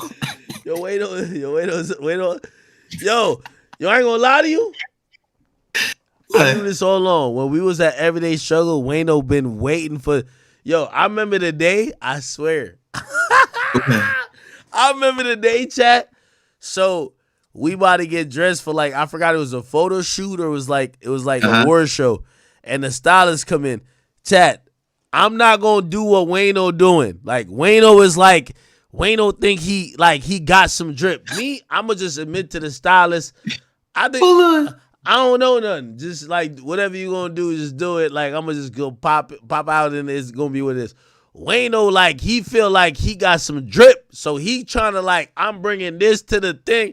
I'm looking at Wayno the whole time like, yo, Wayno, they got the whole shit. Like, they're going to get the whole fit for you. But Wayno's like, nah, I need this. It's going to be with it. I'm like, yo, Wayno really think he got some drip, man? Like, who told this nigga that? Now I'm seeing this bullshit. I'm like, Wayno, who told you was dressing like Biggie, nigga? Yo, this nigga play too much, man. I swear, bro. Serious. This nigga, yo, now y'all see, chat. Y'all see what I dealt with 4 days a week, 40 weeks a year, every morning. This nigga's crazy, bro. No. He's really crazy. Yo, I promise y'all. Chat, I'm being honest. But it's my dog. I'm being honest with this nigga. Like, this nigga is telling me that he had this shit popping. Where? No. Like, Act. Look, let me tell y'all, though. This nigga Act had, what he had? What? He had them bum ass. Let me show you the Jordans this nigga had. He had the worst Jordans ever. The homage Jordan 1s. Hold on. That's not me. Complex gave me that. Hold on. You out of those Complex. I don't care. It ain't me. I don't care. I've never bought Jordans a day in my life. They kept trying to give me Jordans, and I told them I got beef with Jordan. Wait. All right, go ahead. I pull it up though. Pull it. I'm gonna look. I'm gonna pull it up. Yeah, I ain't gonna lie. I will say. When I thought Wayno was a sneakerhead, I would go to Wayno and say, Wayno, yo, they're gifting me these. Are these the wave? And sometimes he'll chuckle before, which that was a red flag. don't chuckle before you give me the advice. He would chuckle before, and he would be like, nah, those cool. And I'm like, I bet. Because I don't fuck with Jordan, because I think there's 1,000 niggas who's died on lines waiting for Jordans. So I always thought that Jordan. I thought Jordan could have done a better job of that. So like I was always beefing with him. So I got those still. Wait, those ain't popping? Yeah, them bullshits. These bullshits. This nigga used to rock these shits loud and proud. These bullshit ass Jordans. Ack used to have these shits. I'm trying to think. Oh, he used to have a bad Air Force Ones too. Then we'll remember Ack when we used to get brand sponsorships. I'm glad you said that. Yo, chat. Yo, what? I just want to put y'all down on game. Watch out for a nigga like Wayno, bro. Wayno is gonna mention these shit was bullshit. Yo, bro, I never really rocked him like that. Like, I got gifted them shits from Complex. Yo, Joe LaPuma gave it to me, and they said these shit was like on some exclusive shit. So I'm jacking it like niggas don't got it. Whole time when I'm showing it off, Wayno see it. Wayno laughing at it, thinking I'm on some clown shit. He never told me, y'all. Yo, chat. Yo, red flag. Beware of your mans who think you got some clown shit on. He still go to the club with you. You wonder why you got no bitches. He got all the bitches. And then he gonna tell you later on. Oh, yo, that's Wayno. Wayno, you found the Supreme hoodie and the box logo was this big. Yo, the Wayno, box logo that was legit. Was this big. Wait, Wayno. That was no Wayno. That was a real. Yeah. Yo. That was not no real. That was not no real Supreme, bro. That was real. Yo, no, it was not. Yo, you had the big dumbass Supreme shit. The shit was this big, y'all. Yo, look, the Supreme shit was this. The nigga shit. The Supreme logo was like this on his shit. Bad Supreme. That nigga had the bad. Then he had the blue chat nigga hoodie. He never. I used to tell him like, yo, nigga, bring me a chat nigga hoodie. He never. Act. Let me tell y'all right quick. So we sharing stories of inspiration. Yo, Wayno, why you say I never had no fake Supreme shit? My shit was legit. All right, hold on. Here's my story. Hold on, let me pull it up. We gotta pull Act up. They were starting making me the face of, like, you know what I mean, everyday struggle. I started to say, bet I'm gonna get, this is why, like, I defended Joe recently when Joe was saying he spends a lot of money on, like, his outfits. He represents the Joe Budden podcast. They're making a lot of money. I get it. Here's what the thing. I'm thinking I'm representing everyday struggle. I don't really know what the drip is, so I take a bunch of money. I give it to the guys, and everybody's telling me, yo, I'm going to get you Supreme. I'm going to get you this. They're telling me exclusive shit. I gave them the money. They brought this shit back. I ain't gonna lie, this shit it was fire. Then we hear niggas like Wayno and everybody else talking about like I don't got the real shit on. Wayno, I'm gonna keep it a beat with you. This is how gangsta I am with it. Yo, if I paid the real price for the fake shit, the fake shit is real. I'm sorry, Wayno. I'm sorry. Yo, I paid the real price for if it's fake, I paid the real price for it. I didn't get a discount. Bro. I paid the real price for it, Wayno. Stop playing with me, Wayno. Yo, stop it. I'm trying to find a picture of this nigga act with this shit on, Wayno, bro. I cannot. I never wore fake Supreme ever. Bro, this nigga, y'all know he had that shit. Y'all I never know. did that, Wayno. Wayno, I will go find it. Nigga, you don't gotta look for it too crazy. I'll go find it upstairs, nigga. You gonna find you that shit is upstairs? Yo, Wayno, stop playing with me. What you think I threw it away? Look, this is why. Look, I ain't gonna lie though. That's one thing I should learn from this nigga. Cause this nigga, I get it now. Cause now y'all, like when I be streaming, I usually like this my out the box shit. I'm about to start my sneaker content, so I be wearing the out the box shit, but I be wearing like my own hoodies and shit. Now I do that. That nigga Ack used to rotate the same 3 hoodies. I'm like, what's wrong with this nigga? Why you always? Oh wait, I found a picture. This ain't the picture. Hold on. All right, see. Now, chat. We about to get into the meat and potatoes. Pause. Yo, Wayno, you never said I rotated the same 3 hoodies. You were acting like you rotated the thing. You had the data.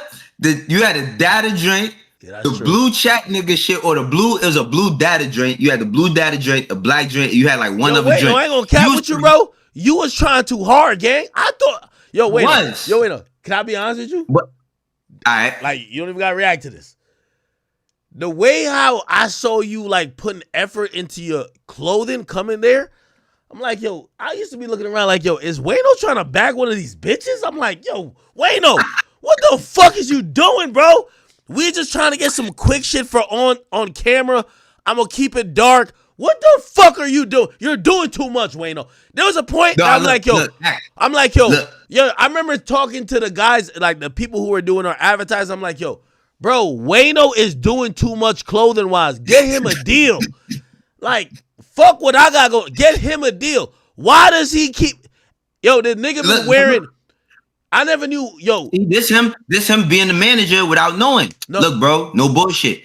Remember, I done did business with Complex before as a manager, so I'm coming in thinking.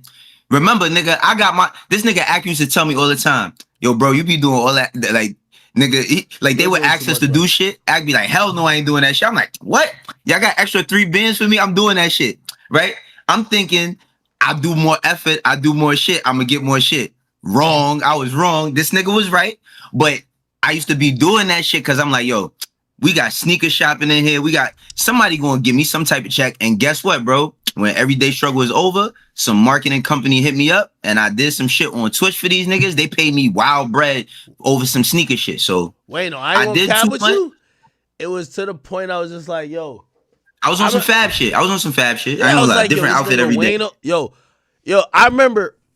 I think maybe me and the desk kind of like went to side. We're like, yo, like not on some like talking crazy about you. We're just like, yo, this nigga Wayno really ain't repeat an outfit. Like, cause we would repeat shit. Like, bro, like we don't got to award your budget. What the fuck? And that's why I used to wear merch. I used to wear merch because I'm like, all right, if you don't want me to repeat, you think I'm gonna keep buying shit? I'm gonna wear merch. We're like, yo, this nigga Wayno, like, it's been like I spent so much bread on clothes. It's been like 55 days, 60 days, 2 months straight. He ain't wear the same shit twice. We're like, I ain't wear the same shit twice. I wore a different pair. Remember, my thing was I wore a different pair of sneakers like the first. Yeah, that was great, bro. I didn't repeat a pair of sneakers for like like a year and a half. I ain't gonna lie. I think I asked the desk. I was like, is this nigga like going in debt buying sneakers? Because low key, I only had about like 4 pairs, and I was like, yo, like, I feel like I could do some shit to make them not pan to the sneakers so I could wear it a couple times. You were doing too much, brother. No, but look, yo, I spent so much bread, bro. Like, my business manager started saying, like, yo, we got to write your fucking clothes off as an expense. Because, like, I had the bread. Like, I was good, but I was buying, like, bro, I literally every week, but act, yo, no bullshit, bro. Doing all of that. I did something with a clothing brand where they did a whole campaign with me. Bro, they had me on a billboard in their store, Psycho Bunny. I wore one of their shirts. I didn't even know what they shit was. I wore that shit on the show. Bro, them niggas reached out to me. Was like, yo, we want to pay you to do some shit. I'm like, word.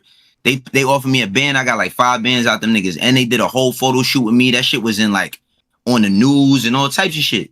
So it's like I had a method to my madness. I was doing the same shit I was doing for my artists and shit. You know what I mean? That's why a lot of my artists used to be sick of me, because I was marketing them. I was on my Diddy shit. I was all in front of the camera. I'll be honest, when it came to that, I always thought that like you put together shit really well. So like when they would come with stuff, I was just like, yo, I'll be a part of any deal. Like, yeah, I'll wear it, but like don't have me as the model, because like I'm not the most, like, have Wayno be the guy who's flexing it and like making it look good, and just be like, Act fucks with it too, but Act don't look good at it. You know what I mean? So you're right. Like we used to make it work. I ain't gonna lie. We used to make it work. We did some Puma shit, and they came to me. They was like, yeah, Wayno, you just gotta like, and Nedeska and Act don't gotta wear it. You gotta wear it. I'm like, yo, they came to us and were like, nah, Act, we gonna send whatever you want, but you don't gotta wear it. And I'm like, wait, hold on. Y'all don't want me to wear it? I'll wear it on camera. I'll pop out with it. It's like, no. Wayno gonna do it. But I'm like, but no, you know, I'll wear it too. They were like, no, Wayno gonna do it. And I'm like, okay. They was like, just be down with it. I'm like, okay. Yeah. No, facts. I was on my shit, Act. I was on my shit, nigga. Yo, Act, I'm about to take my ass to sleep, because me and my daughter gotta wake up and go to the gym in the morning. Oh shit. I appreciate you, my brother. Yo, listen, us getting on stream, bro, I can't thank you enough for showing me love and telling people our history and us reminiscing. You know, in the future, look, I'm just putting it out there, bro.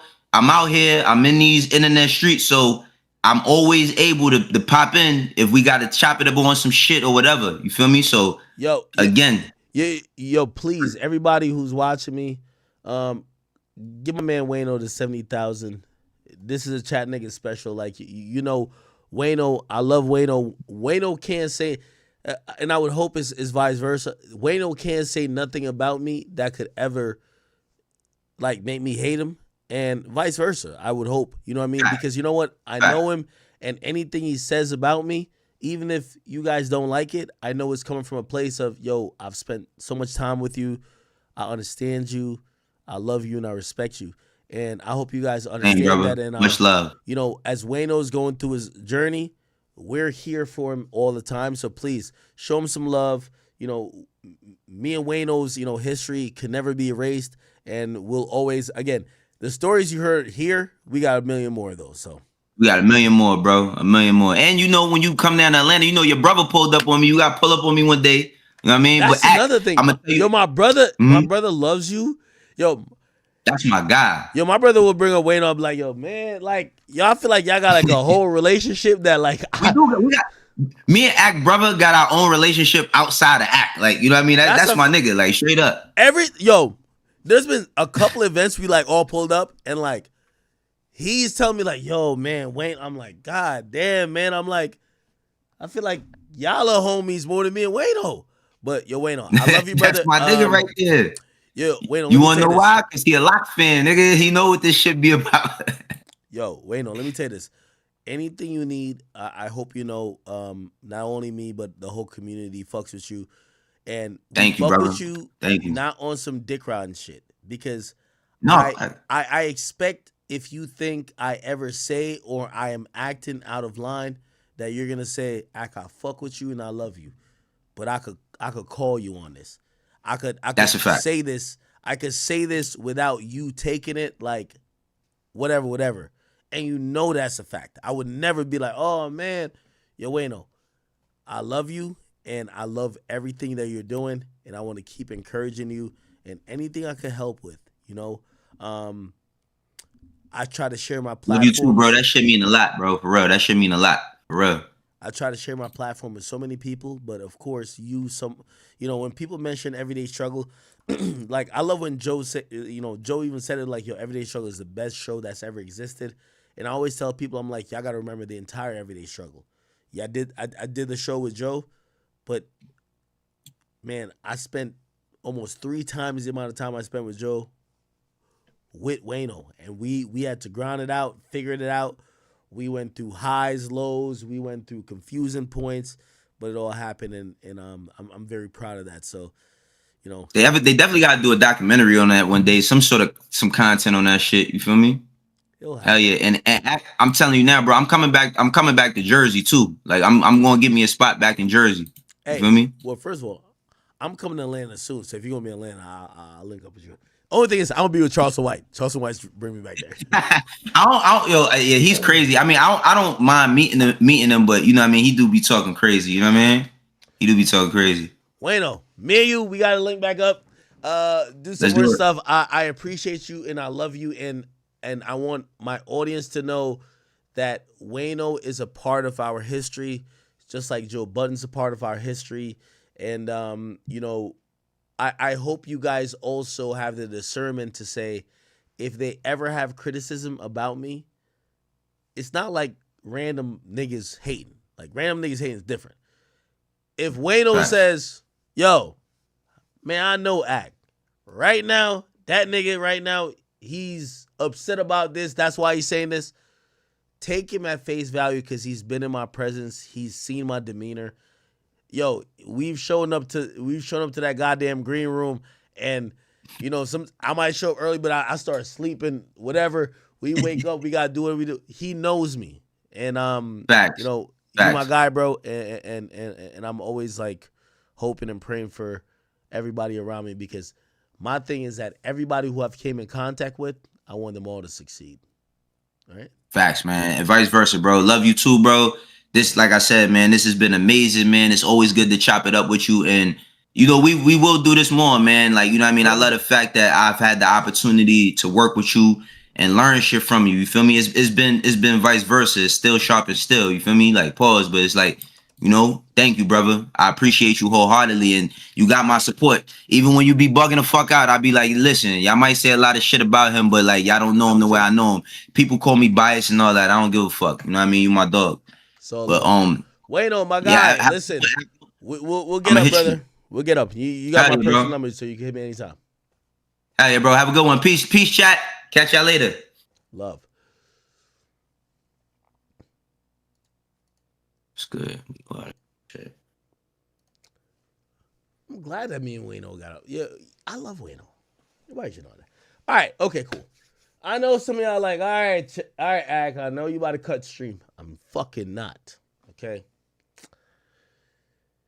I will say, Wayno, you might have escaped. Yo, Wayno, I'm giving you the work. Because, and by the way, here's the thing with the Wayno thing. I think people think that whatever. Yo, let me tell you this. Let me give you a little bit more context on the Wayno thing. If you want to know the energy that I'm gonna approach it with. When I met Jim Jones, he kind of was on some fight, let's beef, kill each other, and well, let me not say it wasn't kill. It was just like, yo, we could fight right here energy. I'm being honest.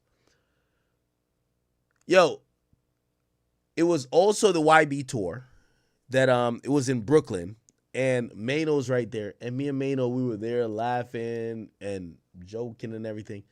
Me and Wayno's energy has never been on some, all right, let's get into it. Matter of fact, Wayno's energy has never been on some, yo, I want, and I give him credit for that. So I do want to give like people a premise, because people really think that like I'm gonna like, yo, act, whatever. I'm telling you how I see these guys. I think Jim Jones can't really take a joke that much. Jim didn't, I don't know if Jim said much, but I don't think he did, but it's Wayno. Me and Wayno was kicking it, sharing drinks. I was pouring drinks in his cup right there, because Young Boy's team used to give me like a whole bottle of 42. Me and Wayno, we taking shots. I'm thinking it's not that serious. I want to let y'all know. It's jokes. He got his jokes on me. Yo, Ak, you shaped like, what he said? He's like, you like a bag of whatever. Cool. Like some laundry. Cool. I'm going to get my jokes off too. But it's not that serious. And I hope people understand that, how I'm taking it, right? So I'm going to get my jokes off at Jim Jones. I think I'm funnier. And I get people don't like me because I was surprised that this really went that viral. I'm going to give my response. And shit, if y'all still interested and they give their response, I'm going to give my response back to that. I get it. I feel like I was supposed to do it tonight. Fuck. Then this happened, right? Well, there's always more. Anyway, fuck that. Let's get to the, I have to get to, this was our main topic. 50, somebody says, ask Learn. Yeah, because I'm fucking drunk at this point. All right, so 50 has almost essentially declared war on Diddy. He took private Instagram, not Instagram. He took private videos of Diddy that Diddy was recording, I would imagine, for some documentary, hoping that if he ever got charged, or maybe if he did get charged, or somehow he was, given the freedom to say, oh, we did this by mistake, he would put out this documentary that showed him going through the process of being investigated and charged. That turned out to be footage that was lost because he did get charged with sex trafficking and transportation of prostitution across state lines, and also RICO. Even though he wasn't found guilty of that, that's what he was charged with. Now, when it came time to, him getting charged or doing whatever he had to do, essentially we found out that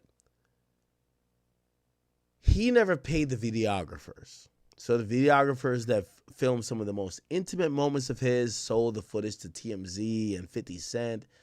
And essentially 50 Cent put out his documentary that has very private moments of him where he literally can't, he can't deny that that was him, but it makes him look in a certain light as if he was trying to cover shit up. Here we are with 50. Let me make sure this can be seen. Here we are with 50.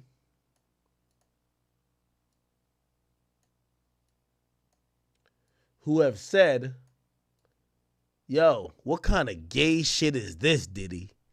Send me flowers at Club 11. Why all the foreplay? Let's get busy. That's what he's basically saying. I'm stupid. So if you don't know, it's Art Basel in Miami. So many people are there. Look like 50 was there after the release of this documentary called The Reckoning. They do the documentary, he's going crazy, and 50's claiming that while he's at the resort in Miami, actually a club, it says 50 Cent 11, says the address, and we don't really see where it's from Diddy, but he's claiming it's from Diddy, okay? And that's where he's saying, why is Diddy sending me flowers for this club? So it says, what type of gay shit is this? Diddy sending me flowers, blah, blah, blah. Now, some people made it clear to me, like, you should note that this flower arrangement is more in tune with what would be sent if there was a funeral, not a celebration. Now, I don't know how true this is. This could be cap. Remember, it says 50 Cent, You guys could look at it. The floral arrangement looks like this. I don't know if this is in tune with particularly a funeral as opposed to celebration, but some people feel like it's in tune with a funeral.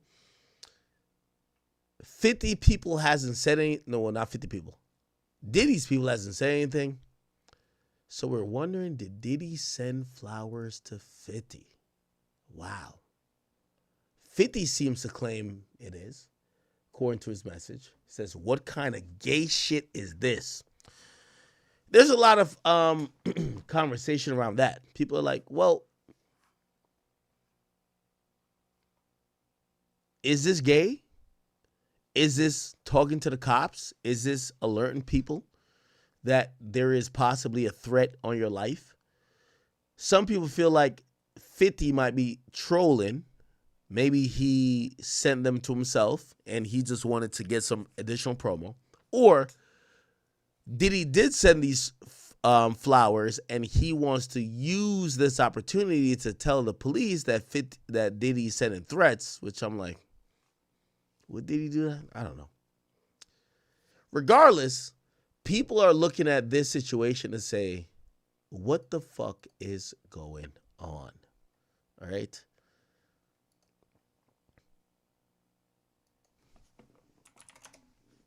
Let me see if I can figure out any more details. Flowers, Diddy, 50 Cent.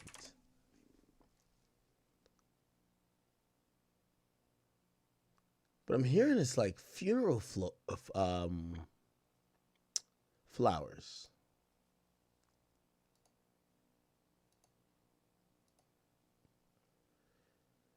Trying to figure out. Here we go. Right, but see, I'm telling y'all right now. The foreplay, get busy. You know I'm stupid. What? Now, let me chime in here, chat. I do not believe for a second that Diddy sent flowers to 50. I think 50 is using this entire thing as a promotional campaign to help push this documentary, and I think people will continue to push the narrative that Diddy is this evil, maniacal guy behind bars that is still sending threats. I'm going to keep it a beat with you. Yo, chat, just because I listen to drill rappers, I got to tell you the truth. Yo, Diddy, all them bitches you don't beat, your only op is 50. So if you going to allow 50 to wild out and violate you like this, I believe that 50 is half the reasons he's in prison. Let me tell you this, and I'm only speaking as a human, but I'm speaking as somebody who's in this industry. Everything I've learned about Diddy, half of these rappers are just as bad or worse. They all have weird situations. I won't say much more than that. But whatever y'all seen with Diddy, like, yes, he's a freaky nigga. He beat girls. 80% of rappers I know beat their girl too. Sorry to tell y'all. Okay, what else did he do bad? Oh, well, he's into some freaky shit. 95% of women who are with rappers who can't have one girl, so they all have a chick that they're doing orgies, they're having her in a weird situation, cuck-like situation. I'm not saying all of them are being cuckolded like Diddy was, but they're all in. Just think about your favorite rappers. How many bitches your favorite rappers got? That's all you got to think about. If you think that Diddy is this horrible person, what do you do horrible? He beat his girl. Think about the niggas who beat their girl. We're not going to call no names. You can't name 10? Okay, cool. All right. Nah, he's only a bad person because, like, yo, he was having these girls do all type of freaky shit. Do you want to go down the list of these rappers who are doing, like, mad freaky shit with their girls? No.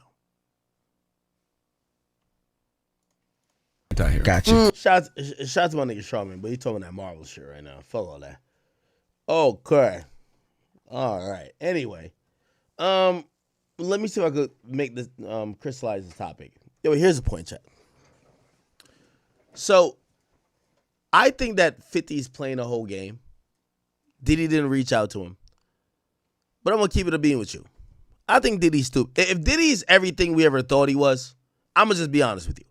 So, I'm going to just give y'all this straight because I hate this like bullshit how people communicate.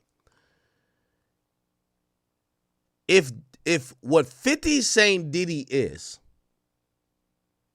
Diddy's stupid.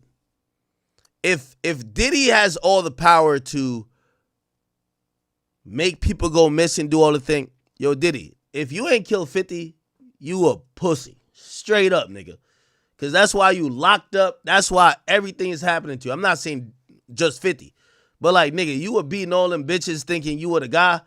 The nigga who really got you down bad is 50, nigga. And you thought you was playing them Drake games. You know what Drake games is? You fucked his bitch. You fucked that man's baby mama, nigga.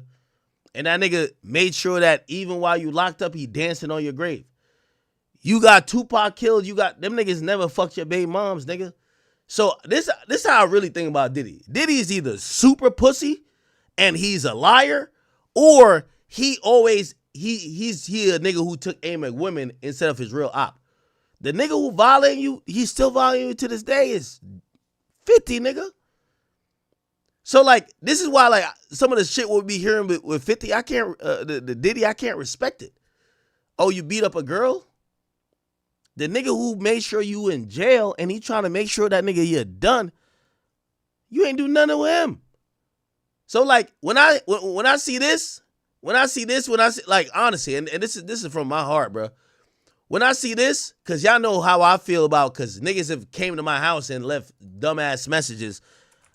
I think all them niggas should die. Fuck that. Straight up. Like me and Ruri, we can't be friends ever in life. That nigga gotta die, come back again 3 times before I could be friends with him. I'm not into being friends with niggas like that. So I'm telling you from the bottom of my heart how I feel about it, right?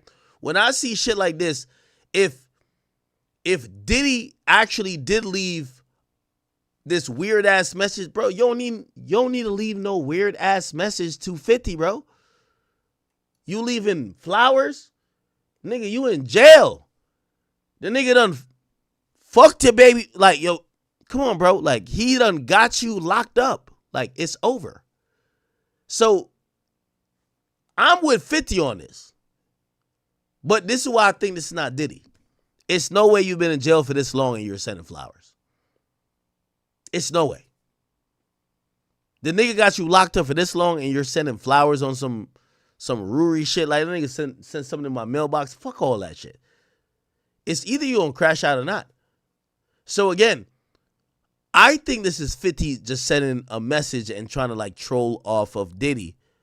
I think Diddy, in reality, I'm realizing I do think he a tough guy, but I think Diddy only tough with women. Real talk.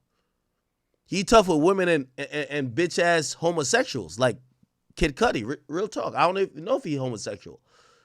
You blow up his car, you beat the bitches up, but everybody else, they get their way with you. If you get to the point of fucking 50's baby mama, why you don't get at 50 if you all that tough? This is why I don't believe none of this Diddy shit. I watched a documentary. It said Diddy killed Tupac. Respectfully, if you kill Tupac, you could kill 50. You got that nigga send you to jail? Fucking your bitch? Well, no, actually, it's the opposite way around. Because Diddy was doing the fucking. What I'm saying is that this is why I don't really believe the Diddy shit that much. But when it comes to 50, it's like, I don't believe him in either. Because if Diddy was going to actually do some shit, he would do it to you. So you're telling me Diddy could blow up Kid Cudi car, but he can't blow up your shit? Yo, 50 don't got no top tier security now. 50 a regular nigga. It's like 6ix9ine. Like, you know when 6ix9ine be saying to all the gang members, like, why y'all act like I have the police with me? Yeah, I got beat up at the fucking sauna by some bum-ass gang members. If y'all wanted to get at me, y'all could. So this is why I look at when 50's saying that Diddy sending him shit, I'm like, yo, 50, respectfully, the way how you've dragged niggas, when it's your turn, it's going to be painful and slow. Like, it's no way niggas is sending you messages. It's not happening. I'm not believing this shit. I think 50's capping with this. Or Diddy's pussy. If Diddy got one more trick up his hat, it had to be kill 50. Facts.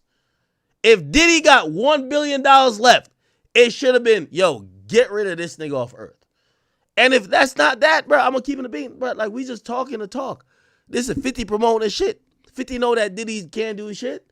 And I think 50 kind of realized Diddy was pussy from the get-go. 50 been bullying him, got the documentary, made him look like shit. Now is trying to make it seem like because he's locked up in some low security shit, like he's on some menace shit. Yo, 50's playing with this nigga. And I think 50 is playing with a nigga that you know is not like that. Diddy won't do shit to a real nigga like 50. He'll do it to gay niggas if you wear crop tops, and he'll do it to bitches. It is what it is. But I don't believe for a second this is Diddy. Yo, if I'm Diddy, respectfully, if I'm Diddy, I'm using $1 billion. 50 gotta go. Gotta go. Facts. First nigga gotta go. Fuck that. He's the reason you're locked up, gang. The nigga gaslit everything around you to snitch on you, to do the most, that you're locked up. If you got $3 to your name, Diddy, the only nigga to go is 50. No warnings, no nothing. Charlie Kirk got shot from a nigga over there. You should be like, yo, I don't care how you get this pussy nigga. Get him. So when he's saying that Diddy's sending flowers, I don't believe that for a second. If I'm Diddy, I'm using I would say fuck being free. I'm using every dollar I have. 50 gotta go. Facts. You gotta go. Got to go. Take the $1 million. Just shoot that nigga from a mile away. You gotta go. I'm being honest. Yo, 50 ruined this nigga's life. 50 found out Diddy fucked his baby moms, smutting her out. 50 gaslit everything around it. 50 knew that shit was probably popping off, and he kept spicing it. Now you get indicted. Spicing it. He wanted you to go to jail for life. He was clowning your lawyers. You didn't go to jail for life off of, you didn't get convicted for RICO and sex trafficking. And then he's still he dropped a documentary on you. Yo, Diddy pussy, straight up. I'm telling y'all the truth. Diddy is straight up pussy. If he beat Cassie, he beat Capricorn Clark, he beat all them bitches. He intimidated everybody, and 50 is doing this. Pussy. Straight up, nigga. You already got locked up, nigga. If you got $1 to your name and 50 is still out here wilding on you, like posting shit like this, you a bitch. Straight up. We got to call a spade a spade. 50 is hoeing this nigga. And he's hoeing you because you fucked his bitch. Here's what I'm saying. If you got the strength to beat Cassie up, beat his baby mama up, blow up Kid Cudi's car, why you even play with him if you're not down to do nothing to 50? He's literally telling you, he says, nigga, fuck the foreplay, let's get busy. Diddy, it's either you gonna kill 50 or just take the L, apologize, cut your dick off. You shouldn't have fucked his baby moms. Like, if you're not even like that, why fuck a nigga like 50's baby moms? You're not like that. You're not like that. 50's gonna make sure you get tortured. And that's where I could side with 50. Because if you're not like that and you're gonna get into like that activities, and I say the same thing to Drake. Yo, Drake, every nigga who you fuck their baby moms, if you're not willing to die about it, nigga, you should have done that. Facts. Because if a nigga ever come back around on Drake, because Drake fucked his bitch or something like that, I love Drake, but I'm standing with the nigga who got his get back. Fuck that. You know what type of time you on. When you start playing certain games, you're playing death games. It's a fact. 50 done made his mark. He done said, yo, I did a documentary, make you an asshole. I got you sent to jail. Nigga, if you not talking about killing me, nigga, you ain't on shit. Facts. What are we talking about? What are we talking about?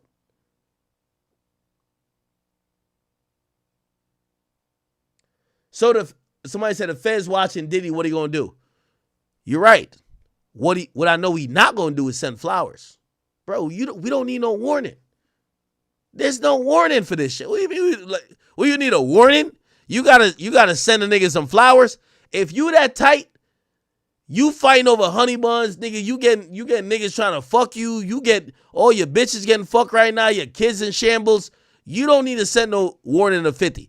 If you really on that, stay low. Wait till you get out. Do what you gotta do. If they catch you, they catch you. Fuck it. This shit don't look like it's real to me. I'm gonna keep it a bean with you. There ain't nobody giving no warning signal like this. Like, what type of goofy shit is this?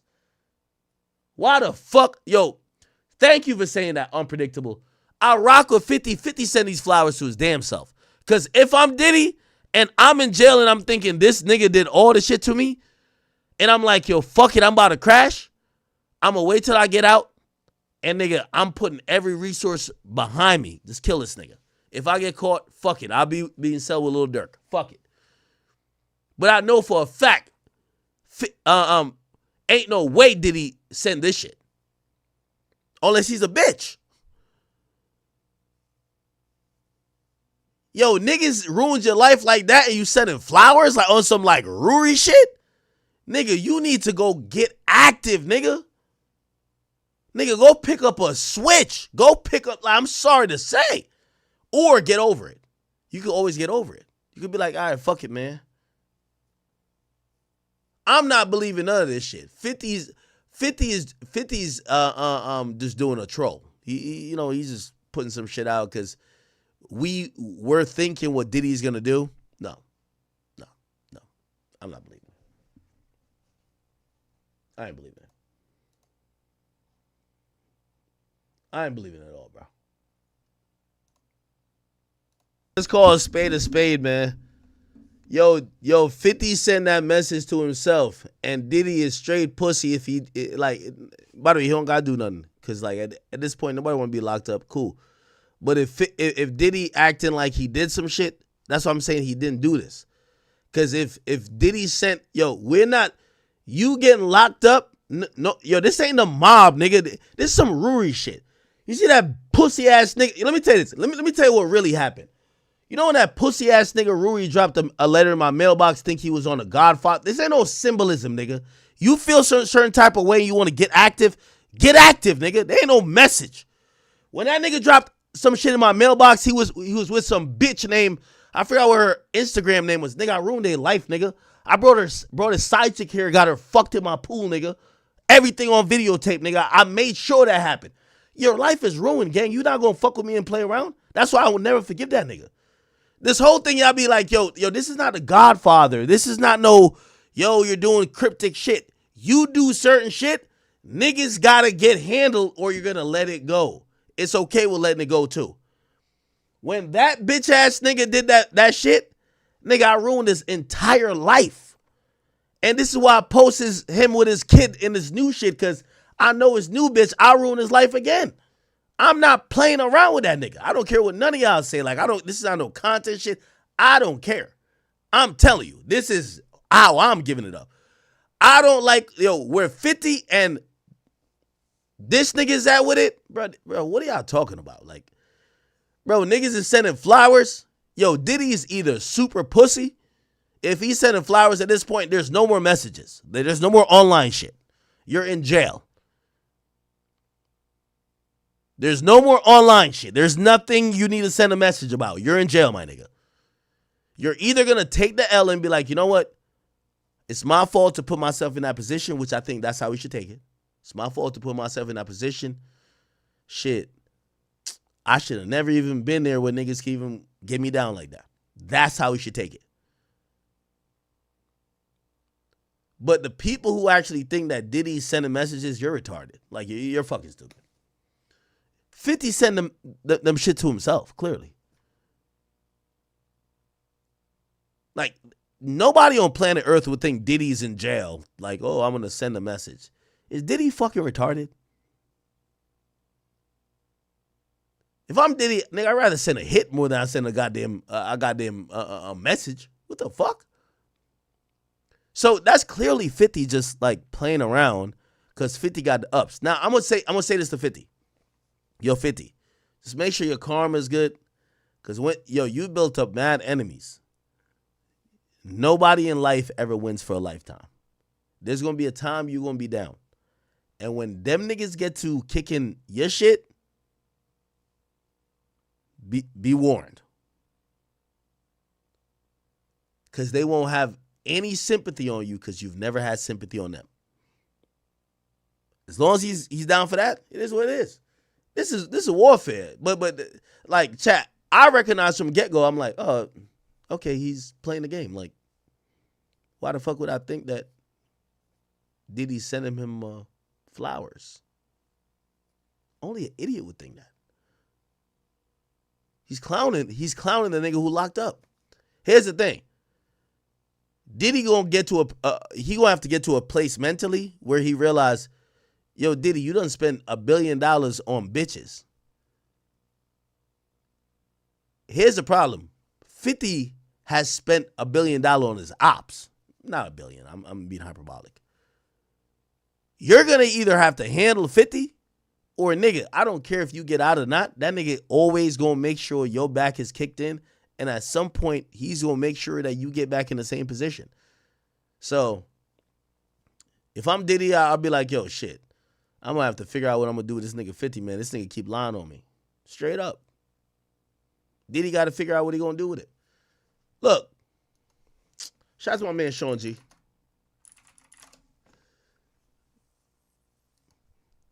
Everybody realize, yo, 50 just literally, 50 hates the nigga. But I ain't gonna lie to you. I think Diddy is fucked up. Why did you fuck that man baby moms? From all I know, wait, did 50 ever fuck any bitch with him? Yo, a nigga will crash out for that, bro.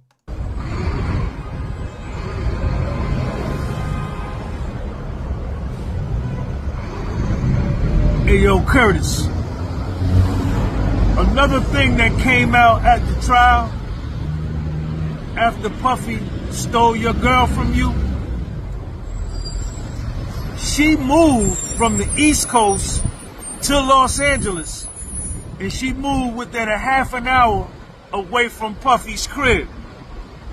Puffy paid $6,000 for the moving truck, and then Puffy made a verbal agreement, words out his mouth, called a love contract. He asked her, I'm gonna give you an allowance. How much do you want? She said $15,000 a month. Puff said no. Puff said never that. Puff said never 15,000. I give you 10,000 a month. Your girl said bet. She took the 10 grand and went and rented a house with the whole 10 grand with your son in it. She had to pay first month rent, second month rent, last month rent, and security deposit. $40,000. Puffy sent it to her. Puffy gave it to her. Yes, he did. Yes, he did. That was in the testimony at the trial when Puffy beat the feds in the Southern District of New York in New York City. After she got in the crib, she called Puff back. She said, baby, I need money for furniture. Puffy sent her another 25 grand. Yes, he did. Yes, he did. He wired it to her.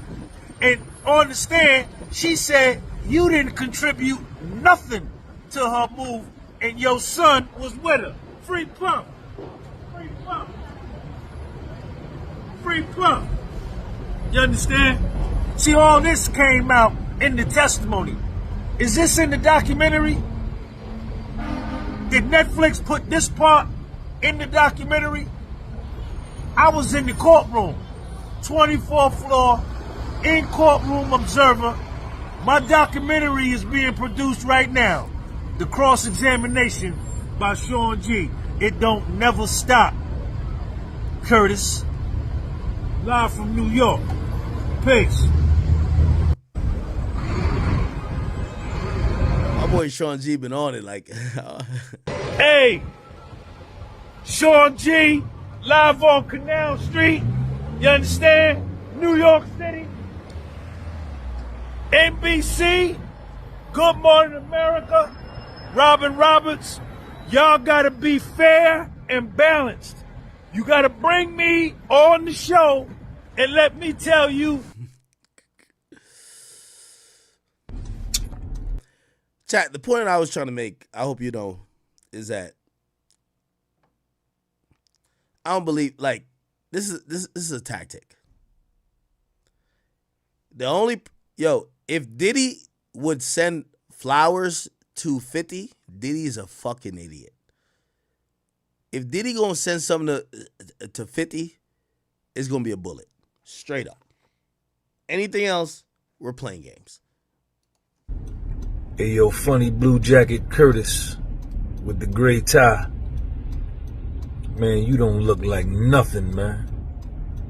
But yo, check this out, Curtis.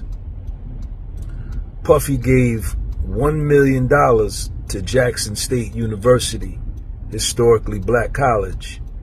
He gave $2 million to Howard University, historically black college. He built a charter school up in the Bronx where the real 50 Cent was born at and raised for a little while. Oh, shit. The name you stole. Kelvin Martin, the real 50 Cent. Puff built the charter school up in the Bronx, contributed $1 million to black and brown boys, I think it was, kids. I don't know if it was co-ed, boys and girls, but anyway, he built the school. I think that was second. The first one he built another charter school in Harlem for the black youth. Puff raised $4 million for pandemic relief. Puff raised about another $6 million for the New York City public schools. I think all in total, Curtis, with the funny blue jacket, you don't look like nothing. You got the white boy stylist. You look like a white boy in that tight ass jacket you had on. How much money, Curtis, have you given to historically black colleges? How many charter schools have you built, Curtis? What charity work have you done in the foundational black American community? What? All my followers, go in the live chat, go in the comment section and tag Curtis, funny blue jacket wearing Curtis, and ask him how much money have you given? This is after 50 was in this outfit. Yeah, nah, people ain't rocking with it. Hey, yo, Curtis, is this in the documentary? I still ain't watched it yet. So,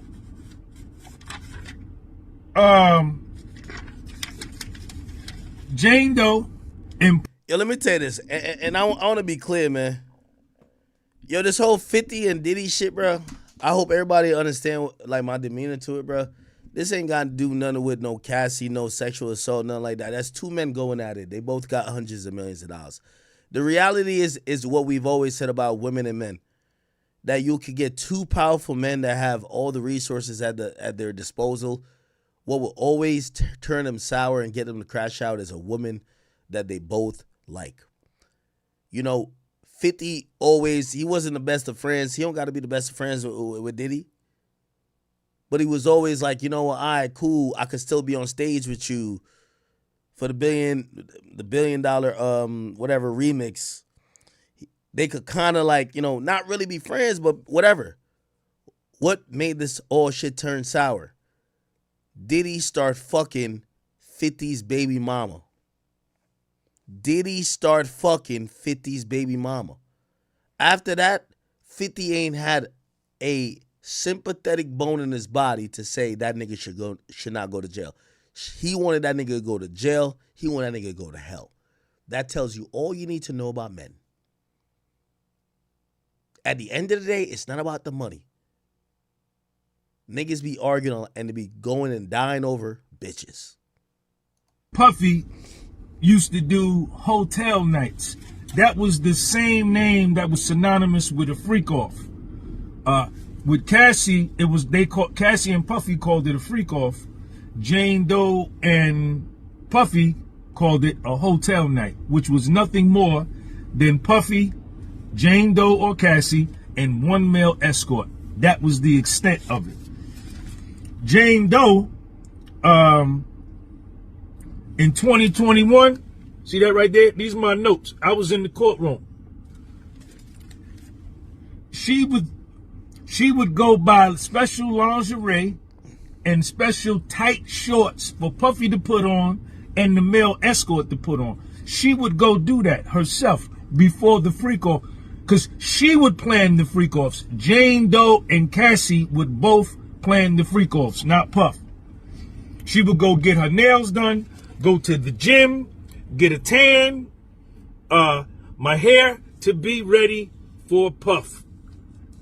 I like to be beautiful for Puff. I liked Puff. I wanted to be beautiful for him. That's what she would say. Okay? Her income at the time, she was getting child support from you, I think $4,700 a month. And she said Puffy would send her $5,000 to $10,000 just because. Just because. Puffy would send her $5,000 to $10,000, $20,000 for furniture. Is this in the documentary? That Netflix documentary you did, is that in there? By the way, he's right. Chat, I watched the whole documentary. 50, even though Cassandra Ventura did not participate willingly in the documentary, they use old videos and they use other people close to Cassie Ventura to tell the story of Cassie Ventura. Now, I get it. Y'all might be like, well, you can't tell the Diddy story of him being on trial and him going through this without Cassie Ventura, but you can't really fully tell it even without Victim 2, who, like, if you hear it on a one-off, that sounds wild. You got to hear it for the second person. There is no mention of who we believe is Daphne Joy. Victim 2, she is not mentioned. The stories aren't pronounced. None of that thing happens. And it kind of makes you feel like, yo, 50, we rock with you, bro. But 50, like, you know, we not going to say nothing, but you really ruined this nigga life because he fucked your baby moms. And this is why I keep telling y'all, man, all y'all little loose dick niggas in the industry, I hope all this shit happen to y'all too. Because all y'all love fucking each other baby moms. Yo, you know when you meet, these niggas be coming to the studio with they bitch. They cheating on their girl with 10 other girls. You know, some of y'all are snitches yourself. Like in the sense of that, y'all will let the chick know, you know, he was here a couple nights ago with it because you want her. Y'all got to have some principle, man. Let me tell you this. You see these niggas that y'all call y'all friends in this industry, they will slit your throat when you try to get at their girl. That's a fact. You see how 50 dealing with Diddy? 50 ain't never dealt with Diddy like this. 50 dealt with this nigga because how dare you fuck my bitch? They argued over artists, yo, Mace, whatever. They argued over all type of business. Who wrote what song? 50 never did Diddy like this ever. You fuck my baby moms, nigga? You smutted her out? Nigga, I'm gonna put you beneath the jail, nigga. And by the way, I tell all these artists that. I'm like, yo, why y'all keep fucking the same girl? If you know that's that man's, the love of his life, that's his wife, or his ex-wife, or his ex-girl, or his baby mama, and I get it. Somebody be like, nah, it's his ex-baby. No, it's his baby mama's. What? Bro, there's a million bitches in this shit. 50 is burying this dude. Burying him. 50 took on a documentary. Nigga, I heard allegedly 50 ain't even getting that much bread off of this shit. He's just doing it to bury that nigga. You thought you got a one up on me because you fucked my bitch? Nigga, never. So this is one of them things, like, you know, shit, I hear it, but I'm like, Diddy kind of dug his own hole. This is why I also say to Drake, yo, nigga, you gotta be cool. Yo, make sure all the niggas you fuck, if you gonna fuck their baby mama, make sure they never a factor.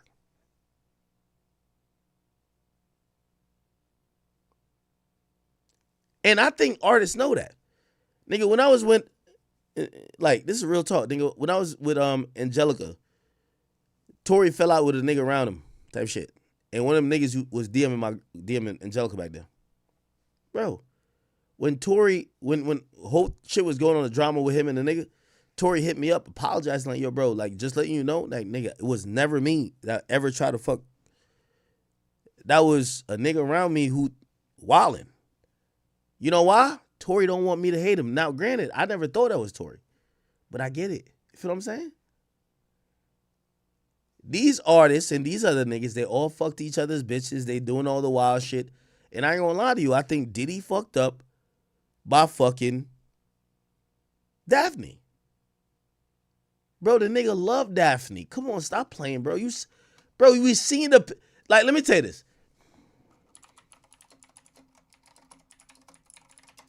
I don't care what 50 says. You see this right here, bro? If you ever fucked Daphne Joy, this was 50's love of his life, my nigga. If you fucked her and you smothered her out, you're going underneath a jail cell or you're going in a casket. Facts. 50 gonna put you there. Facts. And nigga, if you don't know that, you a man that don't really know life. Like, look at this nigga's face with this bitch. You think you about to go smother her out and send her back to him, bro, when they got a kid? And you think he not about to go... Nigga, he'll take nothing. Nigga, he'll pay for the documentary to make you look crazy. Nigga, he'll put money to make sure she got to testify against you that you go to jail. Come on, bro. Look how happy this nigga 50 look. That's what Diddy did wrong. Diddy was too much of a freak-ass nigga, and this is why I want to warn my nigga Drake, because I love Drake. Drake, stop fucking these niggas bitches. You gonna fuck a nigga bitch who's something. Because you gonna fuck a nigga bitch who... Like, when you fuck a nigga bitch who's nobody, he can't do nothing. What are you gonna do? Try to kill you? Nigga, you got best security. And nigga, you could pay niggas around him and slap the shit out of him. But let it be a nigga who got all the power and got more money than you. It'll happen. And I ain't gonna lie to you. Not saying 50 had more money than Diddy, but 50 waited to the right time to get Diddy down. Then, in 2021, she wanted to do OnlyFans. And Puffy told her, Puffy said, no, give it some time. Because she had a bikini business, she had a clothing line that Puffy invested $25,000 in her business. Why you didn't invest in her? Puffy invested $25,000 in her. Sean G's is trying to get on his 50 skin saying like, yo, you're just mad at Diddy because he was treating Jane Doe better than you. Business. She wanted to do OnlyFans because her friend had made $4 million one year doing OnlyFans. Puffy said, no, don't do no OnlyFans. Let's give it time. And she says she didn't do it because she wanted Puffy's approval. Is this in the documentary? My documentary coming out soon. The cross-examination by Sean G. Look at how I look. Peace. Hey, yo, Curtis. Is this in the documentary? I still ain't watched it yet. So,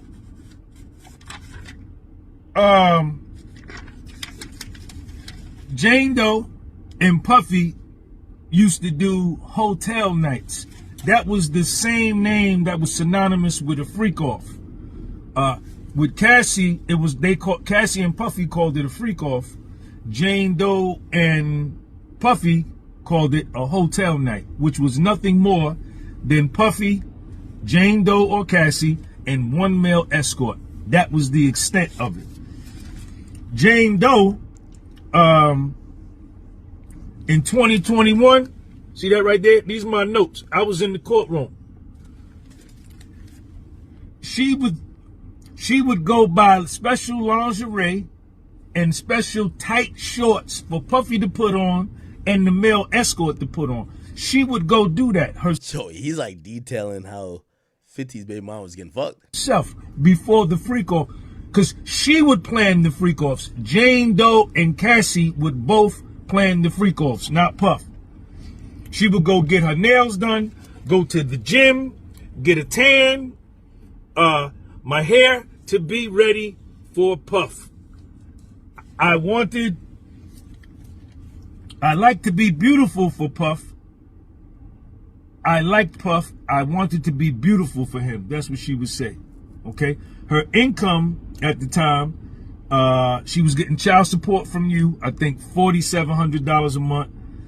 And she said Puffy would send her $5,000 to $10,000 just because.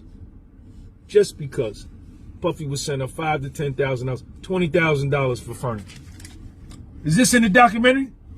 The Netflix documentary you did, is that in there?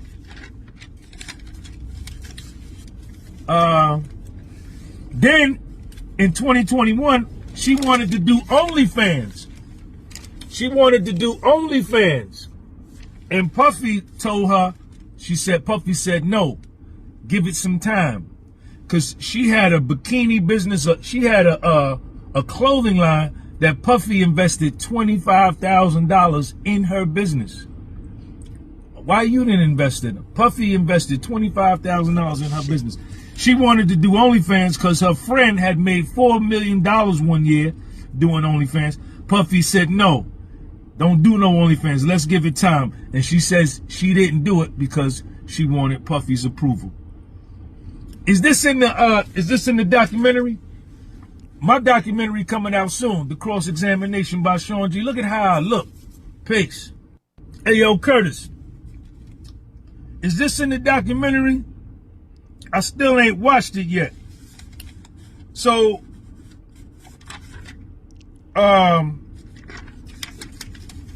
Jane Doe and Puffy used to do hotel nights. That was the same name that was synonymous with a freak off. With Cassie, Cassie and Puffy called it a freak off. Jane Doe and King Nights. Puffy called it a hotel night, which was nothing more than Puffy, Jane Doe or Cassie, and one male escort. That was the extent of it. Jane Doe, in 2021, see that right there? These are my notes. I was in the courtroom. She would go buy special lingerie and special tight shorts for Puffy to put on and the male escort to put on. She would go do that herself before the freak off, because she would plan the freak offs. Jane Doe and Cassie would both plan the freak offs, not Puff. She would go get her nails done, go to the gym, get a tan, my hair to be ready for Puff. I like to be beautiful for Puff. I like Puff. Anyway, I'm playing Sean. Yo, Sean G been on a fucking like tear going at 50.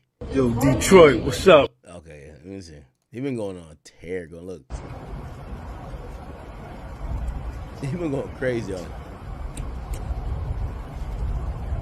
Hey, yo, Curtis, at the trial, the actual testimony that came out when Jane Doe was on the stand, your former girlfriend that Puff took from you, she met with Puffy's defense lawyers, Tenny Garagos and I think Mark Agnifilo.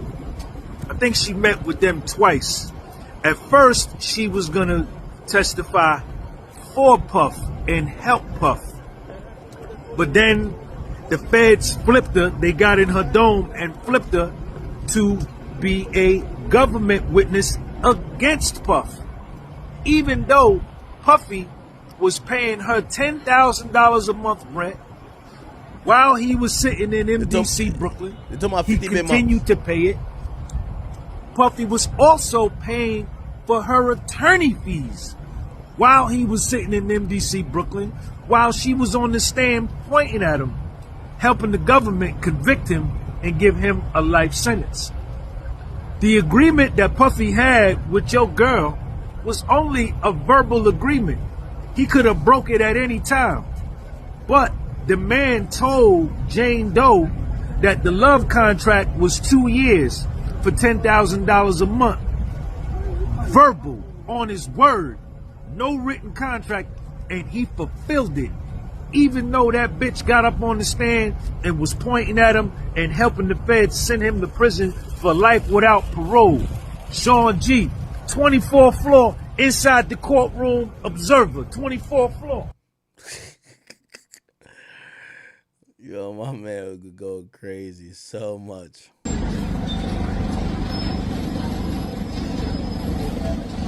Hey, yo, Curtis, I still ain't seen the documentary yet, the one you put out on Netflix, but they told me that Capricorn Clark is in there.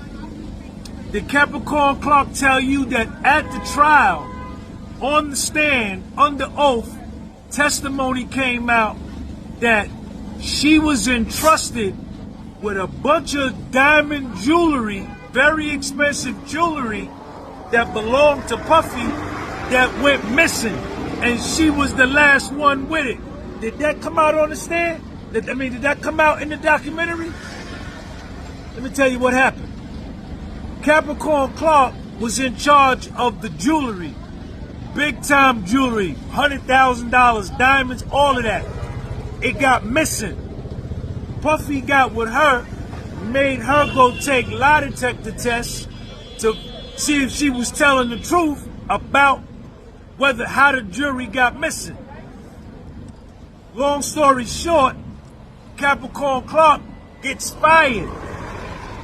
When she gets fired, she goes to work for Madonna. Works for Madonna for a little while, but all the while keeping in touch with Puff, begging Puffy to come back to work for Puff at Bad Boy. You understand? I don't know if you got this part in the documentary, right? She also is suing Puff for $10 million, got on the stand, perjured herself. All right, I think I could wrap that there. So essentially what he's saying, yo, of course 50's not telling the full story. And this is where I say, like, yo, listen, I'm not defending Diddy at all. But, you know what I mean? There is a facetious, like, nature of how 50's kind of carrying this to act like, no, my nigga, I don't believe that Diddy sent you flowers. I think it's at the point he doesn't send you flowers. If Diddy's gonna send you a message, you're gonna be dead. Straight up. The point is, there is no, oh, let me warn you about shit. 50 has taken exception that this nigga done fucked his baby mama, smothered her out, and I understand that. And I do think that Diddy should have expected the worst when he started doing that. Like, what did he expect he was gonna do? Like, yo, Diddy, your baby moms is a bunch of, like, old women at this point. What do you think nigga was gonna get with Misa? The fuck? No, 50 can't really get no lick back. His only lick back is putting you in jail, and he did. I'm not saying actually he's responsible for him going to jail, but, like, shit. You got to jail, he clowned you out, and that's what it is. So it is what it is, man. All right. Did we spend too much time with Wayno? I don't know. I feel like I had like 5 more topics to go, but like it's like we've been on for like 5 hours. All right, let me see if I can get to a quick topic before I get out of here. I'm sorry, we actually took a long time on a few other things. Okay, we'll do this topic. So, my boy Tekashi 6ix9ine was actually sentenced to 3 months in prison for his probation violations after pleading guilty to drug possession. The judge actually called him a dumpster fire and also said that, listen, jail time was actually required, right? They couldn't give him house arrest again. And they said though he avoided a harsher sentence, he's going to report on January 6, 2026 for 3 months in prison. If you guys don't know, he was actually accused of several violations, including, number one, having drugs. You know, he has explained this in subsequent interviews. He said, no, I never had drugs, but I was prescribed some pills, and then I couldn't get the refill of the pills, so I got the pills off the street, and apparently the pills was pressed with some other shit, and when he was tested after he took the pressed pills, the pills made him test for, I believe, meth or something of the sort, which is what they like spike pills with. He said, you know, obviously I shouldn't have done that, but that was the truth. I did have a prescription though, but I did take the pressed pills, right? Cool. Then they claim that they raided his house. They found some illicit substances. That one's up in the air because he's like, yo, that's not me. I know it's in my house, but there's a lot of people that come through here. That's not me. One of the other things, and one of the last things, was him beating up this guy who supposedly seen him in the mall and said to him, oh, you a fucking snitch. I'm going to kill you. And 6ix9ine called his friend who was in the car and said, yo, this guy's talking crazy to me, yo, like, pull up on me real quick. They pull up. The guy who was talking shit to him is alone. 6ix9ine and his friend jumps the guy and beat him up very badly. And the guy who was calling him a snitch ends up calling the police to say, yo, I got beat up by a snitch. Riddle me that. I don't know. So all these things kind of like, you know, compounded, and he had to, you know, stand accountable for exactly what, he got accused of with that, and rather than fight each and every one of them, he decided to kind of like take a plea, like I'm gonna take accountability. And essentially the judge, who realized like we could go through a longer process, probably looked at also his other progress where like he's been working with his PO. Trust me, I've seen his PO many times. 6ix9ine be like, oh, hey, I'm with AK, and I see his PO. His PO is pretty cool. Probably realized, okay, yeah, he did fuck up, but he didn't fuck up that bad. So they gave him, they could have gave him like years. They gave him 3 months in prison. Okay, so he's gonna have to serve 3 months. He's gonna have to report on January 6th, but hopefully he will, go serve that time. And what is it? January, go to February, go to March, go to April. So he would get out in April. Yeah, he would get out in April from what I see. So that would be the thing that he would be serving. I see that TMZ had like some footage of him like getting out of jail. Let me see. Or not getting out of jail, getting out of court, and him commenting. Let's see. Can we find it? He was walking out. He said this.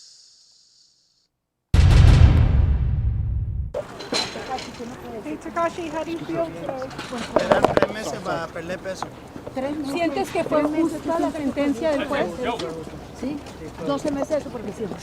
Takashi, do you feel the judge was fair today? No. ¿Qué le puede decir? Yo creo que fueron Justo? Sorry.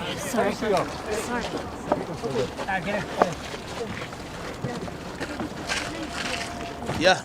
And by the way, if you guys are wondering, remember I was supposed to bring him on the Breakfast Club. He was supposed to be on tomorrow. No, not tomorrow. He was supposed to be on yesterday, which, I don't know when his flight landed. It just didn't work out. Now that I know that he didn't get taken into custody, he has until January 6th. I think we'll be able to figure out a date to get him on the Breakfast Club. So he's going to get on the Breakfast Club. But, yeah, he is going to prison for 3 months. And it's my guy. I think he's been on a run. He's been doing his thing. But, again, I think he was always aware that this stuff was going to kind of catch up to him and he had to be accountable. I think the judge has been pretty fair. The judge could have been like, I'm remanding you now. You're going to miss Christmas. And the judge is literally saying you could enjoy Christmas, but you have to turn yourself in right after Christmas. I think that's fair. I think he has to understand that's fair. And again, I know he was a cooperant. They keep using that in court to say, hey, listen, judge, I know he hasn't been the model citizen since he's got locked up, but like he helped y'all out get some convictions. And the judge is like, yeah, but like he keeps fucking up. And I know some of y'all believe that because he told like he could do whatever he wanted. That's not true. They don't like the fact that he's breaking the rules and doing things of the sort. And it's ultimately kind of turned to where they're giving him 3 months. Now, here's the thing. I don't know after 3 months, will he be off of parole, or are they going to be like, you're still on parole for a couple of years? Because that's the thing. As long as they got parole above his head, it's going to be a problem, right? It said 3 months. Let me see a report there of this. Yeah. We can't figure out when he's going to, the thing with probation or parole is like, you get sentenced or you get locked up for a violation, but then you come back out and you're still under the same regimen. And it's not like, okay, you did your time in prison, so you're good. So that's the thing, man. That is the thing, right? We'll see. I hit him up tomorrow. Chat, I'm sorry. I'm going to call it. It is 4:37 in the morning. I'm sorry. I'm going to call it quits for tonight. I apologize. I know we got to get a Mano. Mano, I'm not forgetting you, brother. I'm not forgetting you, okay?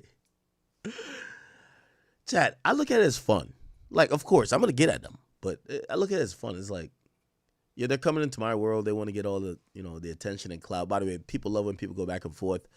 Don't worry about it. I'm going to get at them, all right? Chat, I love y'all. It is 4:30 in the morning, so I'm going to let y'all go.